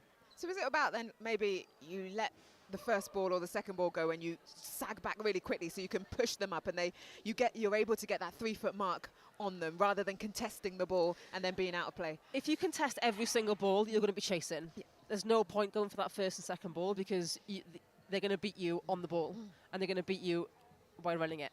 So you're better off letting maybe that first ball, maybe even the second ball go, and then just beating them to the third one because you can read their game easily. You know it's going to go 1, 2, 3 in, 1, 2, 3 in. Indeed. Wow, let's start off this third quarter. Northeast Infernos with the first centre pass. They're up 16-24 against City Flames. A couple of changes have happened. Yes, so we have got Olivia Brown in at goalkeeper for City Flames. And she gets a turnover straight off the back. Good rebound. Wonderful work. We got Elise Hayward has moved it in to centre. Sarah Bell has moved out to the wing attack position. And Selena Radcliffe is back on court as goal attack. So similar combinations that we saw in that first game when City Flames played Southeast Blaze. And I believe Northeast Inferno have stayed exactly the same. They really want to punish the City Flames side in terms of keeping that momentum going. And if they can keep that same score rate. Step back. And she shoots and she scores. I think what Inferno do well as well is the basics. Yeah. They do the basics so well. They're playing basic netball. There's no need to overcomplicate anything. There's no need to try and be fancy. They play basic netball. They play quick and they play accurately. And that's the perfect recipe. Indeed it is. And Selena Radcliffe, who's started the first game this morning at goal attack. She wasn't in Bangor. Brought her into the squad. Gets her first goal of the game. Oh, great tip. Oh, Olivia Brown going for ball. Just catches Hughes. But this pressure now we're seeing in the circle. Ball's not going too easy. Well, I say that until Hughes gets it on the top of the circle. Oh, it's an odd miss for Erin Hook there, but I'm sure she'll get this rebound. Commentator's curse. You did indeed. Sorry, Erin. That was much better from the City Flames defence then. Olivia Brown is very, very agile and she will jump around and move around and get her feet around the player and she will make sure she's clean on getting her arm out for outside arm ball. So it's a nice addition to put her in there. Also giving Inferno something else to think about. A very different type of goalkeeper. Yeah. She's quite a young player and she has so much talent. But also I think Darla and her play very differently. Like Darla will kind of just like move around the player and just kind of, but Olivia Brown is so agile and she's got such good elevation and she works very well with Birchhurst. And we see her now, she's right up to the transfers line. So she's forcing Erin Hook to join her now. Whereas Darla might have just kept Hook back in her own position. So Brown will force Hook to do stuff she might not want to do. That's 3 goals off the back for City Flame to Northeast Inferno's 1 since starting this third quarter. Elise Hayward. We talked about her in that centre position, having a little bit more freedom, having a little bit more confidence. But down the other end. Who is it? Of course, it's Caitlin Jones. Of course it is. That Elise Hayward, she just put her hand up and just took it. Wonderful. Well, we were talking earlier, as another turnover happens, the smaller players, defenders don't realise where you are, do they? They just come from nowhere. As a smaller player, they can just run around you and just steal the ball away from you. But when you're tall, you're just noticeable, aren't you? Everyone just knows you're there.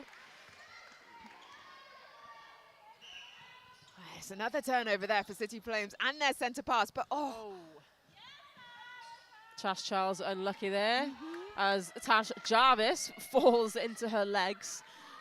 The ball goes off the back line for Northeast Inferno. That was a chance for them to get another one, take this game back to 4. But it's Infernos with the back line.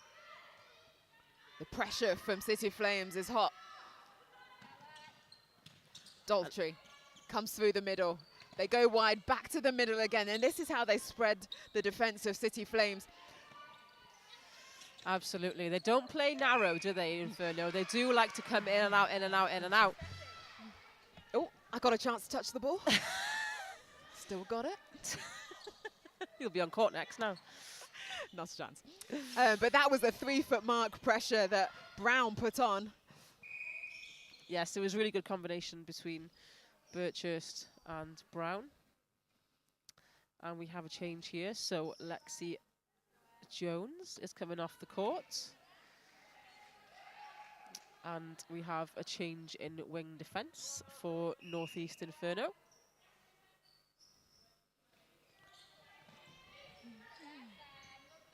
Oh, great feed over the top. Charles is there. She nets.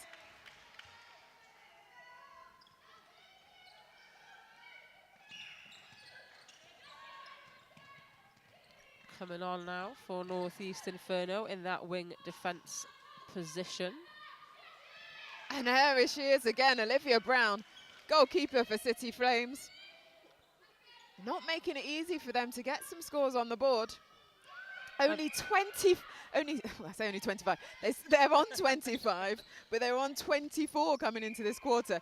And with 4.5 minutes left, that's a very low scoring for Northeast Inferno.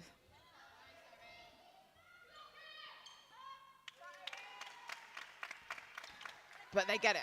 They're on 2. Bell at centre comes out for the first phase. Birchurst takes the contact. Oh, great feed.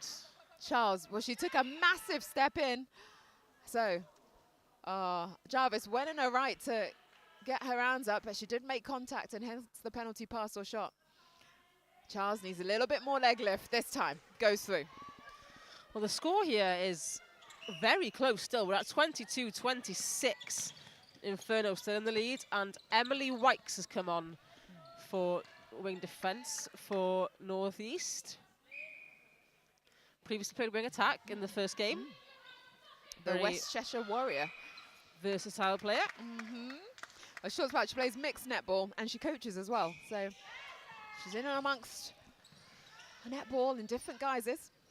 Wonderful. Oh, where does she come Becca from? Hughes. They've got hands all over the court. Daltrey is finding all kinds of space for herself. Daltrey has really made an impact today, hasn't she? And Bangor, she was a very good player. She was moving around the court, but today she has really brought out the big guns. Definitely. She's found her confidence. It's not just about the twin sisters. She's also making her mark. It's even just things like that bounce pass, just to change up the timing. Yeah, definitely. And Becca Hughes was working really hard then as well to, moving in and out of the circle, in and out of the circle. And Birchurst was just on her case the whole time. So she was sticking really hard to her, but then also just letting Erin Hook play. So just not being involved in the circle, Becca Hughes was just creating space. It was really nice. Hook, it took her a couple of minutes to get herself into this third quarter, but she's continuing where she's been all day. She does not miss. Oh my God, this ball is just flying from one side of the court to the other with such pinpoint precision. They just know, don't they? I'm telling you, they just know that the other one's there. Oh, just like that. What just you can like do, that. I can do too. Sarah Bell, what a ball. So good. 1 minute 40 left of this third quarter, and it's offside on the centre pass, breaking the line. And just within those few minutes, Inferno have really taken this game away. 31 plays 23. Yeah. Well, the City Flames had a chance to come back to 4, I think it was. But Infernos were not having any of it.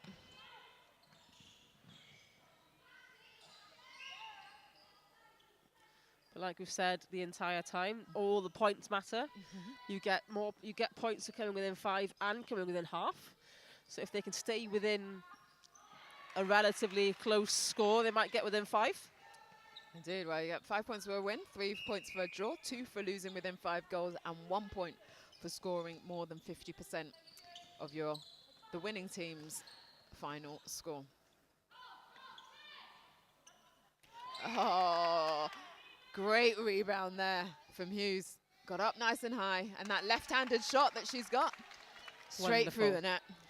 Olivia Brown has got a wonderful tip on a shot, and I'd really like to see her time it to have that little tip, because she's got the height advantage over both Erin Hook and Becca Hughes, so she can just time that jump and just tip that shot. It'll be wonderful.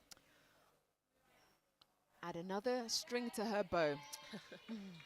Oh, lovely by Tash Charles. So 26 plays at 32. Northeast Infernos in the lead with 10 seconds left on the board. They're going to try and get another one. Oh. It's like it was prejudged what was going to happen. And even with that step back, why would you ever doubt that was going to happen? So just as I pause there, we can just see Olivia Brown just having a little word with umpire Jones, because she's shortening her distance as she lands. So it's good that the umpires are talking to the players, and that communication that Anne was talking about with us in comms earlier today. So just clarifying, isn't she? Because she feels she's getting pulled up a lot for obstruction, and she just wants to check, what am I doing wrong? And like Linos Jones has just said to her there, you are shortening your distance, because she's tiptoeing her feet a little bit. So stops doing that, there'll be no problem. Yeah. But that final centre pass then, it went from Katrin to Becca to Katrin to Becca to... I don't know which way it went, but that's the way it went. It's like she just saw her from one side to the other side, and it swung across the court, and it went back into this... Oh, it just makes me wish I had a twin. Your game would have come on another level, wouldn't it? Oh, well, at the end of that quarter, 26 to City Flames up against 33 for Northwest Infernos. They just scored 9 in that quarter, and City Flames actually scored 10. So it was a good third quarter for Flames, but all that damage was done in that second, where it was 6-14 in terms of the quarter score. So we talked about it after the first quarter. Like, City Flames do have something in them. It's just being able to do it consistently over all 4 quarters. Yeah, they have got really flashes of really great play, and we've seen like Elise Hayward can come in and take ball from anywhere and give ball anywhere, and she has that really great movement of play in her. And Selena Radcliffe make a massive difference there, because we managed to push and see them push Sarah Bell out into wing attack. Again, great position play for her. And they've got those really nice combinations, and they work really well as a unit. If they can just keep that consistency then throughout every quarter, it would make a massive difference, because we saw that they managed to score 10 in that one compared to 6 in the second one. So it does work for them. But for Northeast, they are consistency. they scored 14 in the second quarter, and they might have just scored 9 in that one. But then again, it doesn't really seem like they scored 9. They had bounces of maybe 5 goals in a row, but then City Flames shut it down. And then they had to go again. So it's that consistency of shutting down play that City Flames need to stop the run of Inferno. Yeah. Well, it was how City Flames started that quarter, wasn't it? And I think it took about 4 minutes for Infernos to get 1 goal on the board. So can they start this last quarter now in that same vein and try and pull this back? Yeah, can they start in the same, and can they keep that consistency of shutting down play? Because like I said, once Inferno get going with it, you can't stop them. It's so hard to stop them, even with you, and you will have the possession yourself. So they have to be able to stop them running away with the game. Right, we're up for the last quarter of this Fleet EV National League netball here in Ebbw Vale. And we're underway. City Flames have the first centre pass. Bell on the ball now at wing attack, but oh, great hands. But unlucky, just couldn't keep it in. Emily Wicks has come on at wing defence, trying to put that pressure on. Oh, Bell, we saw it, but oh, Jarvis, she Oh, she knew where that ball was going. She got that knew. front position. She knew. Straight away. And even when Tasha Charles was pulled up for contact then, she smiled at the umpire and said, yeah, I know. I did put my hands all over her because Jarvis got great positioning on that ball. And just by looking around, there is no changes seem to be for City Flames and no changes for Inferno either. Erin Hook. Nice. Hook, line and sinker. Boom. Infernos with a centre pass in the grey and black. Sister to sister. This time not pinpoint, but it still lands. And Erin Hook is the timing for me, how she just pops free at the right time, and there doesn't seem to be any defender on her. No, she does really well. She holds her space really, really well, and on that last second, she pops through. Because like on this one now with Tash Charles, she just pops through a little bit. If you pop through too soon, defense are all over you. So you have to have your timing exactly right, and that's what Hook does so well. She knows exactly when to come through. It's the same as through court for Northeast because they're moving on the exactly right time. They're landing on exactly the right time for the ball to land to them on exactly the right time. It's just wonderful. And there we see evidence of it again, just all on her own under the post. After that great start from Olivia Brown in terms of putting that pressure on. Oh, great take. And she lands it outside of the circle. Catherine Hughes, such an acrobat. And she's there again at the top of the circle on the other side, straight to Erin Hook. Oh, well, Catherine, she has played Wales under 17 and under 21. She went to Netball Europe, but didn't quite make it into the senior side. But she's showing here in this league just how great she is at this level. She's still young, there's time. Okay, you see? I love that, love that. How old is she? I think she's in her early 20s. Boom. Yeah. Oh, Olivia Brown, the goalkeeper, receives a warning from umpire Rhiannon Reynolds. Our first warning of the day. And a turnover straight away from Emily Wykes. And there Becca is goes Becca down low. Hughes. Hughes, nothing but net. And then she's there for the first phase of the centre pass. There is no Constantly stopping them. working. All of them, isn't it? Daltrey at wing attack, Hughes, the other Hughes at centre. Like, they're just constantly moving, and it must be so difficult for the defenders to try and keep track. I don't think you can keep up with them. That's the problem. Like, if you try and keep up with them, you're gonna going to be on the back foot. It's not worth it, and it's not going to work. So don't try and keep up with them. Do something to stop them. Let them have that first ball, and then what's your next move? That's the best way to try and stop them. Oh, Caitlin Jones. Yes, Caitlin Jones. She knew. She looked She at the umpire. She was like, she knew she won that one. She got her hand to that ball first, and she looked at that umpire with puppy dog eyes. just going, what are you going to call? What are you going to call? Yeah, you know it. That was me being awesome. Oh, well done, Hugh. Jones.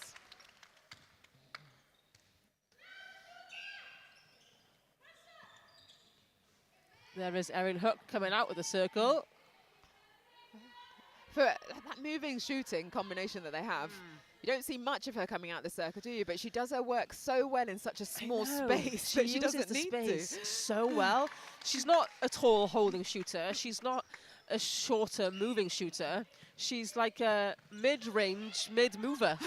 And it works really well, doesn't it? It's the perfect way to describe her. So spot on. And there is Chas Jarvis again, trying to put up against Charles, but a really nice screen there from Tash Charles for Radcliffe to take that ball. Not seen much of Radcliffe in this third quarter. Is it because of what Caitlin Jones is doing? And yeah, I think Caitlin Jones is keeping her out of the game really well. And there is a change coming on. Jill Morgan comes back on the court, but as goalkeeper, and Olivia Brown takes to the bench. Probably because of that warning? Yeah, I would assume so. It's difficult, isn't it? Because she did take a lot of calls for obstruction on this end of the court in the last quarter. So the last thing you want to do in a game like this is have a player be sent off for 2 minutes.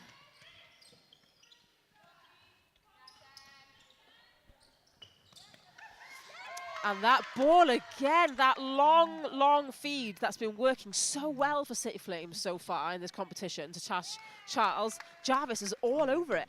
We talk about in netball, like, it's not just the physical attributes you have, and we have said about Infernos, their speed, their pace and everything, but it's the mental nous that you have, and you just see that from Jarvis. As this game has progressed, she's just got on top of Charles, hasn't she, and been able to get those intercepts because of how mentally smart she's been in her play. She reads the game so well, and she knows Tash Charles's play inside out now. She knows that she'll set up a certain point.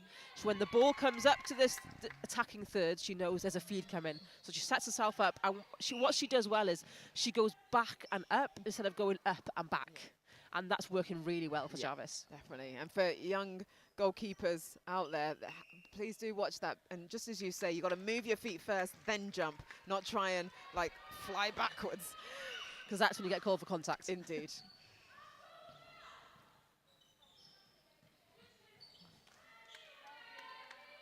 And in, like, no amount of time, Infernos are on 47. City Flames are on 28. 3.5 minutes left of this game. Game 6 of the Fleet EV National League. And City Flames trying to penetrate through this Inferno defense. They go wide, but a little too wide. And you just seem to see for City Flames getting frustrated with each other. Yeah, I feel like Hayward could have got on the end of that. Yeah, she didn't want to. She normally can get on the end of those balls, but I feel like she thinks, well, I'm not going to.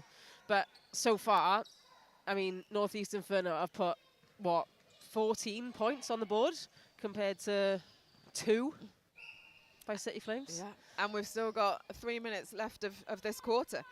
And they're, you know, Northeast are heading again for those big number points. They're heading for the 50s and the 55s. And because we've got, like you said, almost just under 3 minutes left of the game. And it's something that they aim, I think there's almost like aiming to get as highest a number as they possibly can. And it's all about putting points on the board for them. That's a great mentality to have, like, no matter who you're playing, like, to just keep pushing the game. Because when you, potentially you could say, Coastal Heat and Valley Volcanoes are probably better than the sides they've played so far. But if you continue to push in these games, when you come up against those tougher teams, you're in a better place. Yeah, you're mentally in a better place as well, and you feel like, well, we're on a winning streak now, and it just carries you forward because you're in that positive mental attitude. And even knowing that you've won all your games, but you've also put scores like 50s and 40s and 60s on the board, you know that, okay, if you maybe get within, if you draw, or, you know, you get within 5 and you maybe don't get all the points you want, but then again, you've put so much goal difference in, it does give you that extra little bounce, doesn't it? So, yeah, absolutely, makes a difference. It just shows their ruthlessness, doesn't it? Like, just wanting to do the best every time. Every time. But they've always been like this, though. I remember when I was playing, when I was younger, you know, Northeast were always the ones that will give 100% every time to prove that they are as good as they are. Yeah. Love that. Hook gets the penalty pass or shot. It goes through. She brings up the 50 for Northeast Infernos. 1 minute 15 left on the clock. City Flames with Hayward, centre. Goes back. Birchhurst, the goal defence. It's important here that Flames don't give up. Yes. It's important that they keep going, even for those kind of balls. Yeah. Those kind of balls need to be more clinical and sharper, because now they're giving away goals. Yeah. They're giving away points to Inferno. And also that same mentality for their next game. You want to, even if you've lost, you want to finish the game strong, don't you? So that you feel like going into Cardiff next month, we're on the front foot. We're building at least, yeah. Absolutely, because I know they'd be disappointed from the draw they had first game this morning. So they want to come off the back of this game thinking, we did well. Yeah. And you don't want to come off the court thinking, we should have done better. Yeah, indeed. Well, 30 seconds left on the clock. 29 plays at 52. City Flames with the centre pass again. Bell comes up the middle. She's pointing, trying to get her teammates to come up the court to help her. Has to go long. Good space there from Hayward. And a lovely baseline drive from Radcliffe, who nets. They get 30. 9 seconds. With Inferno's speed, you think they can score. They probably will. They are as well. Oh, I've never seen a goal scored so fast in my life. Lovely work. Really nice work from Inferno. I don't think I ever doubted it, to be honest. Oh, 53 plays 30. That was 20 goals in that quarter. Remember, we're playing 10-minute quarters. Infernos, surely, I can't, it was 33-26 Yeah, at the three-quarter time. yeah. And they've just finished this game on the 53 goals. They scored to 2 goals a 30. minute. Wow. Compared to City Flames that scored 4 goals for the quarter. But they still scored 16 in that quarter. So, yeah, 16 goals, City Flames. 26 to 30. Oh, sorry. 4 goals. I know it's a long day. Oh my God, and I did maths 4 goals GCSE. compared I know to you 20 goals. That is a lot. That is a lot. I was going to say, 2 otherwise, goals. where was the defence if it was 16 to 20 in 10 minutes? But to be able to limit them to just 4 goals, Infernos, and to score, not just limit them to 4, but then also to score 20 goals, phenomenal work. Insane. Especially on the last quarter, Yeah. where everyone is tired, your legs are tired, you're going to have to give everything in that last quarter. This just shows that that team will keep going and going and going until the final whistle. And I can tell you that every one of them will come off the court thinking, I haven't got anything left now, I've given everything I got. Literally, Lowry Baker is just what she's doing to this team and keeping that mentality. Well, you said it is a Northeast mentality that keep driving forward, keep pushing for the top. Awesome work there. City Flames, a closing word for them. City Flames, they can bring better. They can. They've got that mentality in them. They've got the talent in the squad. They can bring so much better. And I know that they'll be feeling it as well. So I'm hoping by Cardiff they will feel that they can bring that to the competition. Indeed, well, we look forward to that there. Well, thank you very much, Aylan. That is a game 6 done. We've still got 2 more games for you coming up. The next one is Northwest Fury versus West Wales Phoenix. So we're going to take a little break and we will see you just before 4:38, before that first centre pass. Thank you.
Cool. All right, welcome back to this Fleet EV National League 2024. We are at the penultimate game of the day in this second year of the Wales National League, proudly sponsored by Fleet EV. This is Game 7, the Northwest Fury versus West Wales Phoenix. They last met in Bangor in 2023, and it was Phoenix that took the win by 8 goals. But it is Fury that sit just on top in terms of points after this year's Bangor games. I'm Pamela Cookie, and we're still going strong. Airline Roberts, former Welsh feather, now turned head coach. Let's go straight into our starting sevens. So our starting sevens for Northwest Fury then is pretty much unchanged. We have Gwennan Williams in at goal shooter, Ellen Barwick in at goal attack, Lucy Leonard is in at wing attack, Bethan Phillips is in at centre, Lily Dudson is in at wing defence, Steph Oliver-Smith at goal defence, and Steffi Stutt is in at goalkeeper. Moving on to West Wales Phoenix, we have Lauren Evans back in at goal shooter, Hayley Lewis-Howell, the captain, at goal attack, Emma Roberts at wing attack, Ellie J. Jones at centre, Jessica Thomas at wing defence, Sarah Jordan in at goal defence, and Josie Sivak in at goalkeeper. Nice. Well, Northwest Fury come into this after results in Bangor. They lost to Inferno 24-44, but they beat Power Sparks 32-22. Earlier today, they were up against Heat, and they lost that 38-23. So just the one win for them so far in this competition this year. For West Wales Phoenix, in Bangor, they lost to Sparks 27-25. They lost to Inferno 21-50.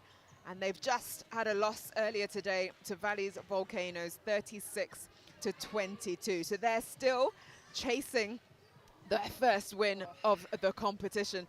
Airline, this is 6v7 in the table, and I think it's going to be a pretty tight one, isn't it? Just as I say, that one win that Fury have had. It's going to be a tight one. It's going to be quite an interesting match, I think. It's hard to call who'll take it. Will Fury come out for their second win of the tournament, or will Phoenix come in for their first win? It's a really hard call to make. Phoenix have been really building this competition. They had some really nice passages of play in their last quarter. A couple of players nursing a couple of injuries, but Fury have been really consistent. Their shootings have been well executed. Their midcourt moves the ball really well, and we've seen what their defence can do. We saw it in Bangor. We haven't seen as much of it this time round here in Ebbw Vale, but I'm hoping now we can see a lot more of it come out from Steffi Studd and Oliver Smith. So yeah, I'm excited for this one. I think it'll be really interesting. Well, it is. When we talk about, like, you start to see the table and the kind of stronger teams coming to the toss, the two losses that they've had were to Inferno and to Valley's Volcanoes, sitting 1 and 2 in the league table. The win against Sparks. So for Phoenix, they've had some tough games, which they obviously would have learned for coming into this weekend. Yeah, they have had some tough games. So it's just how the draw sits, unfortunately. But you know, Fury have had quite a mix of games. You know, they beat Power Sparks and they came within 5 to Coastal Heat. So they have had quite a mix of those kind of games that they've played. So I think the way they play this game now will be decided, I think, for the next one up in Cardiff. Indeed, seeing where they can finish. West Wales Phoenix finished 4th in 2023, currently sitting 8th in the table. And for Fury, they finished 5th, winning the very last game of the season last year, and then currently sitting in 5th this year. Umpires for today's game, Pippa Barrow and Joe Williams. It's Fury that take the first centre pass. They're in green, who go into the left of our screen. Just taking their time to penetrate through. Leonard at wing attack. She's been really key, whether it's centre or wing attack, that she's been playing in that side. Very, very experienced player, Lucy Leonard. And from what we know about her, she's a Loughborough Uni player. She played the Island Games for Anglesey when they had the first time the Island Games for Anglesey, so that was really nice to see. A lot of these players played for the Island Games. But yeah, very talented player, very key player in that midcourt. Well, she's Lauren Evans, player in the team and captain. Yes, absolutely. Lauren Evans there with the first goal of the game, turnover ball for Phoenix, and she is still within her shooting eye long bomb era. Takes the ball again from mid-range, turns quickly, draws the 3-foot obstruction, and she nets another one. 2 goals off the bank. Great start from Phoenix. Yeah. Great start. Recovering from an injury, we saw her earlier trying to find a tennis ball to get into her glute, but seems to have started this game nice and strong. Yeah, starting strong on this, but you can see she is holding back just a little bit with that injury. It can be difficult to play through a little bit of pain, can it? Especially a muscular one. It is hard. It's not as restricting as maybe something different, but it is always difficult. But Steffi stood there and Smith, and then back again for Jess Thomas taking that next interception. It's the wing interceptions defense galore. came flying through. Thomas, as you said, but her shooting combination aren't able to convert for her. Hayley Lewis Howell just caught off court there. Now here comes Fury coming down court and is held for held ball. Wing defence, Lily Dudson is called for 3 seconds. The noise levels in this quarters are really up to its game, hasn't it? The support from the benches. Both teams really wanting to win this one. There goes Lauren Evans again. 3 from 3. Having a great shooting time so far. Fury yet to put... Oh, they have got 1 on the board. Apologies. Gwenad Williams at goal shooter. She's trying to create some space in there. She has a nice front hold for that shooter-to-shooter ball. Erin Barwick passing it off to her.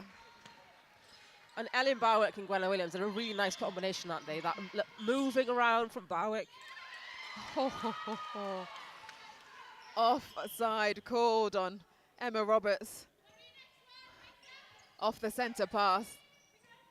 Or contact, actually, it was, as she tried to get over the line. Fury with the ball. And the bench are shouting everything, aren't they, from here? We can hear them loud and clear, just calling their players left and right. And with that, Fury draw level. Come to 7-minute mark of this first quarter. 3 apiece with Fury's centre pass. Oh, that quick ball in, and Gwennan Williams just couldn't put it in and control it. She was just falling off the back line there and attempted to put the ball in the net. We've seen her do it before.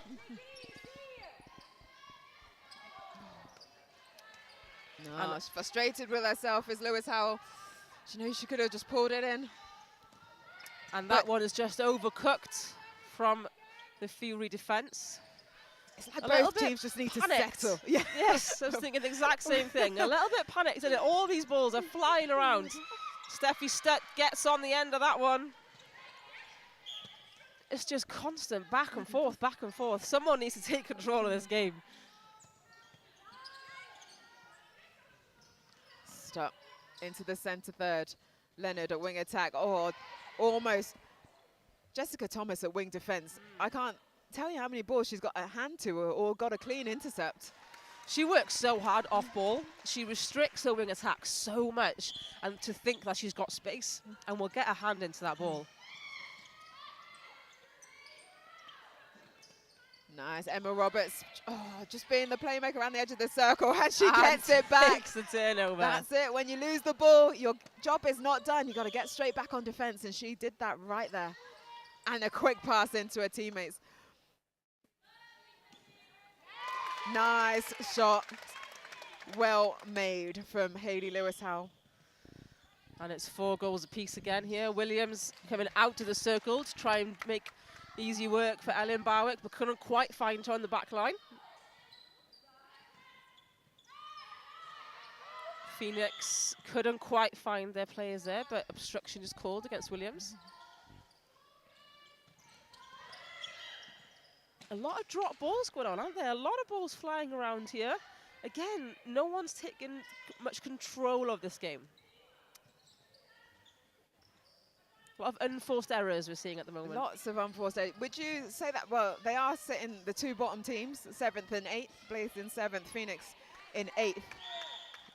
They're just, but I think the levels have been quite high though. So is it just because they are vying not to be bottom, so they're trying to work so hard, which is overcooking and then tipping them over the edge? Yeah, but if you play this kind of rush netball to try and get the ball, they rush it around, then you just lose the ball like we just seen there. We missed a shot, and the basics go down, don't they? The basics are not done well, and then the ball gets dropped, or the pass doesn't quite get there, or you do footwork, or you stuff that's totally unforced. It's just player error, and we see a lot of that at the moment because both teams are just trying so hard to get the ball to their players. All we need is one person from each team to take control. And as you just say, another turnover there. This time in West Wales Phoenix favour. Lauren Evans takes the front hold from distance. Swoosh! Great from her. Takes Phoenix to 5 goals. And they have the centre pass. Oh, Lily Dudson really just cut off Ellie J's run there, didn't she? Ellie J Jones's run, and to take that ball. And Williams, again, not able to collect that ball on the baseline. The feeds are not quite reaching it properly, are they? And the space she's got, it's like she hasn't got enough. Just maybe like to see her come off the line a little bit more. Holding up a little bit higher, yeah. She does come out the circle, but it's not as effective when she does that. So maybe just hold a little bit higher in the circle to give herself enough space. That's a little bit more controlled play from Erin Barwick. And she nets 5 apiece. Josie 5, sorry. Josie Sivak in that goalkeeper position for Phoenix is working really hard against Williams, and she's making her job harder. So she's working really well. Lovely little pop pass from Evans. Okay, a little bit more control now. A lot more control now. Both teams seem to have settled a bit more into this game now. But you can see Sivak is really pushing Williams to have to move. Because if you make her have to move, that's where the ball gets dropped. But no problem there. No. Straight in the net.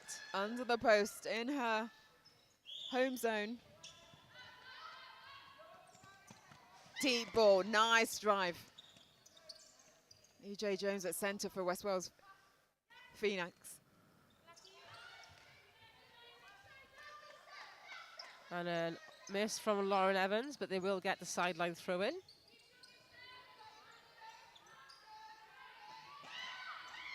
Again, there great space. Yeah. Eli J. Jones, the centre. She feeds it in. Shooter didn't like it. She re-offered for her. And Howell couldn't quite capitalise on that, so Stutt takes the rebound and they win the obstruction. Chance for Fury to build. Just going off balance there. Patience now. There is Lucy Leonard again. Leonard is the one that's trying to control this attacking end, but I guess as captain, she's stepping up for them. She is a playmaker in that, isn't she, attacking end, and also coming all the way up to the defensive transverse line. But a miss from Barwick, and Gwenann Williams is pulled up for contact. So Phoenix will build again to go the other way. Sivak goes through. Wing defense, Thomas. She's there again on the transverse line. She finds Roberts. Then under the post, Lewis Howell. Just dropping short on that shot. Just need a few more power in that leg. Not quite there for Howell on that one. It's not her favourite range. Fury with a chance now to go 2 in front, but unable to capitalise right under the post. Sometimes the hardest shots right under the post. It is. But with 25 seconds to go, and we're on still back to the ping point. We had a little 7 goals to 6. Had a little lull where there was some control, but it's got back a little bit fast for both teams. 10 seconds on the board. Fury with a chance. Oh, where did Gwenann Williams came for? Like a salmon leaping through the air. 2 hands on it. She turns, she shoots, she scores.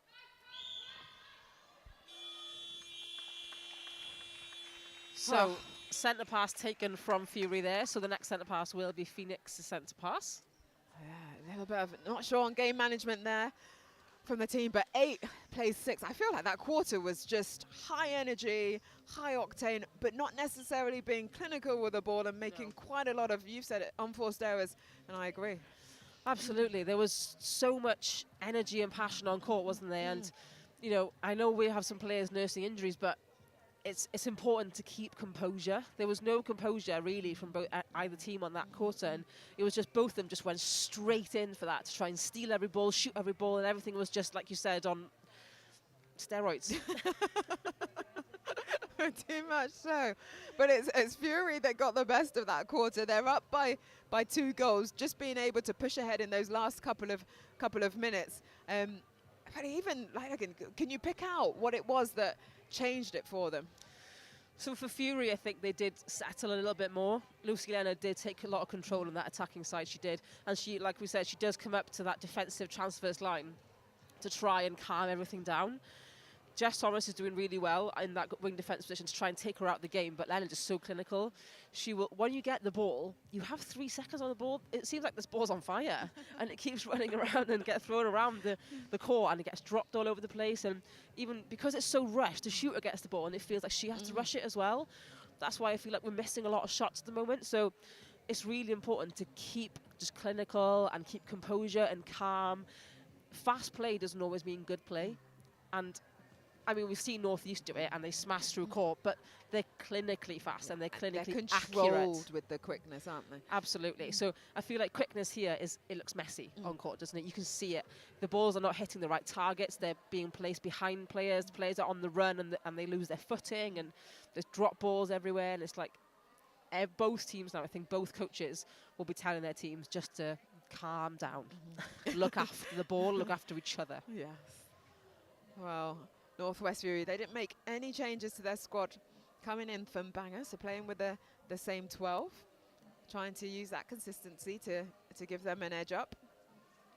West Wales Phoenix still trying to get their first win under their belt.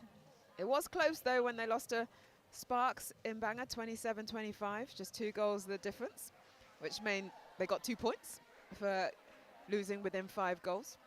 So all still to play for, just 2 goals separate us in this quarter as the whistle goes for the 30 seconds before the players need to be on court and in their positions ready to start this second quarter, sorry.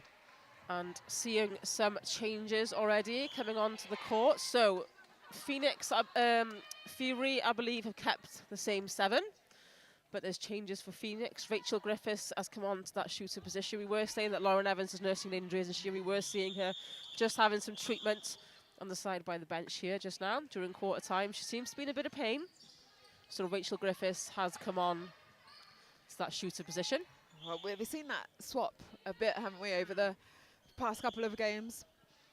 And so Griffiths will slot in well and then get that first goal on the board. It's important to get that first goal under your belt. And she does slot in quite well. Doesn't have the same range as Lauren, but does work well under the posts. And a counter from Gwenna Williams. Goal for goal. A little bit more composed, a little bit more control as they go from centre pass through to goal. Deep, nice take from Emma Roberts at a wing attack, sorry. And there's that triangle work we're talking about. And there is Rachel Griffiths again with another shot into the net.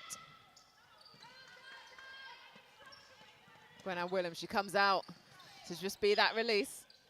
Quick turn from Leonard, pulls the obstruction. And a contact call against Sarah Jordan on Barwick. Oh, and great defence from Sivak. Clean touch, just to pop it over the back line.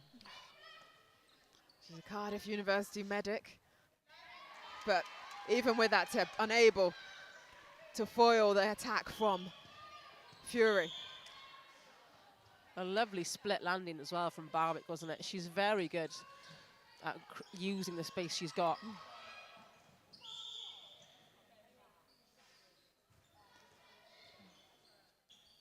So just getting a little bit too cozy, holding as she was trying to mark. But great work from her teammate, Oliver Smith, at goal defence to go in for that rebound. Draws the contact, and Fury on the attack again. Oh, nice movement from Leonard.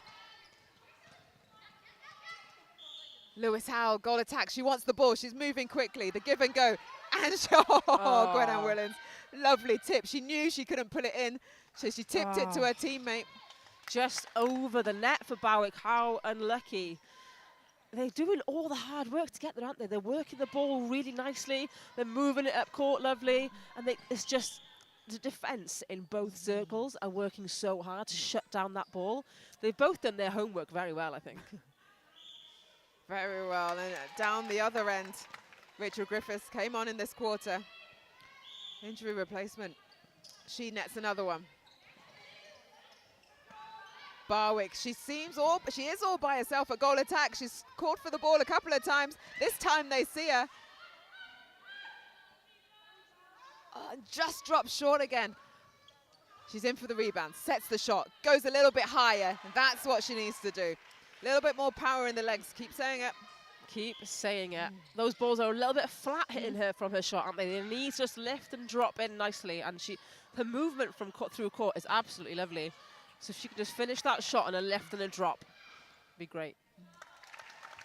And Rachel Griffiths takes one back for Phoenix. Score now is 11-10 for Fury. And Leonard again in acres of space. Barwick also so much space. And again, she's got her iron now. She's got her rhythm. She gets it through. Phoenix allowing Barwick so much space, aren't they? It's like they don't think she's important enough to pick up, but she's creating so much movement around this shooting circle. They need to pick her up more. Definitely, that's work for Steph Oliver-Smith. Steffi Stud at goalkeeper. But their shooters down the other end, they're keeping that court scoreboard going. Fury. Barwick has to go back to the line. Leonard is, again, the link between the attack and the defense at wing attack. Oh, and that's Sarah better. Jordan. Better from Sarah Jordan. Much better.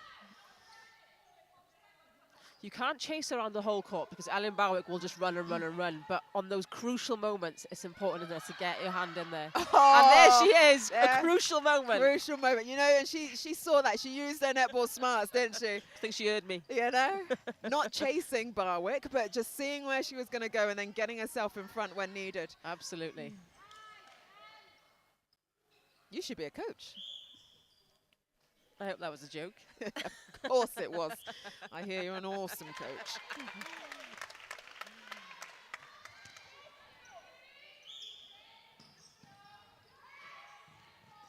Phoenix just working the ball slowly.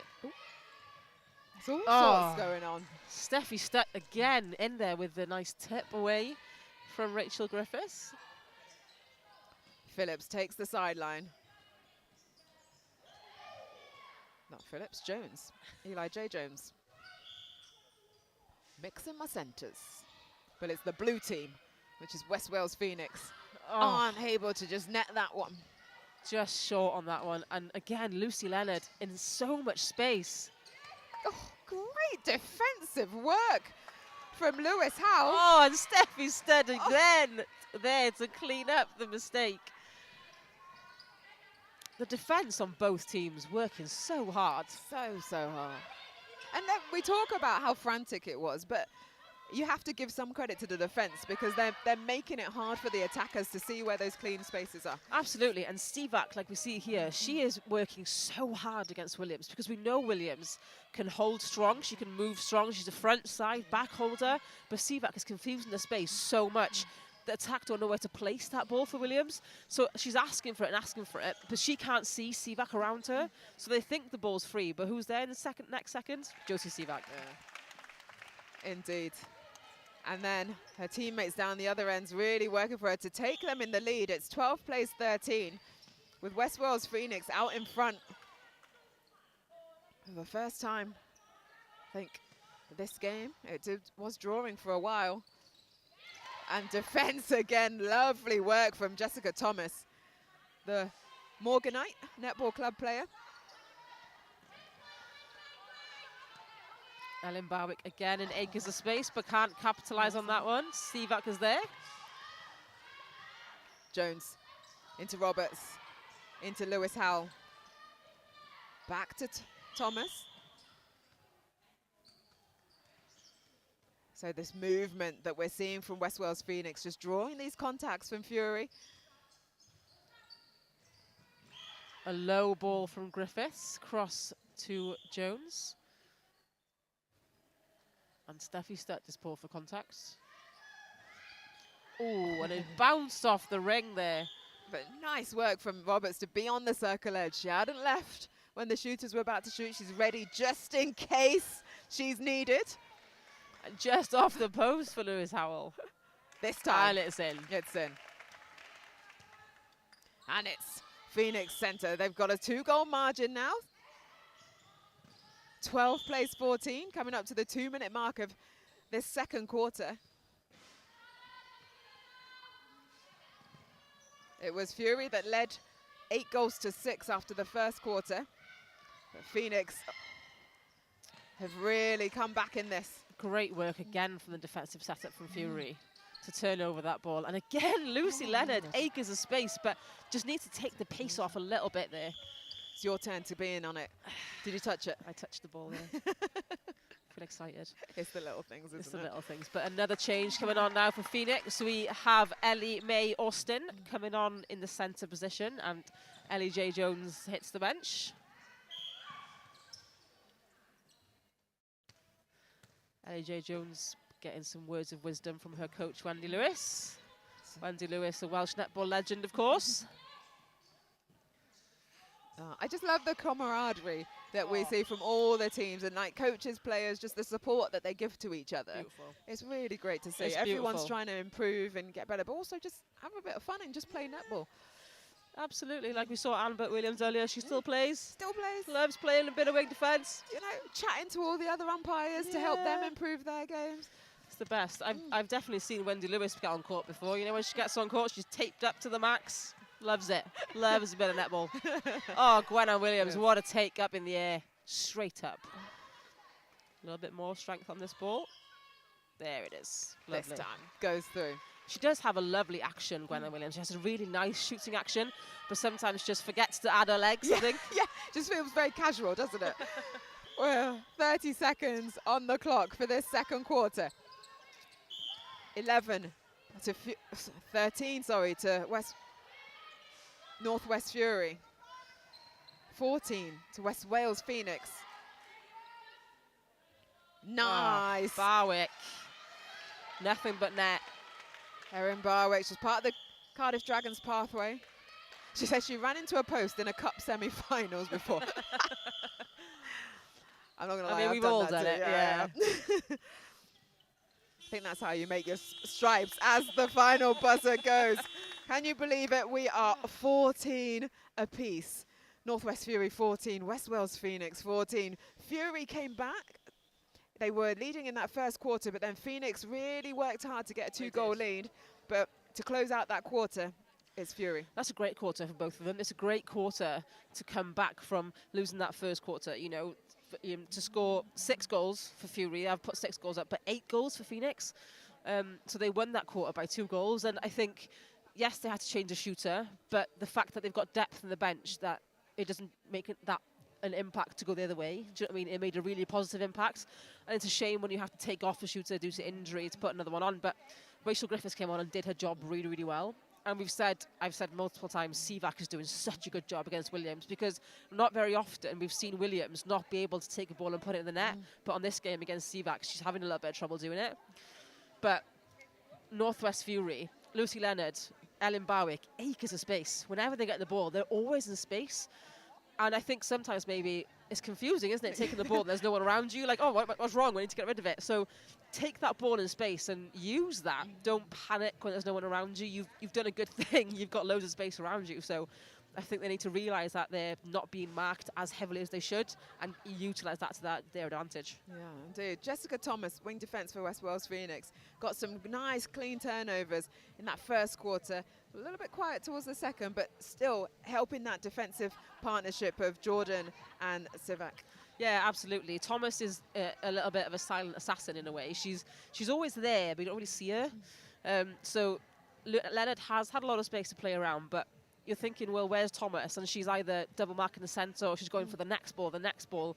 And like we've seen previously, Leonard has given that next ball, and who's been on the end of it or trying to intercept it is Thomas. So maybe she might not be on Leonard, but she's on the next pass going.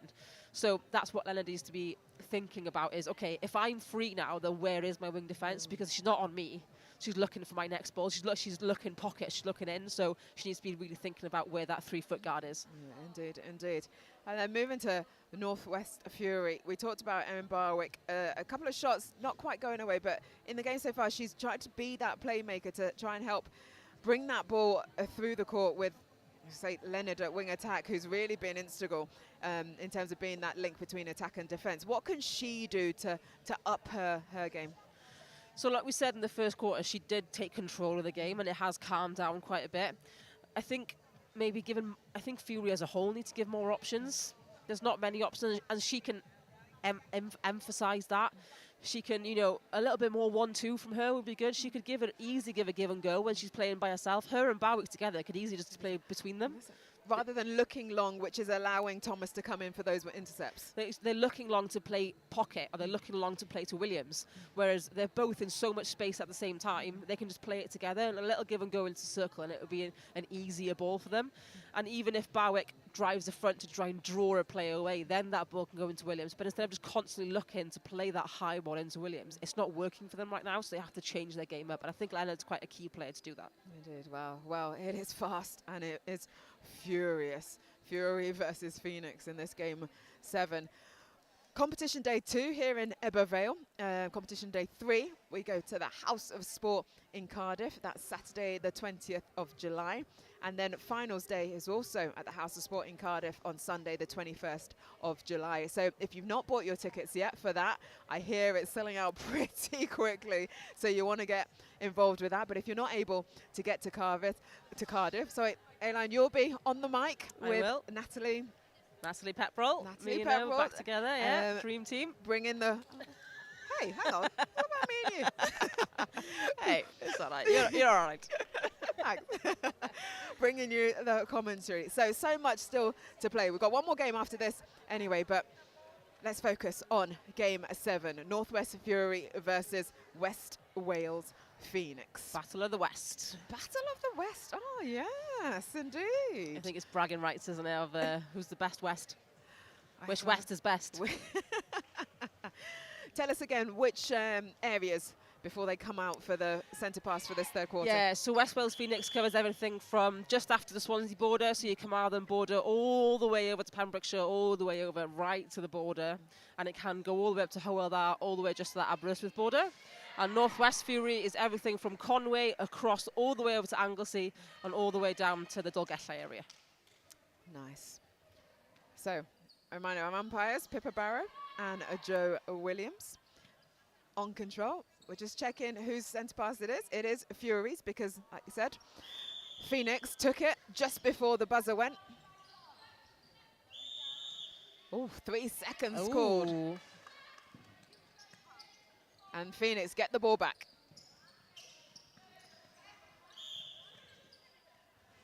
Obstruction called there. Just looking at some changes they might be on court.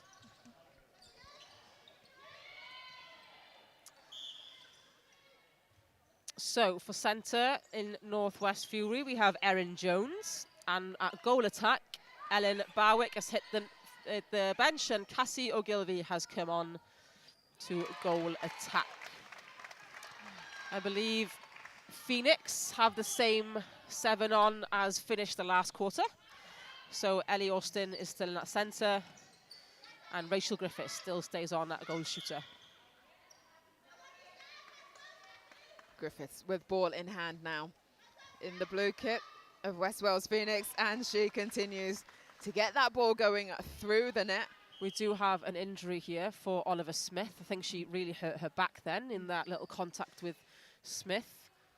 So we do have one of our newer players to join that weren't with us in Bangor. Lorian Mackenzie Chadwick comes on at goalkeeper, and Steffi Stutt comes out to goal defence.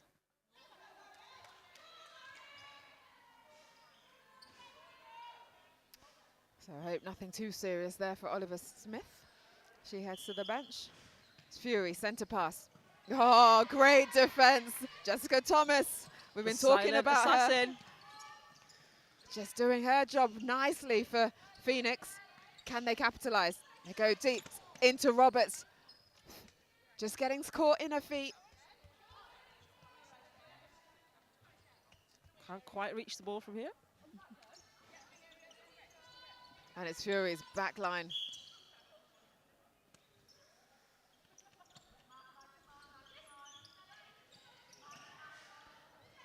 And there's bodies all over the floor on this court at the moment, isn't there? deep drive. Deep well seen. ball. Over via goal attack. Nice passing. 15 plays 16. Fury 15. Phoenix 16. Kept on from Lewis Howell. And well weighted as well for Ellie Austin just to pull back away from the centre on her back. An unfortunate miss for Griffiths. And Chadwick will take it. Robert's getting a little bit frustrated. She really wants this for her team. Trying to get back now into defence, but Fury carved through that centre court. Have to go back. Good pressure from the defensive unit of West Wales Phoenix. 3 seconds called again. That's two now. That's two. Yeah. Yeah. So how can they change that? Like we said in quarter time, they need more options on ball. A lot of them are. It's very crowded around the ball for Northwest Fury, so they need to draw out to create the space, and someone then needs to capitalise on that and take the space. You know, Leonard had the ball, so what you need that we had 3 players around her just standing still. Then that obviously nothing's working. Just time being called there, Lucy Leonard. Coming off, and we see some changes. So Ellen Barwick is back in at goal attack, and Cassie Ogilvie has gone to wing attack. So maybe some changes to what you'll see in play here. Some more options. Wow. Standing still is not working for Fury. And again, 3 seconds. They need to start counting their Mississippis so that they get rid of this ball quicker. Or their elephants. Or elephants, or any animals, or countries. Oh, sorry, rivers, not countries. Mississippi's a river. Oh, nice tracking back. Lovely work from Steffi Studd.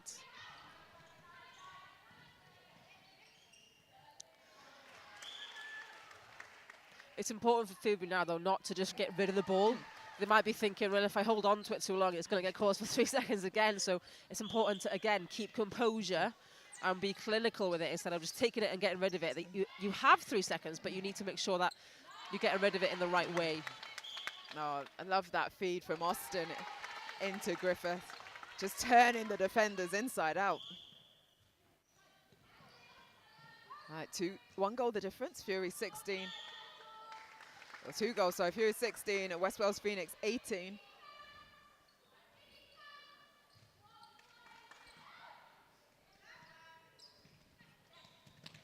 Here come Phoenix back up the court.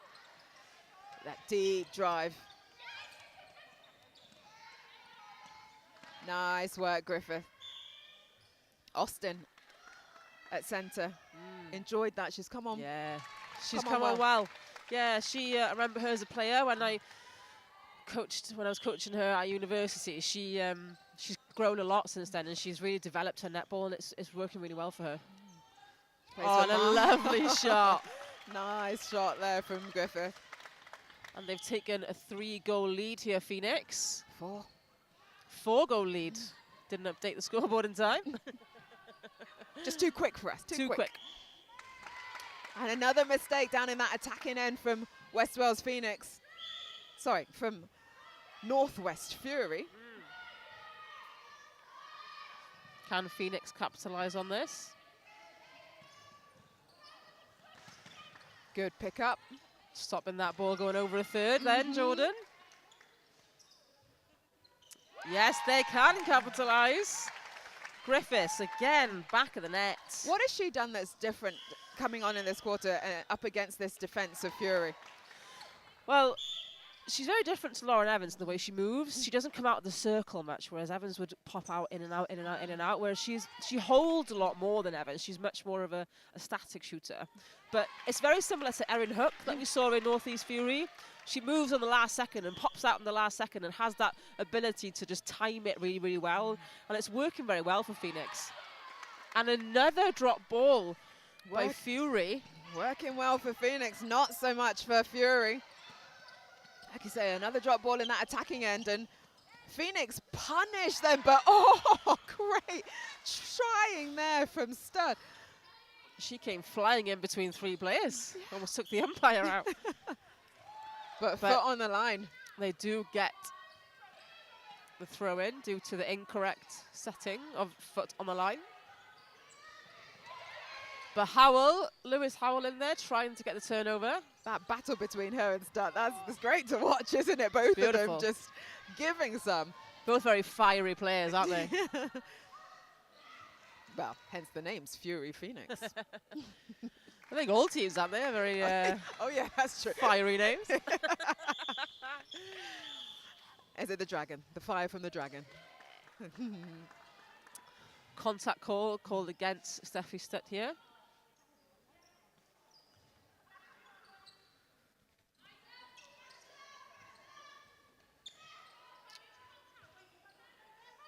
And there is Howell again. Roberts just being patient to try and find her shooter, but Howell just not following through on that shot. Wasn't quite enough power on that one. No. And that's it. It starts from your legs and then it goes into your arms.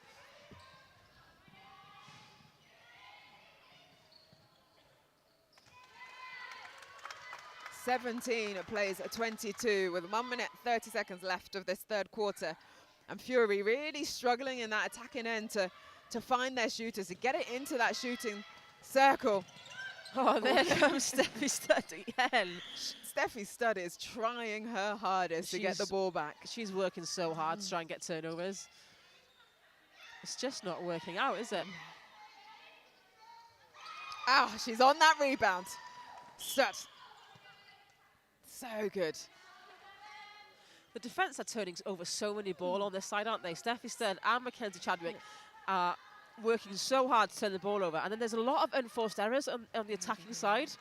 That long ball into Williams there, which she just went over the post, so too much power on that shot. But that time, so we've seen them struggle to get it in. We've seen them go off the back line, and we've seen the missed shot. So it's not one thing you can say they need to fix. No, it's not. And it's almost like everyone gets an off game. But it's like there's just so many different things that's going wrong for them. It's the forced ball over the back line. But I'm telling you, the defensive work from Phoenix in that attacking third is confusing the space. It's putting players off. It's making them drop the balls. It's really lovely work from Phoenix. Very much so. Jordan, Sivak, Thomas.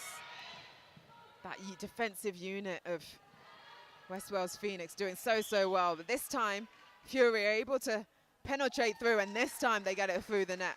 With only 2 seconds on the clock, will they manage this one? Oh, very well managed by Erin Jones, the centre in Northwest Fury, to not take that centre pass. So that means that we'll get the next one on the last quarter. Indeed. Well, just 4 goals were able to be put on the board that quarter by Fury, and it was that defensive work rate from West Wales Phoenix.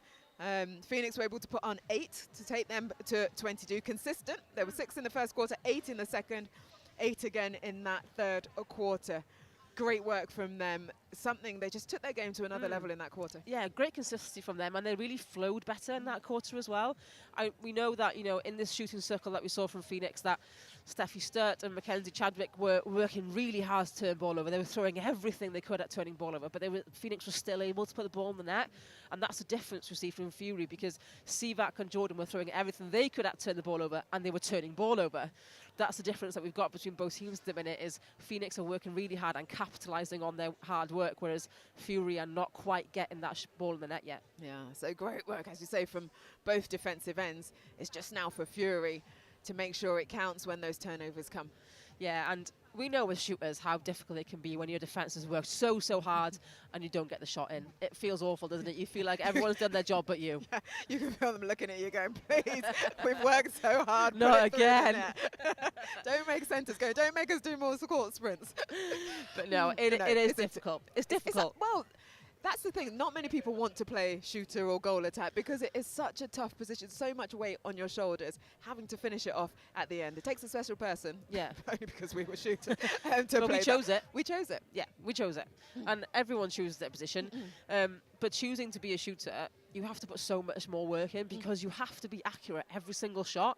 And if you're not accurate, like we've seen, Phoenix capitalise on that every single time that Fury have missed. Phoenix taking it away. Yeah. And we saw that. They scored double what Fury scored in that one because they've taken away when they've made errors and made mistakes. And it's not, I have to emphasise, it's not just shooting errors we've had from Fury in that quarter. Definitely not. It's unforced errors, it's throwing balls over the back line, throwing balls over the sideline, dropping balls, footwork, 3-second holds. We've had 4 of them. So it's the basic netball errors as well. Yeah.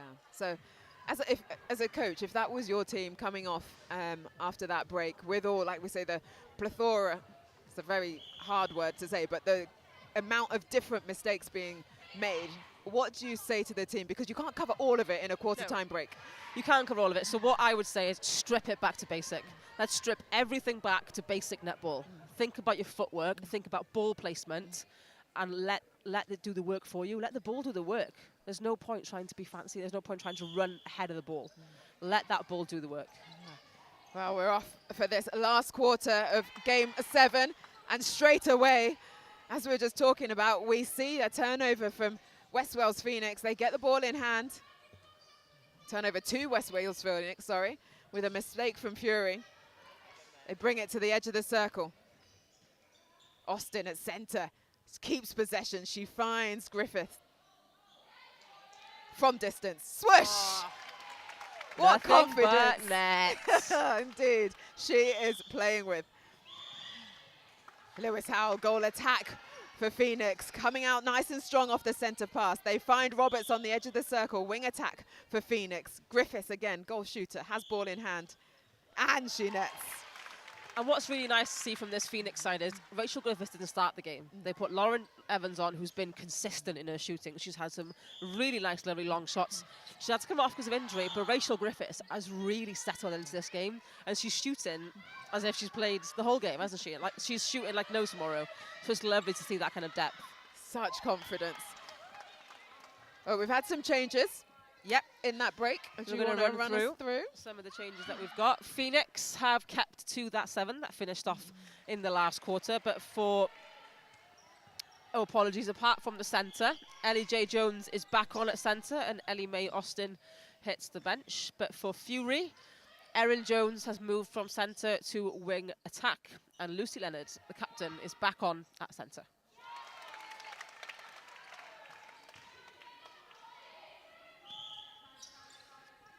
And we can see the support benches and the team benches from where we are sitting. And it's really nice to see Lauren Evans really giving thumbs up to Rachel Griffiths every time she shoots.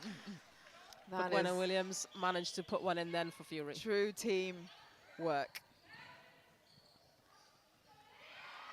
There is that turnover Fury needed from Mackenzie Chadwick. But now to look after the ball. So Steffi Studd continuing where she left off. That energy she's bringing. She's got that turnover, then she's on the attack. Fury now want to make this one count.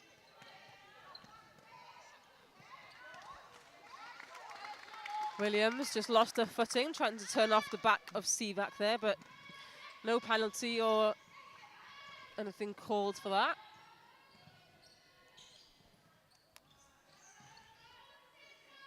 Using back to the line. Thomas is there waiting to help if needed. She was needed. Then they play it back into the circle. Using those different options just to take their time. When it's open, then play under the post to Griffith. Just 5 goals the difference. Yeah, and it's working so nicely. They don't need to force it in. Neither team do need to force it in. Williams has a great front hold, but she is just kind of stepping off a little bit too early. I think because she has someone like Sivak against her, she's changed her own game plan without noticing, Williams. So she just goes back to original basic netball, where she just stands there, holds nicely, takes that nice ball, even a front hold, side hold. If she goes back to that basic way that she plays very well, it would make a massive difference for Fury.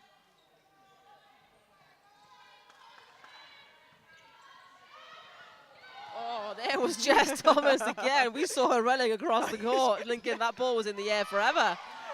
But it's that pressure that she puts on, confusing that space. And even though they did catch it, it was like, oh my God, she could have got the defense.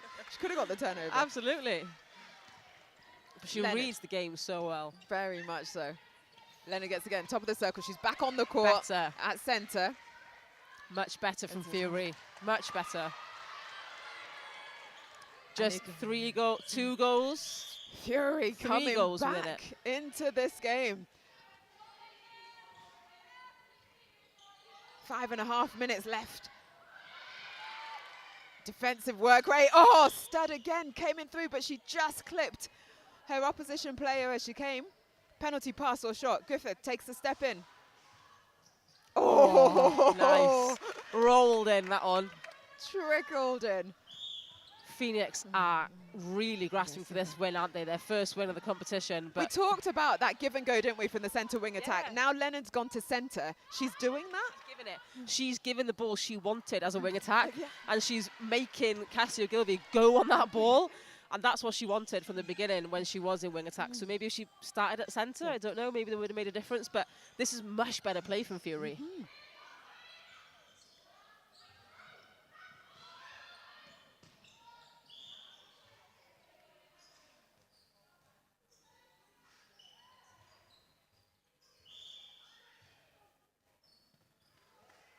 Contact or obstruction again for the defence of Fury. Both players now out of the game. And Griffiths capitalises. 24 plays a 28. It was 4 goals the difference coming into this last quarter. Fury had a burst of goals. Can they keep that scoreboard going? Can they get a little bit closer? Well, they get one back. 3 now. Again, much better from Williams. She drew Sivak then right out to the side of the circle and then double back on her run. That was much, much better. Phoenix. Oh, Mackenzie Chadwick. Slight little hand in there. Oh, 3 seconds and you can see Mackenzie Chadwick saying, I'm behind you, I'm behind you. But no one to pass. Oh, and she's there again, and again. We have such army players in this tournament. They're everywhere.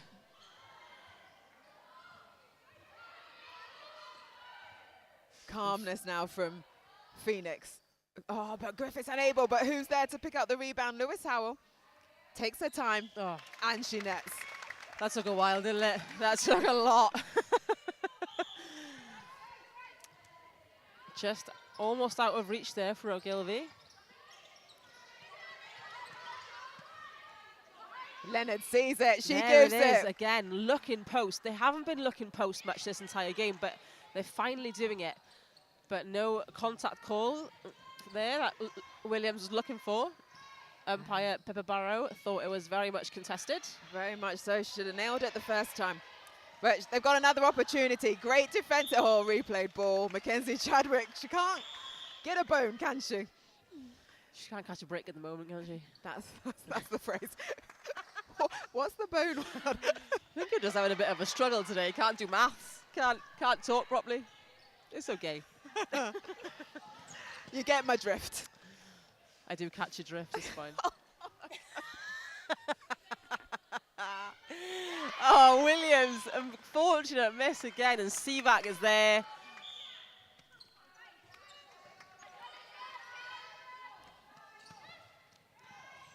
Oh, Ogilvie flying through the air for that ball, trying to get that turnover.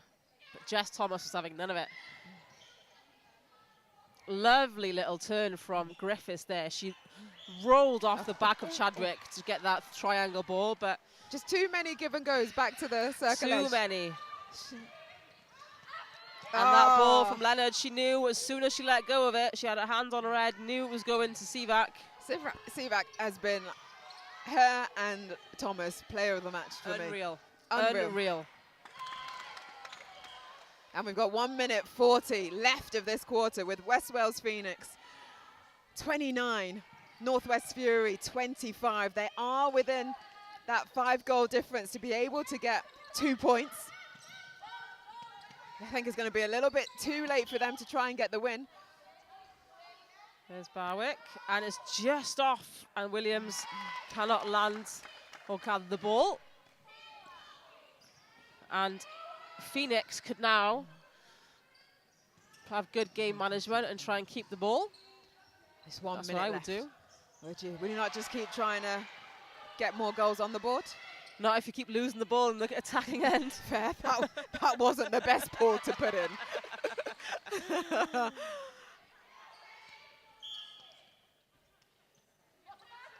50 seconds left on the board.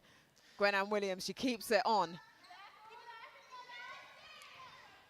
They're still trying to play this ball into that circle. Barwick, a lovely run around the top of the circle. I think she's played nearly every single minute of the game, apart from the little few minutes where she came off and came back on. Came back on. Even this morning, she played a lot of minutes. She's been a workhorse for. She has. For Fury. Her and Leonard together worked very well together. 20 seconds. Now they're trying to keep the ball. They're just playing the ball around. And they lost it again in that shooting circle. Mackenzie Chadwick, she has grown as the game goes on, but the defense, we've talked about it from both teams with 5 seconds to go. Gwen-Anne Williams, she tries the layup. And there is the final buzzer. The crowd of West Wales Phoenix go absolutely wild.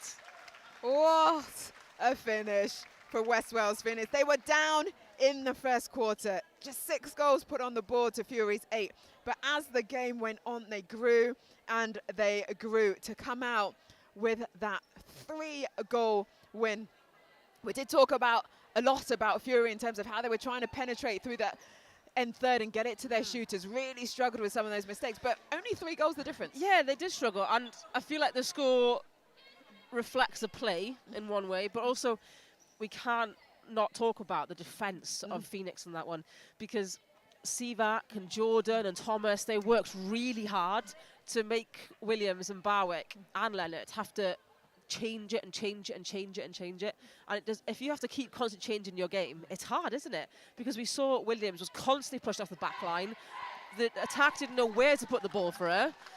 And they really worked hard on it. And you can tell that Phoenix have been watching Fury. They've re-watched them back. They know exactly how they play. And it's really worked for them for this game. It has, and it's resulted in West Wales Phoenix's first win of the competition thus far in this 2024 Fleet EV National League.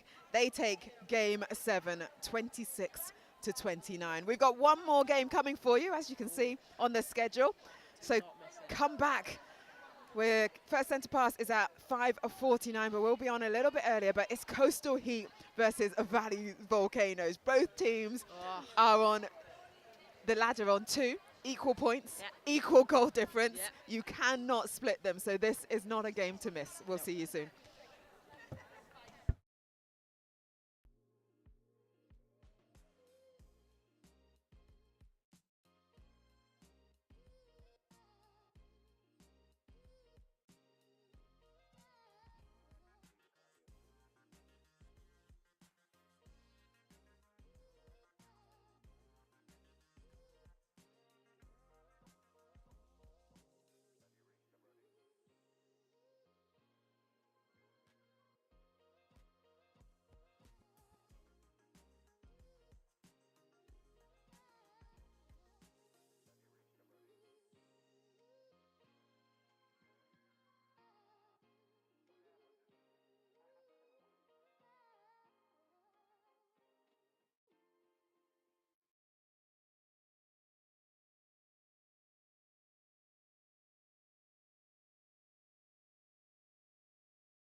Good afternoon here at Ebbw Vale for this Fleet EV National League 2024. We are at the last game of the day after 7 highly contested matches of the Wales National League, shining a light on participation and community netball.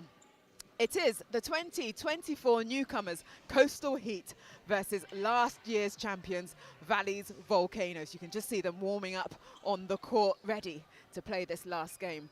Coming into today, they were inseparable. Both 2 wins from 2 in Bangor, and both sat on 10 points with equal goal difference. You just couldn't split them.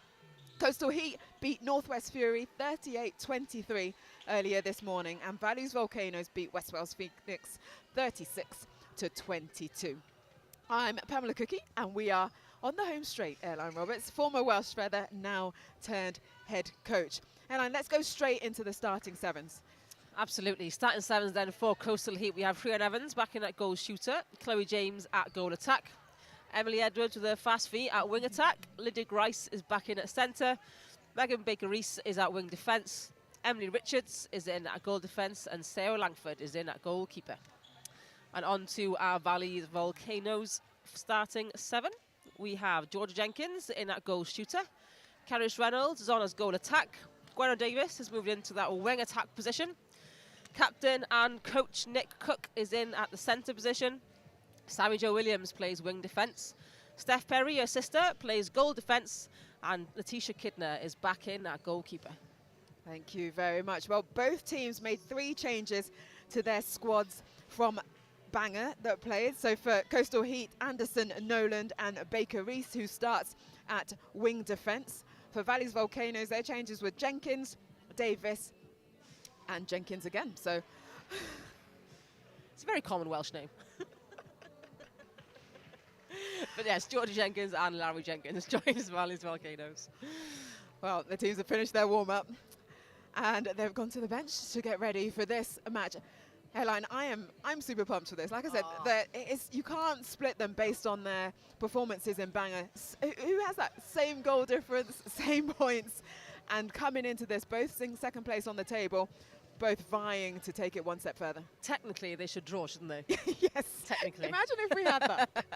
Let's not put a commentator's curse on these girls, but that's what you would expect. You expect high-quality netball and really high-quality performances, because they're both very clinical teams. We know that Nick Cook takes control of her team, and she loves a fast-paced game. And we know the range that Georgia Jenkins had. We saw it in the last game. But we also know how fast Emily Edwards and Chloe James can play, and her combination with Rhian Evans. Both shooting circles, lovely fast work, lovely shooting, centre courts as well. And we cannot forget about Tish Kidner in that defensive circle. She is on fire at the moment. Her elevation is everywhere. She'll fly on every single ball, especially partnered up now with Steph Berry, who can play everywhere on the court, but especially good in defence, compared to the other side, where we have Sarah Langford and Emma Richards, another pair of sisters playing in defence together.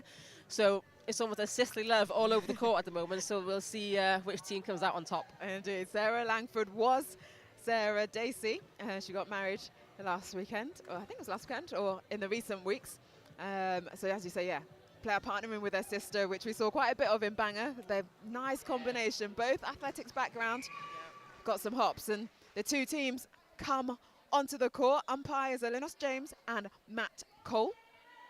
Matt takes the ball across to give it to Coastal Heat in purple.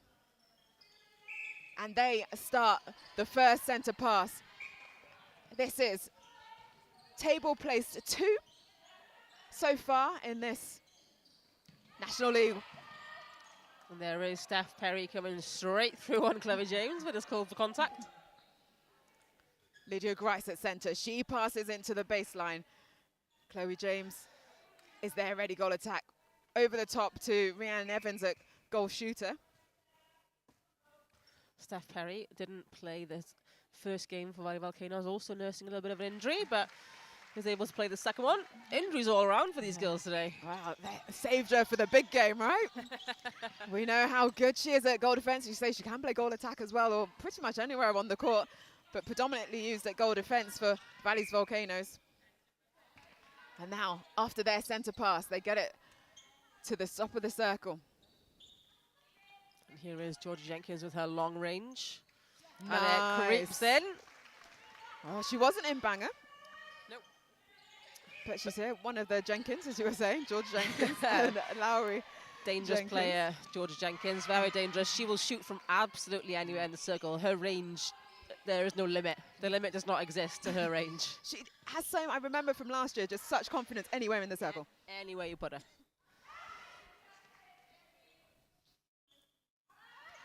Oh, the silence in this, You can in hear the hall. a pin drop as Rhiann Evans under the post. She nets it that time to take her team to 2 on the board. Nick Cook at centre, passes it off. Oh, and there is Gwenno Davis in acres of space. As Kerish Reynolds drew both defence to her side, but they couldn't quite get that ball to their shooters. So Heat will have another go. Coming from Biak, Sarah Langford at goalkeeper has the ball now. Passes it off to her sister, Emily Richards.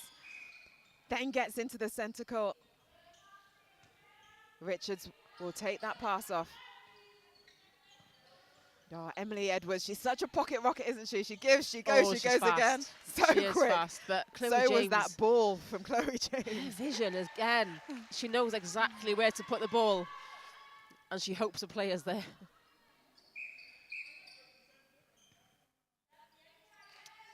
Obstruction called for Nick Cook. She couldn't quite get her feet back because she thought the centre was hers.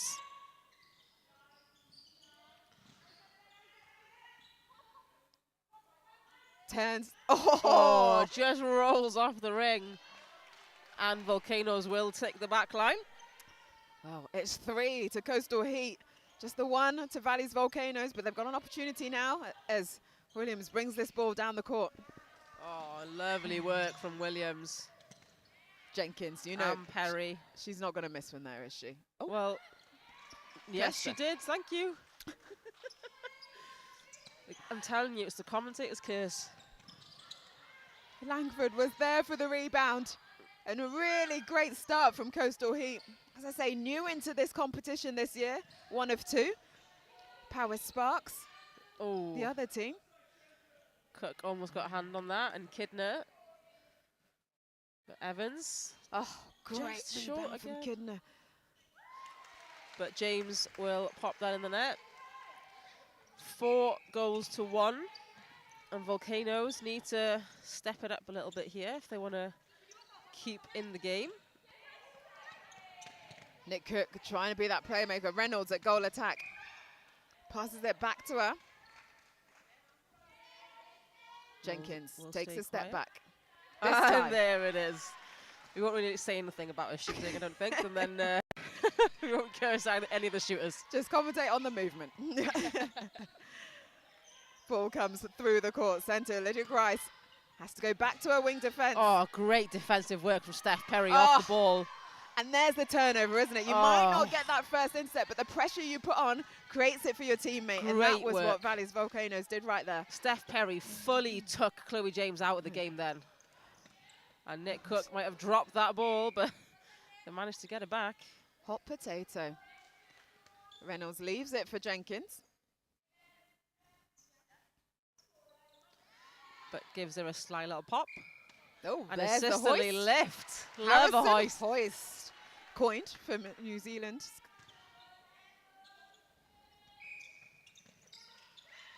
Oh, great vision by Davis.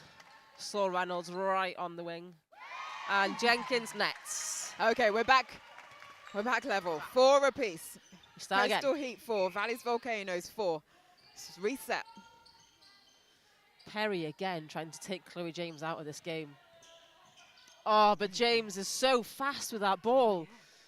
But Kidner's now getting switched on to that, isn't she? She's very switched on, and she will try and get around Rhiann Evans, though Evans does hold really strongly. And there is that Perry-Kidner combination, but it's just out of court when she takes that ball.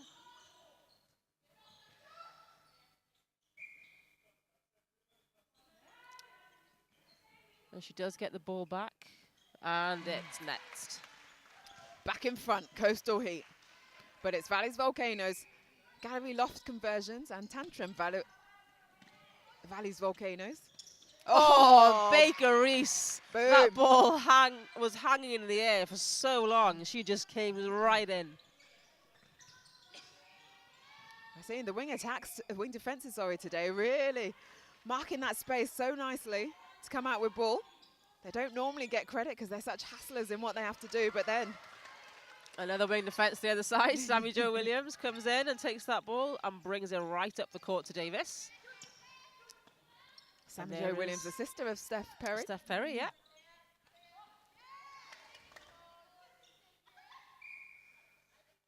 Oh, unlucky. Just a different type of voice there. Couldn't hold her dress. Oh, and Reynolds on the rebound. Lovely work. Langford, she's really putting some pressure on from goalkeeper, but the contact cord and Jenkins punishes for her. The fast ball's in. The fast ball then from Reynolds to Cook to Jenkins. It was really nice, wasn't it? That really fast triangle work. Oh, Emily and no luck Edwards. pass there from Grice to Edwards. Oh. And again, they still use the same ball. And Perry capitalised on it. Sammy Jo Williams, great work on her jump to tip. And Davis was sprinting to top circle. Attacking contact called Jenkins, pushing off the back of Sarah Langford. That's a shooter's favourite, you have to say, isn't it? Sneaky little push. Thank you, but it was spotted by Eagle Eye Lennox Don't do James. it, shooters. Great work there by Lennox Jones, the umpire, to notice.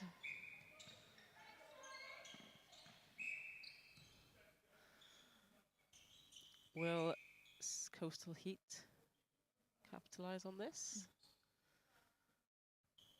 Ooh. Not sure what that shot was. Practice run for Chloe James on that shot. Second time round, that's more what we know from her. It's very quiet in here when the shots go up, don't they? It's like everyone just waits in silence. I always like the crowd know how important this game is. It's like a conversion in a rugby game. Because it's top two that play off for that trophy title, so you have to finish either first place or second place. Absolutely. So every game matters. And there goes Reynolds. She read that ball like a book. Nice work. Nick Cook almost got taken out there, but Lennox Jones, the umpire, believed it was contested. Lovely space by Davis. Gwenno Davis, she's wasn't in Bangor, as you were saying earlier. And unfortunately can't join us in Cardiff, which is a big loss. Really? Yeah. Wonderful player, Davis. A Central Netball Club. She was captain of Wales Under-17. She was, So yeah. that shows the pedigree that she has. She was captain. I coached her in university. She was my first team captain. Ah. Wonderful player. Lovely girl.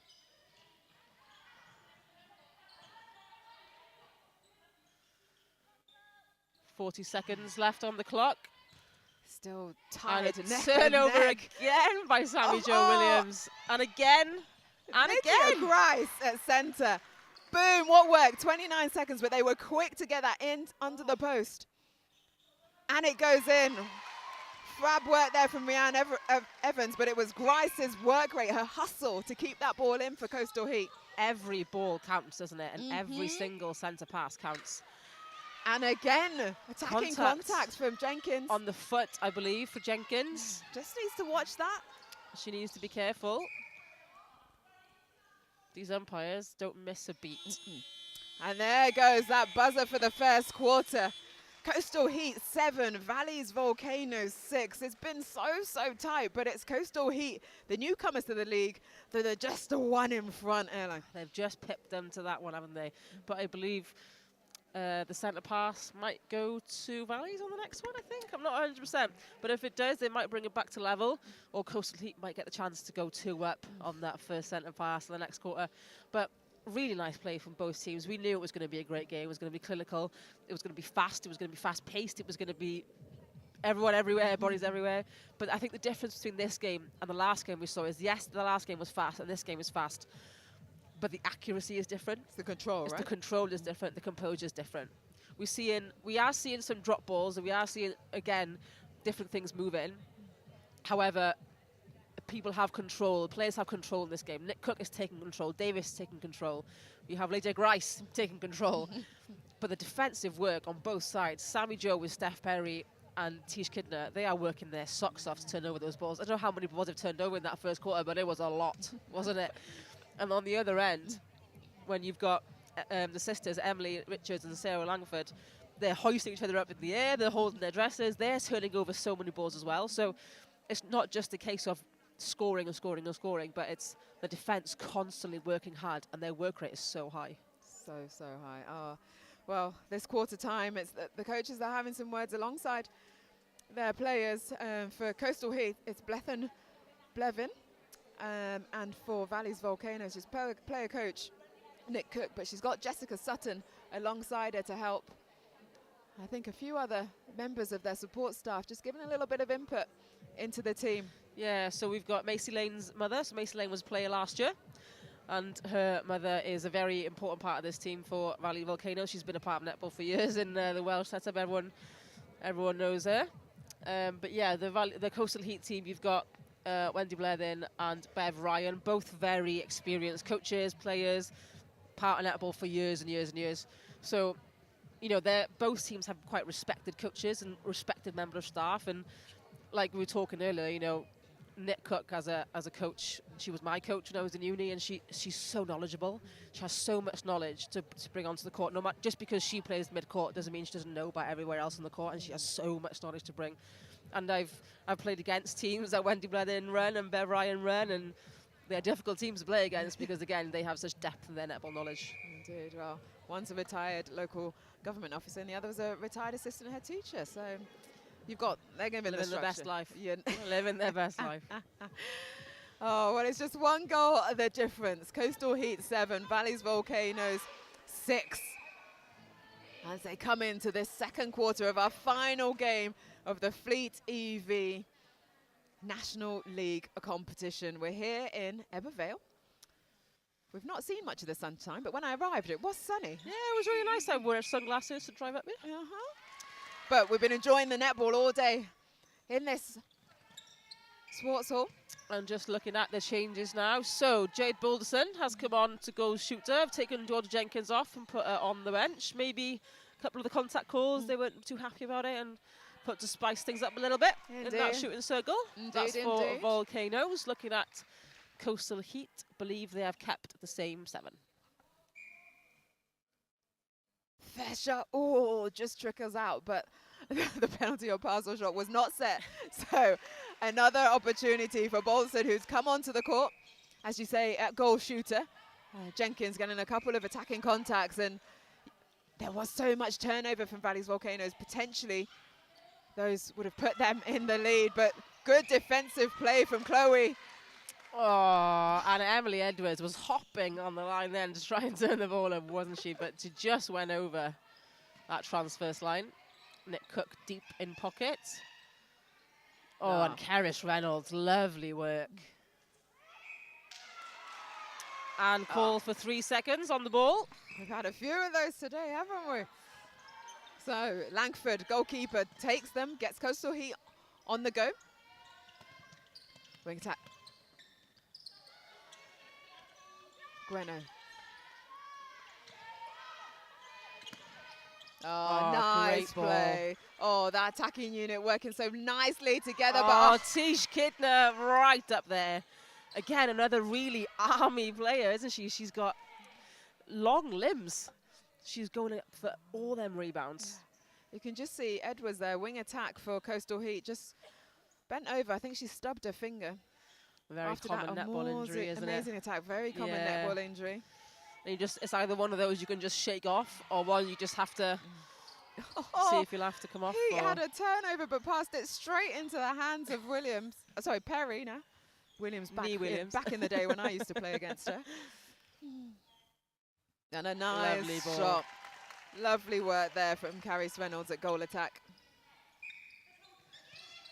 Lydia Grice at centre. And there is Reynolds again on that turnover. She is a workhorse.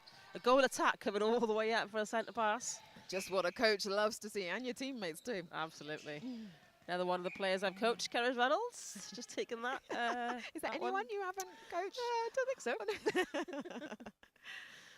Lovely shot by Jade Balderson. I think I'm just taking credit for all the good stuff. Nice work. It goes back to the line. Gwenno Davis at wing attack. As you say, she's only playing in the competition today. We won't see her in Cardiff, but having an impact as Megan Nick Cook had an Baker-Reese. impact. Late contact by Baker-Reese. She has had a word by Matt Cole, told her no more of that. It was quite a late contact, wasn't it, on centre Nick Cook. And in the air as well. And in the air, but we know that Nick Cook is made of strong stuff. And her teammates under the post. Oh, look at this. It's pulling ahead now for Valley's Volcanoes. 7 plays 10. Coastal Heat after that start to get them in front. Lovely work. But this is what we know they could do. That lovely play through, And but there just is dropping Kidner short. again. We'd come to expect some more accuracy there from Rhiannon Edwards, but it's just not dropping for her. It's not dropping at all from Evans. And I think, you know, when you have someone like Kidner on your back constantly trying to, but she worked really well around Kidner then. She did a little quick 1-2 and she got away around Kidner nicely, but she just didn't settle her shot enough. And she didn't really settle herself just to be able to compose herself, breathe out and take that shot. It was quite rushed from her. And then Kidner was in the right position to take the rebound. Yeah. That's exactly who you want in that rebound position. Kidner. And who you want down the other end, but can't quite pull it in for Valley's Volcanoes. Carries Reynolds at goal attack. So now Coastal Heat with Sarah Langford at goalkeeper able to set this penalty. There is Reynolds again trying to turn over the ball. Emily Edwards, she goes wide. Both shooters being dragged Dragged out of the out, circle yeah. here, aren't they, James and Evans? Yeah. Oh, Sammy Joe. Oh, just a little bit too A close. little bit unfortunate there. Her feet just too close to Edwards. Oh, I'm not sure. I'm not sure she touched that, do you? I don't think she did either, but difficult to see. Difficult to see. Oh, Oh, lovely steal. work. Steal from Nick Cook. That's what you get for being short on the court. She's closer to the ground. Dogged on that circle edge. And that quick transition from Valley's Volcanoes. Balderson. Lovely defensive play, wasn't it? They worked and worked and worked, the three of them together. So Perry and Williams and Kidner together worked really hard on that to shut down both Evans and James. So they didn't even let them come into the circle. They kept James out of the circle. And when Evans came out, they couldn't even let any of them back in. Really nice work. Nice shot. Carries Reynolds, the 23-year-old Cardiff Met first team. Was that in your time? Who, sorry? Carries Reynolds. Yeah, I coached her. I just told you earlier. You did tell me. Coached her. Apologies, you did. Coached her at Cardiff Met, yeah. Oh, these short shots here. Fast ball from Edwards. Nice shot Lovely there from Chloe work. James. Good. Maybe switch them to round. I know you prefer James at goal attack. Well, But I'm just, th those shots, they're getting under the yeah. post. Well, but they have not- got depth, haven't they? We saw it earlier. They took Rhiannon Evans off the court, and they did bring on a different shooter, Coastal Heat. So it is possible for them to. And the bench of Volcanoes are screaming for 3 seconds. But the pressure, they get the turnover. And they are starting to run away with this game now. 13 plays 8. This second quarter has definitely been gallery loft conversions and tantrums. Valley's Volcanoes. Ooh, just short. Yes, you saw that as it came out the hand, didn't you? Absolutely. So now Coastal Heat coming from the back. The sisters interchanged together. Nick Cook wanted a hand on that. Lydia Grice, she gets it in the middle. She goes over the top to James. Oh, Perry just enough, but there was a contact called as she just pushed off Evans to get that ball. So James will take that one.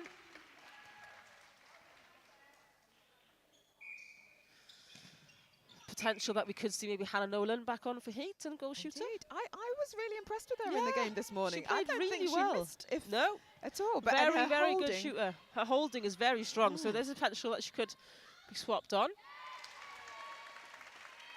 I think so, because if they allow this to continue from Valley's Volcanoes, it'll be really difficult to pull back in the second half. 9 plays 14, 5 goals the difference. You need to make if something's not working, you have to change something, don't you? And currently they are struggling because both Evans and James are out of the circle at the same time.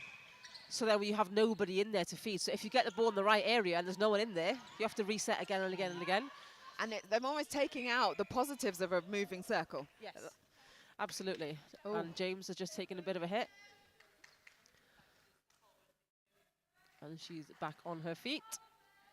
Took a hit from Perry. Nice on the circle edge there. Oh, and Perry is up again. Emily Edwards even faked that one out of the circle, but Perry was having none of it. And look how quick Valley's Volcanoes transition through the court. I would have liked to see Boulderson just turn and go to post there. She didn't have to do these extra passes, but she does get it back, and it just does net. Oh, super fast transition there. And we know Nick Cook loves a fast ball, doesn't she? She'll run the centre if she has to, but very fast ball. Oh. Just a bit too much on that one. Taking each other out. There's people on the floor all over the place. But she is off the court, so they can't take the ball yet. Not sure why it was brought back, though. I'm sure you can just play on now with the new international rules, but Yeah, I think with this one, Matt Cole just wanted her to get on her feet. Oh. Perry again. Goal defense for Valley's Volcanoes, just on everything. A little bit too close that time round. And James sinks another shot. And Right there on the buzzer. goes the buzzer for the first half. 10 plays 15. Gallery lost conversions and tantrum. Valley's Volcanoes have pushed out. They were 1 goal down coming into that second quarter, but they're now taking it to a 5-goal lead. What did they do differently in that quarter? They didn't like to lose that first quarter, did they, by 1? They absolutely smashed it in that second quarter. I know that they can play a fast-paced game, but what they are doing now is playing so much more accurately. They've settled a lot more into their own game. They're moving much better. I know they brought on Jade Boulderson, which is a different shooter to Jenkins.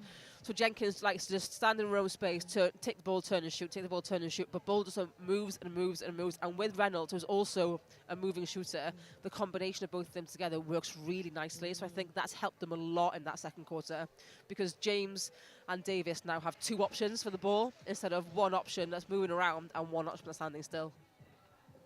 Indeed, indeed. And for Coastal Heat, started so well. They were I think it was 4-1 or in that first quarter, but then they've allowed, well, Valley's Volcanoes have worked to get in front and push. They only scored 3 in that second quarter compared to 9 for Valley's Volcanoes. What stopped them? Yeah, that could be a disappointing second quarter for them, only scoring 3 goals. But I think we have to give credit to Steph Perry, Sammy Jo and Kidner, because they shut down James, Edwards and Evans. They shut down the 3 of them, the attacking 3, the shooter, goal attack and wing attack. They took them out of the game. Every time one of them came out of the circle, they weren't letting them back in. They forced both Rhian Evans and Chloe James out of the shooting circle to try and move the ball. And when they're both out of there, well, you have to be in the stuck. circle to be able to shoot, don't you? You need someone in there. That's the also whole point of the game. Indeed. So yeah, struggle street there for Coastal Heat in that second quarter. So they'll be getting some words of wisdom from their coaches, so that they can hopefully come out in that third quarter.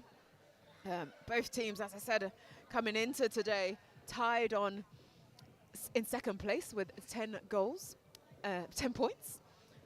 joint on goal difference, and so this was a hotly contested match that we were so looking forward to, and it's still quite tight, just 5 goals of difference. Anything can change. We've still got 20 minutes of netball. We're playing 10-minute quarters. Anything can change. That's what, a couple of turnovers and your own possession. So we saw it in that first game this morning, didn't we? City Flames versus Southeast Blaze. We saw City Flames leading going into that last quarter, and Southeast Blaze bringing it right back to that draw. That was a hell of a game this morning. But going into this this third quarter now, I think Valley's Volcanoes need to keep pushing now. They need to keep bringing the heat. They need to keep making sure they can move the ball so fast. They've moved down to the end of the court before we've even turned our head. And if they keep doing that with the accuracy they've got and the composure they've got, they can keep building on this. And if they keep working so hard in defence to take out Coastal Heat's attack, then they will keep building. But Coastal Heat really now need to change their game plan. It's not working for them. It's not working having those 2 types of shooters in there. I'll be surprised if we see them both come back on court, because I don't think it's working. But if they do, then that's their decision.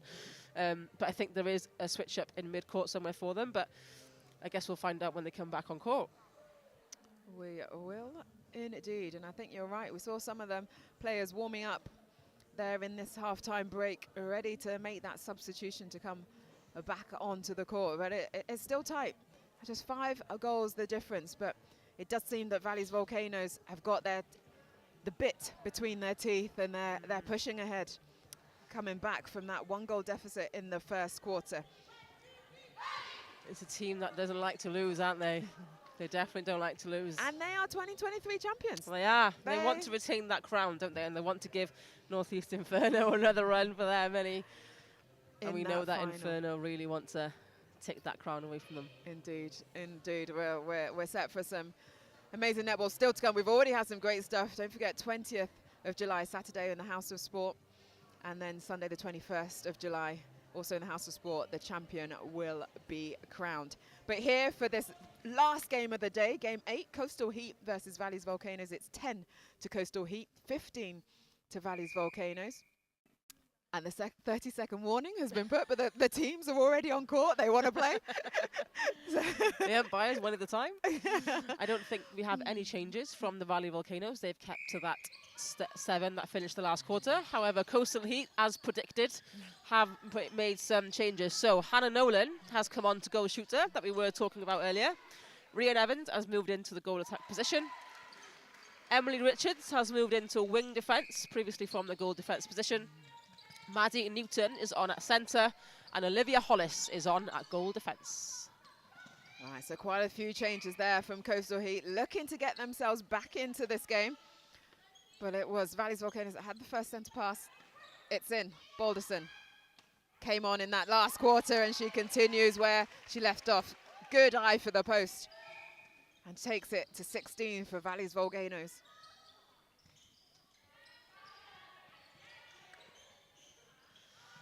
Let's see if we can get a different side to Heat now with Nolan in there. First goal.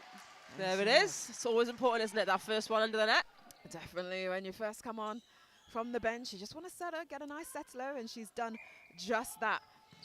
So now for the defence of Coastal Heat, and as we say it, they get that turnover. Didn't really have to do much, but the ball came in their hand. They will take it regardless. Emily Edwards at wing attack gets the contact call. And it's Olivia Hollis at goal defence.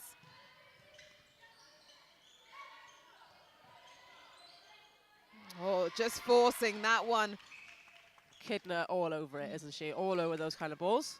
A different combination to what we saw earlier with Coastal Heat. So earlier we saw Nolan play with James. Yeah. And now we got a playing with Evans.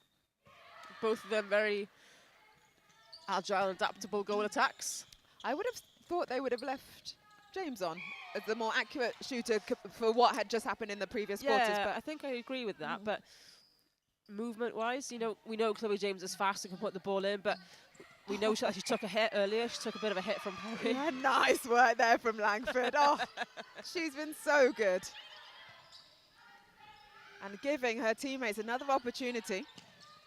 Oh, and she sees that cross-court ball there to Hollis. And sorry, like you were saying, Chloe James taking a knock. She took a bit of a knock from Steph Perry, I think, in that last quarter, and she did seem to be a bit uncomfortable, so that might have made a difference. Who knows? So the ball wants a little breather. That's how much fire is going on inside of here. Oh, Steph Perry again, but just as far as Newton, and Nolan will sink it. Nice. I just love her story, like working her way up from the E team to the A team, and now playing in the National League. Just shows you what netball can do. And what hard work and dedication can.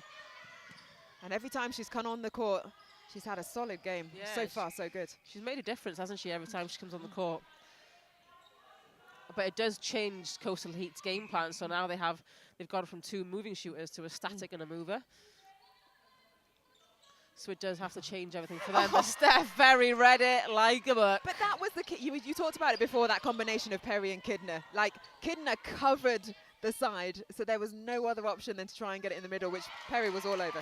It's clinical, isn't it? Textbook. Textbook. If goal you defense, cover off goalkeeper. every other option, you know where the ball's going. And if you know where the ball's going, you can take it. Yeah. And that ball from Davis, Ah, straight beautiful to ball. Bolton. Beautiful ball. Great vision.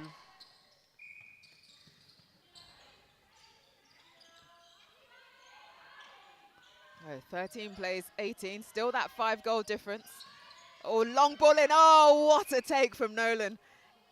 Even with a knock from Kidner, she still pulled it in strong. And she scores the goal. Brings it back to 4. 6 minutes. A bit of a battle there under the post by Kidner and Nolan. I always say to collect your own ball from underneath the post when it goes in, you know, just to give a little bit of a confidence boost to yourself. But I think there's a battle there. Kidner's collecting all the balls. And that hoist again between Hollis and Langford this time. Langford seems like an easy player to hoist, don't you think? I'd love to do it.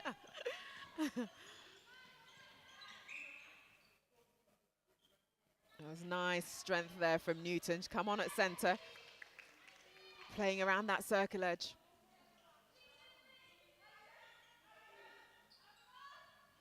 Edwards. Definite, slightly late there from Perry.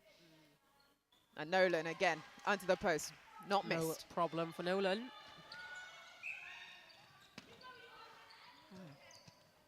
You just feel Coastal Heat just need one turnover just to get that confidence back and those connections.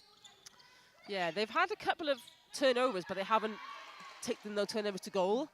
So I think, yes, it's important to get turnovers, but what's the next step of that is taking turnover to goal, so utilising the hard work you've done and taking it all the way. So they can work hard off ball, they can work hard to turn over ball, but if you don't put it in the net, sometimes it feels like it's gone to waste.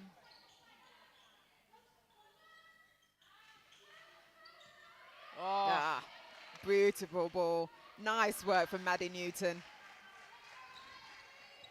Kidner again was trying her best to get back and up for that, wasn't she? But she just ran out of space.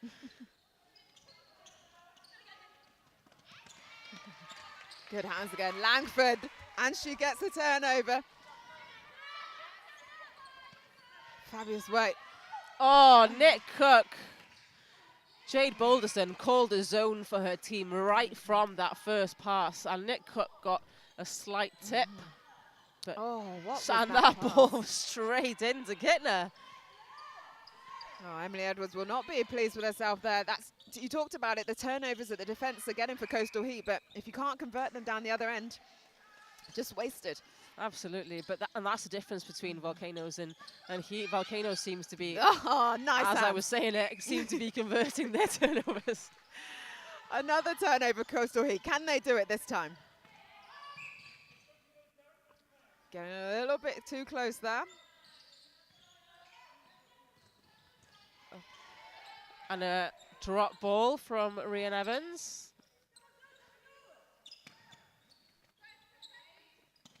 Nick Cook, that ever playmaker. Drawing that contact from Olivia Hollis. And now being a free player. And there Nice is shot. Boulderson.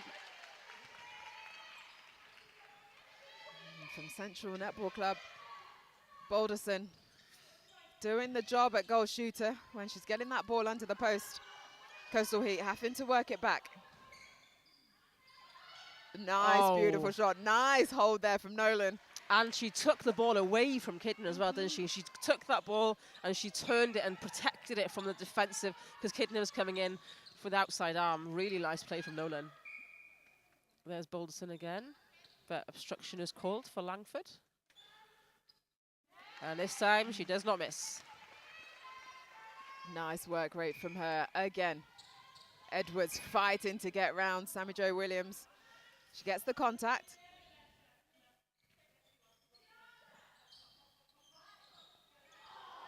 Resetting. Almost taking a tip. There's Newton at centre. You can see it now. You can see that diamond setup they've got. Nick Cook is right at the top. You've got Kidner on one side, Perry on the other, on the back, and Sammy Jo Williams on the other side. You can see their diamond defensive setup. And on the outside of this diamond is Coastal Heat. And it's so effective because they get the turnover. It's working really well for them. Very much so. And with 1 minute 40 left on the clock, they are looking in control of this game. You think someone would just penetrate through that diamond to break it up. That's the only way to beat it. Langford. Nice work from her. 2 hands on the ball. Davis. And she waited as well. She could have given that ball early. But that was, for Coastal Heat, no one in front to be able to get over the defence of Valley's Volcanoes, and so they were just passing it amongst themselves, and all those extra passes gave the opportunity for the intercept. Too many passes sometimes just makes it too easy to intercept. Again, that defensive setup is there. Newton, she's a long jumper. She was told she was too short Kidner. to long jump, but then she went and won the competition. So again, we've been talking about height a lot today, haven't we? But don't let it hold you back. I'm 6'1", I can't long jump.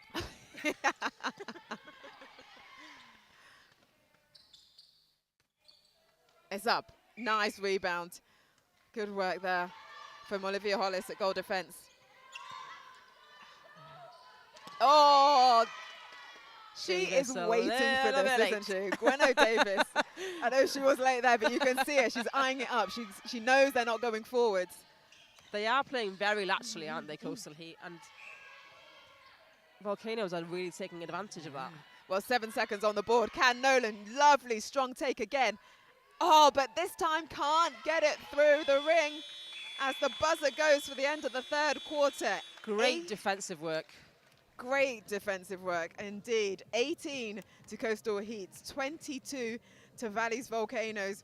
Much better from Heat. They scored 8 in that quarter to come back into it, but still 4 goals the difference. Yes, absolutely. They definitely did much better in that quarter. They've brought that goal difference down by 1. They were 5 down in that after that second quarter at half-time, but they have brought it down to 4. So, you know, little by little works. So now it's only 2 turnovers they need, and they can bring it back to then try and win the game. But I think we saw from that the difference having that standing shooter does to the change in the gameplay, because they moved from 2 moving shooters to 1 standing shooter like we thought was going to happen with Hannah Nolan, and she's made a massive impact, hasn't she? She's under that post. She's really strong against someone like Kidner as well. She really is, and we've seen that in what she did this morning.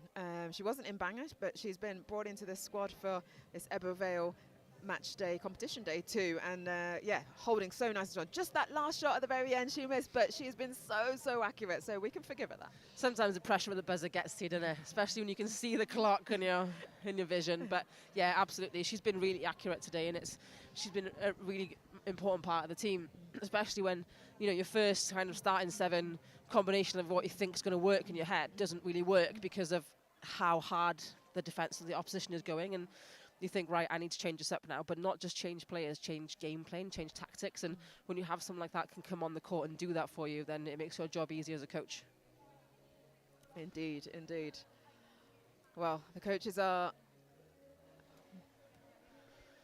giving their last-minute talks before they come into the halftime break. What will Valley's Volcanoes be saying? I think they need to keep the composure. They'll be saying that they're playing really well. They're playing their own game. They're moving ball fast through court, and they're trying to get on the end of every single ball. And they are moving balls through court well. But they are trying to capitalise on all the errors that Coastal Heat are making as well, which is the difference between the two teams. As long as they keep their own ball, as long as they make sure that they cut down on the unforced errors. We haven't seen a lot of them from Valley's Volcanoes. I think they can take this game away with them as long as they just keep composure through court. Right. Well, Macy Lane's mum was getting really stuck into to Valley's Volcanoes to give them some insight as they're about to come back on to the court. Coastal Heat, they've had their instructions and the teams take it. This is the very last quarter of the Fleet EV competition day 2 here in Ebbw Vale. And it's Kelly Lane, not just Macy Lane's mum. She has got a name. She's got a name. So, changes for this quarter then. I believe the same 7 is on for Valley's Volcanoes. No changes there. And I don't think Coastal Heat have made changes either. Both coaches happy with the performance of the last quarter by all of their teams. Well, they've got now 9.5 minutes to make a difference, to stay. Whoever wins this will be in second place on the table. And Nick Cook is on the floor again. And a turnover. Giving the ball to Coastal Heat. Can they make this one count? If you're just joining us, where have you been?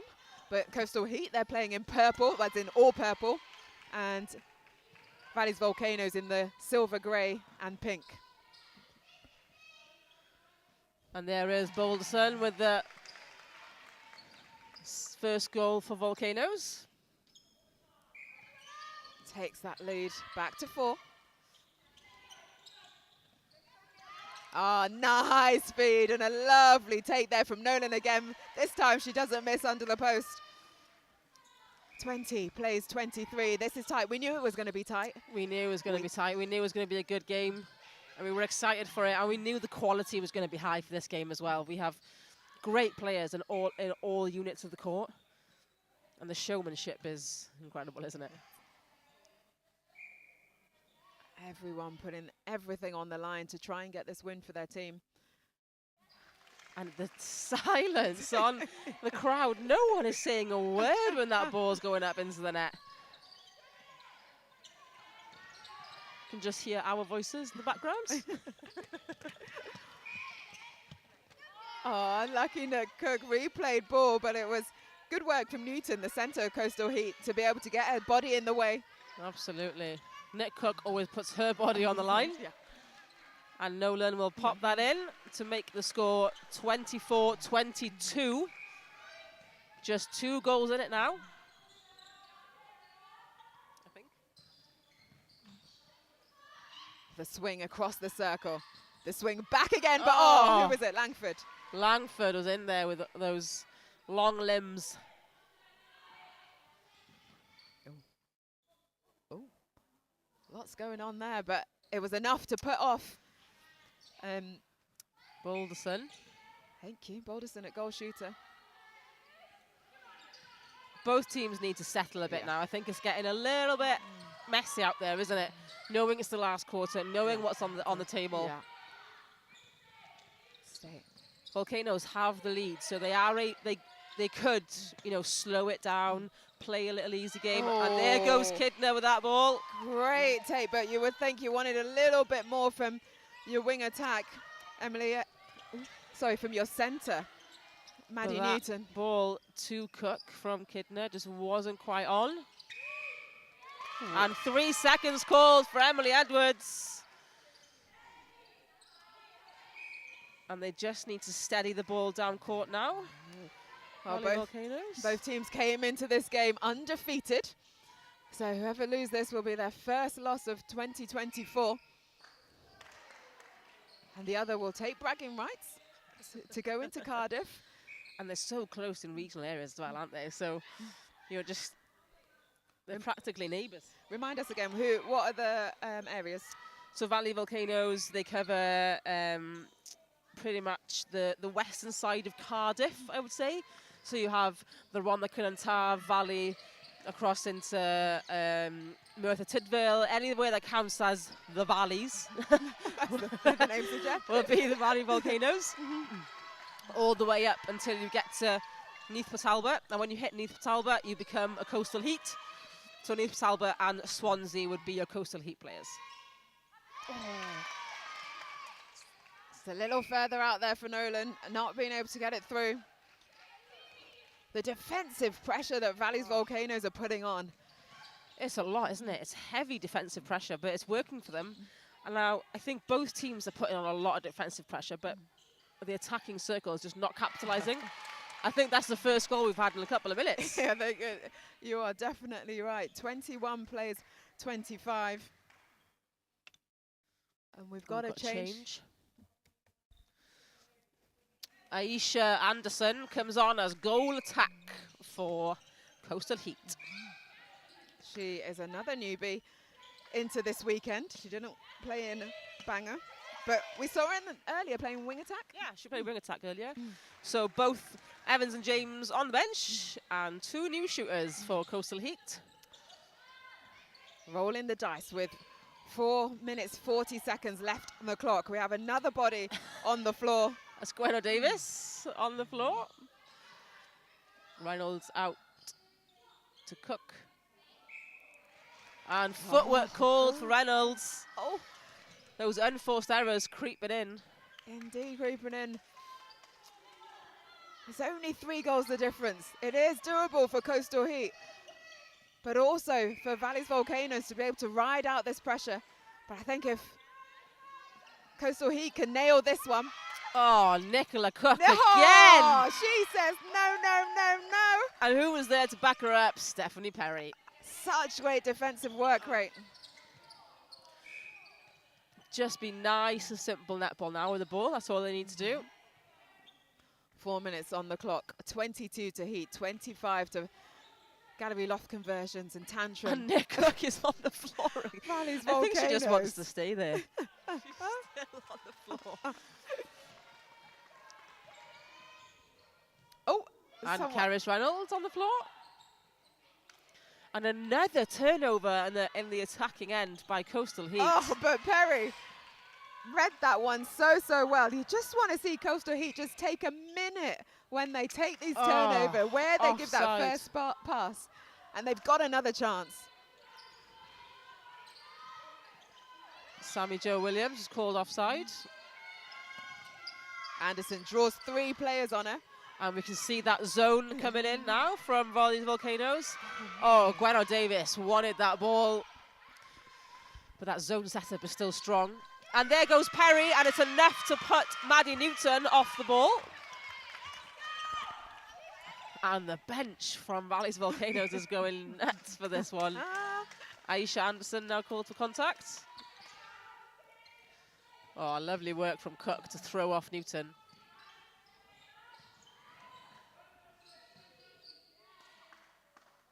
Balderson. Oh, nice shot. Just the settler that they needed to take them to 26 goals. Anderson gets the first phase of the centre pass. Goes to Edwards. Back on the line. Back to Anderson at goal attack. Both Kidner and Perry now doubled up on the shooter, Hannah Nolan. Oh, but neither of them can get on the ball because they ran into each other. That's what you can do. They sometimes say there's 2 defenders on your shooter, don't put that ball in. But when their heads are down or they've got that potential to run into each other, do it. If there's space to give it. And Balderson strikes right back. That was so quick though, wasn't it, off the centre pass from Valley's Volcanoes. Heat having to go back. That zonal defence is so effective from Valley Volcanoes, but unfortunately, Gwenno Davis again not able to take the ball. Gwenno Davis has been on it, hasn't she, in attack and in defence? She pulls up so many balls. She's also a wonderful wing defence. Oh, really? So she plays a very good defensive wing attack. That's what we're seeing. Again, 2 players on Nolan, but she's taking those balls. 1 minute 20 left on the board.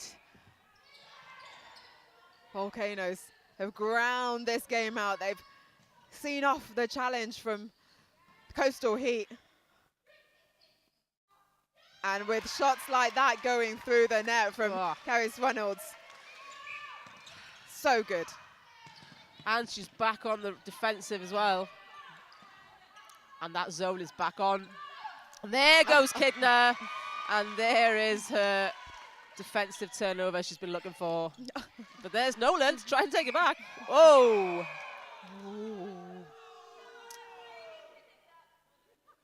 And we did have a little bit of a reaction from Nolan. It was a little bit spicy on the court then. Oh, we thought it would be, but they've held it together right until the very end.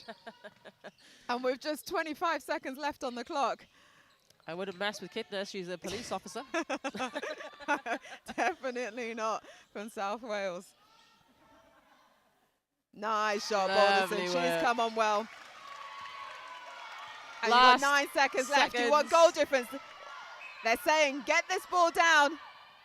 Oh, great ball from Reynolds. Oh, and it's she in. gets it just on the buzzer. They deny Coastal Heat their points from being within 5. 30 goals to 24. They did hit that 30 on the buzzer. That pressure shot for Balderson. Great composure. Great composure. What a game. We said this was going to be the game to watch to close out the day, and boy, did it deliver. Coastal Heat 24, Valleys Volcanoes 30. Quickly sum that up for us. Well, both teams, great composure. Both teams, great accuracy. The defensive pressure from both teams was absolutely incredible, wasn't it? There were periods where there was not a goal scored for a good couple of minutes, which is quite unusual in a game of netball. So we have to give credit to both defensive sides. But at the end, Valleys Volcanoes just pulled away with it. They were clinical in their play. They were accurate in their passing. And every time Coastal Heat made a mistake, they punished them. And that's what made them come out on top today. They did it well. Valleys Volcanoes, Tantrum and Gallery Loft conversions. Valleys Volcanoes keep their winning streak alive as they head into Cardiff next month. What a game. Well, that's a wrap for competition day 2 here in Ebbw Vale. Again, we get to see the levels of participation netball in Wales. Fun times definitely had. Airline, have you been keeping stats and scores? Oh, of course I have. Let me just input these these ones from the ones that we've just had. So Coastal Heat. There we are. And Valleys Volcanoes, 1 point here. Okay, so we're looking at Northeast Inferno, of course, sitting at top of the table at the moment. But Valley Volcanoes have just now gone on to the same points as them. So they're now sitting top, joint top of the table. So Volcanoes and Northeast Inferno sitting joint top of the table together. But goal difference. But goal difference will mean Infernos will be way sit ahead. on the top, absolutely. And sitting in that 3rd place position is Coastal Heat, just grabbing 1 point from that loss to Volcanoes as they came within half a score, but did not manage to come within 5 because they were 6 points below. Underneath them there we have 3 teams on 8 points, I believe. So City Flames, Northwest Fury and West Wales Phoenix are all sitting on 8 points. Sorry, we have Southeast Blaze first on 10 points. Then we have those 3 teams and Power Sparks sitting at the bottom with 6 points. Indeed, thank you very much. So those are unofficial. We will obviously get the official ones coming your way shortly after this, but thank you, Airline, because it gives us a little taste of what's been happening over the past 2 competition days.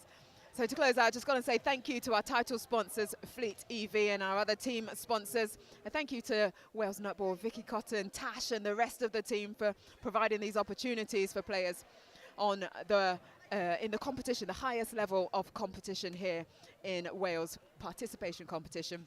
Our umpires, nice to get a little bit of a taste. Anbert Williams coming in and talking to us in that second game to give us from an umpire's perspective.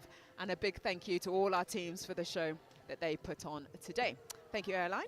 And our guests from Comms, you were fabulous, as always. So were you. It's been a real pleasure. I unfortunately won't be here in Cardiff. I'm off to the Olympics in France, but I will be, whilst I'm in the airport, I'll be tuning in, watching it on YouTube. And I know you will do a fab job with Natalie Pepperell as you continue to highlight the sport and show these amazing athletes and what they do on the court. We look forward to seeing you all for the next round. That's Saturday the 20th of July at the House of Sport in Cardiff, and Sunday the 21st of July, where the 2024 Fleet EV champion will be crowned.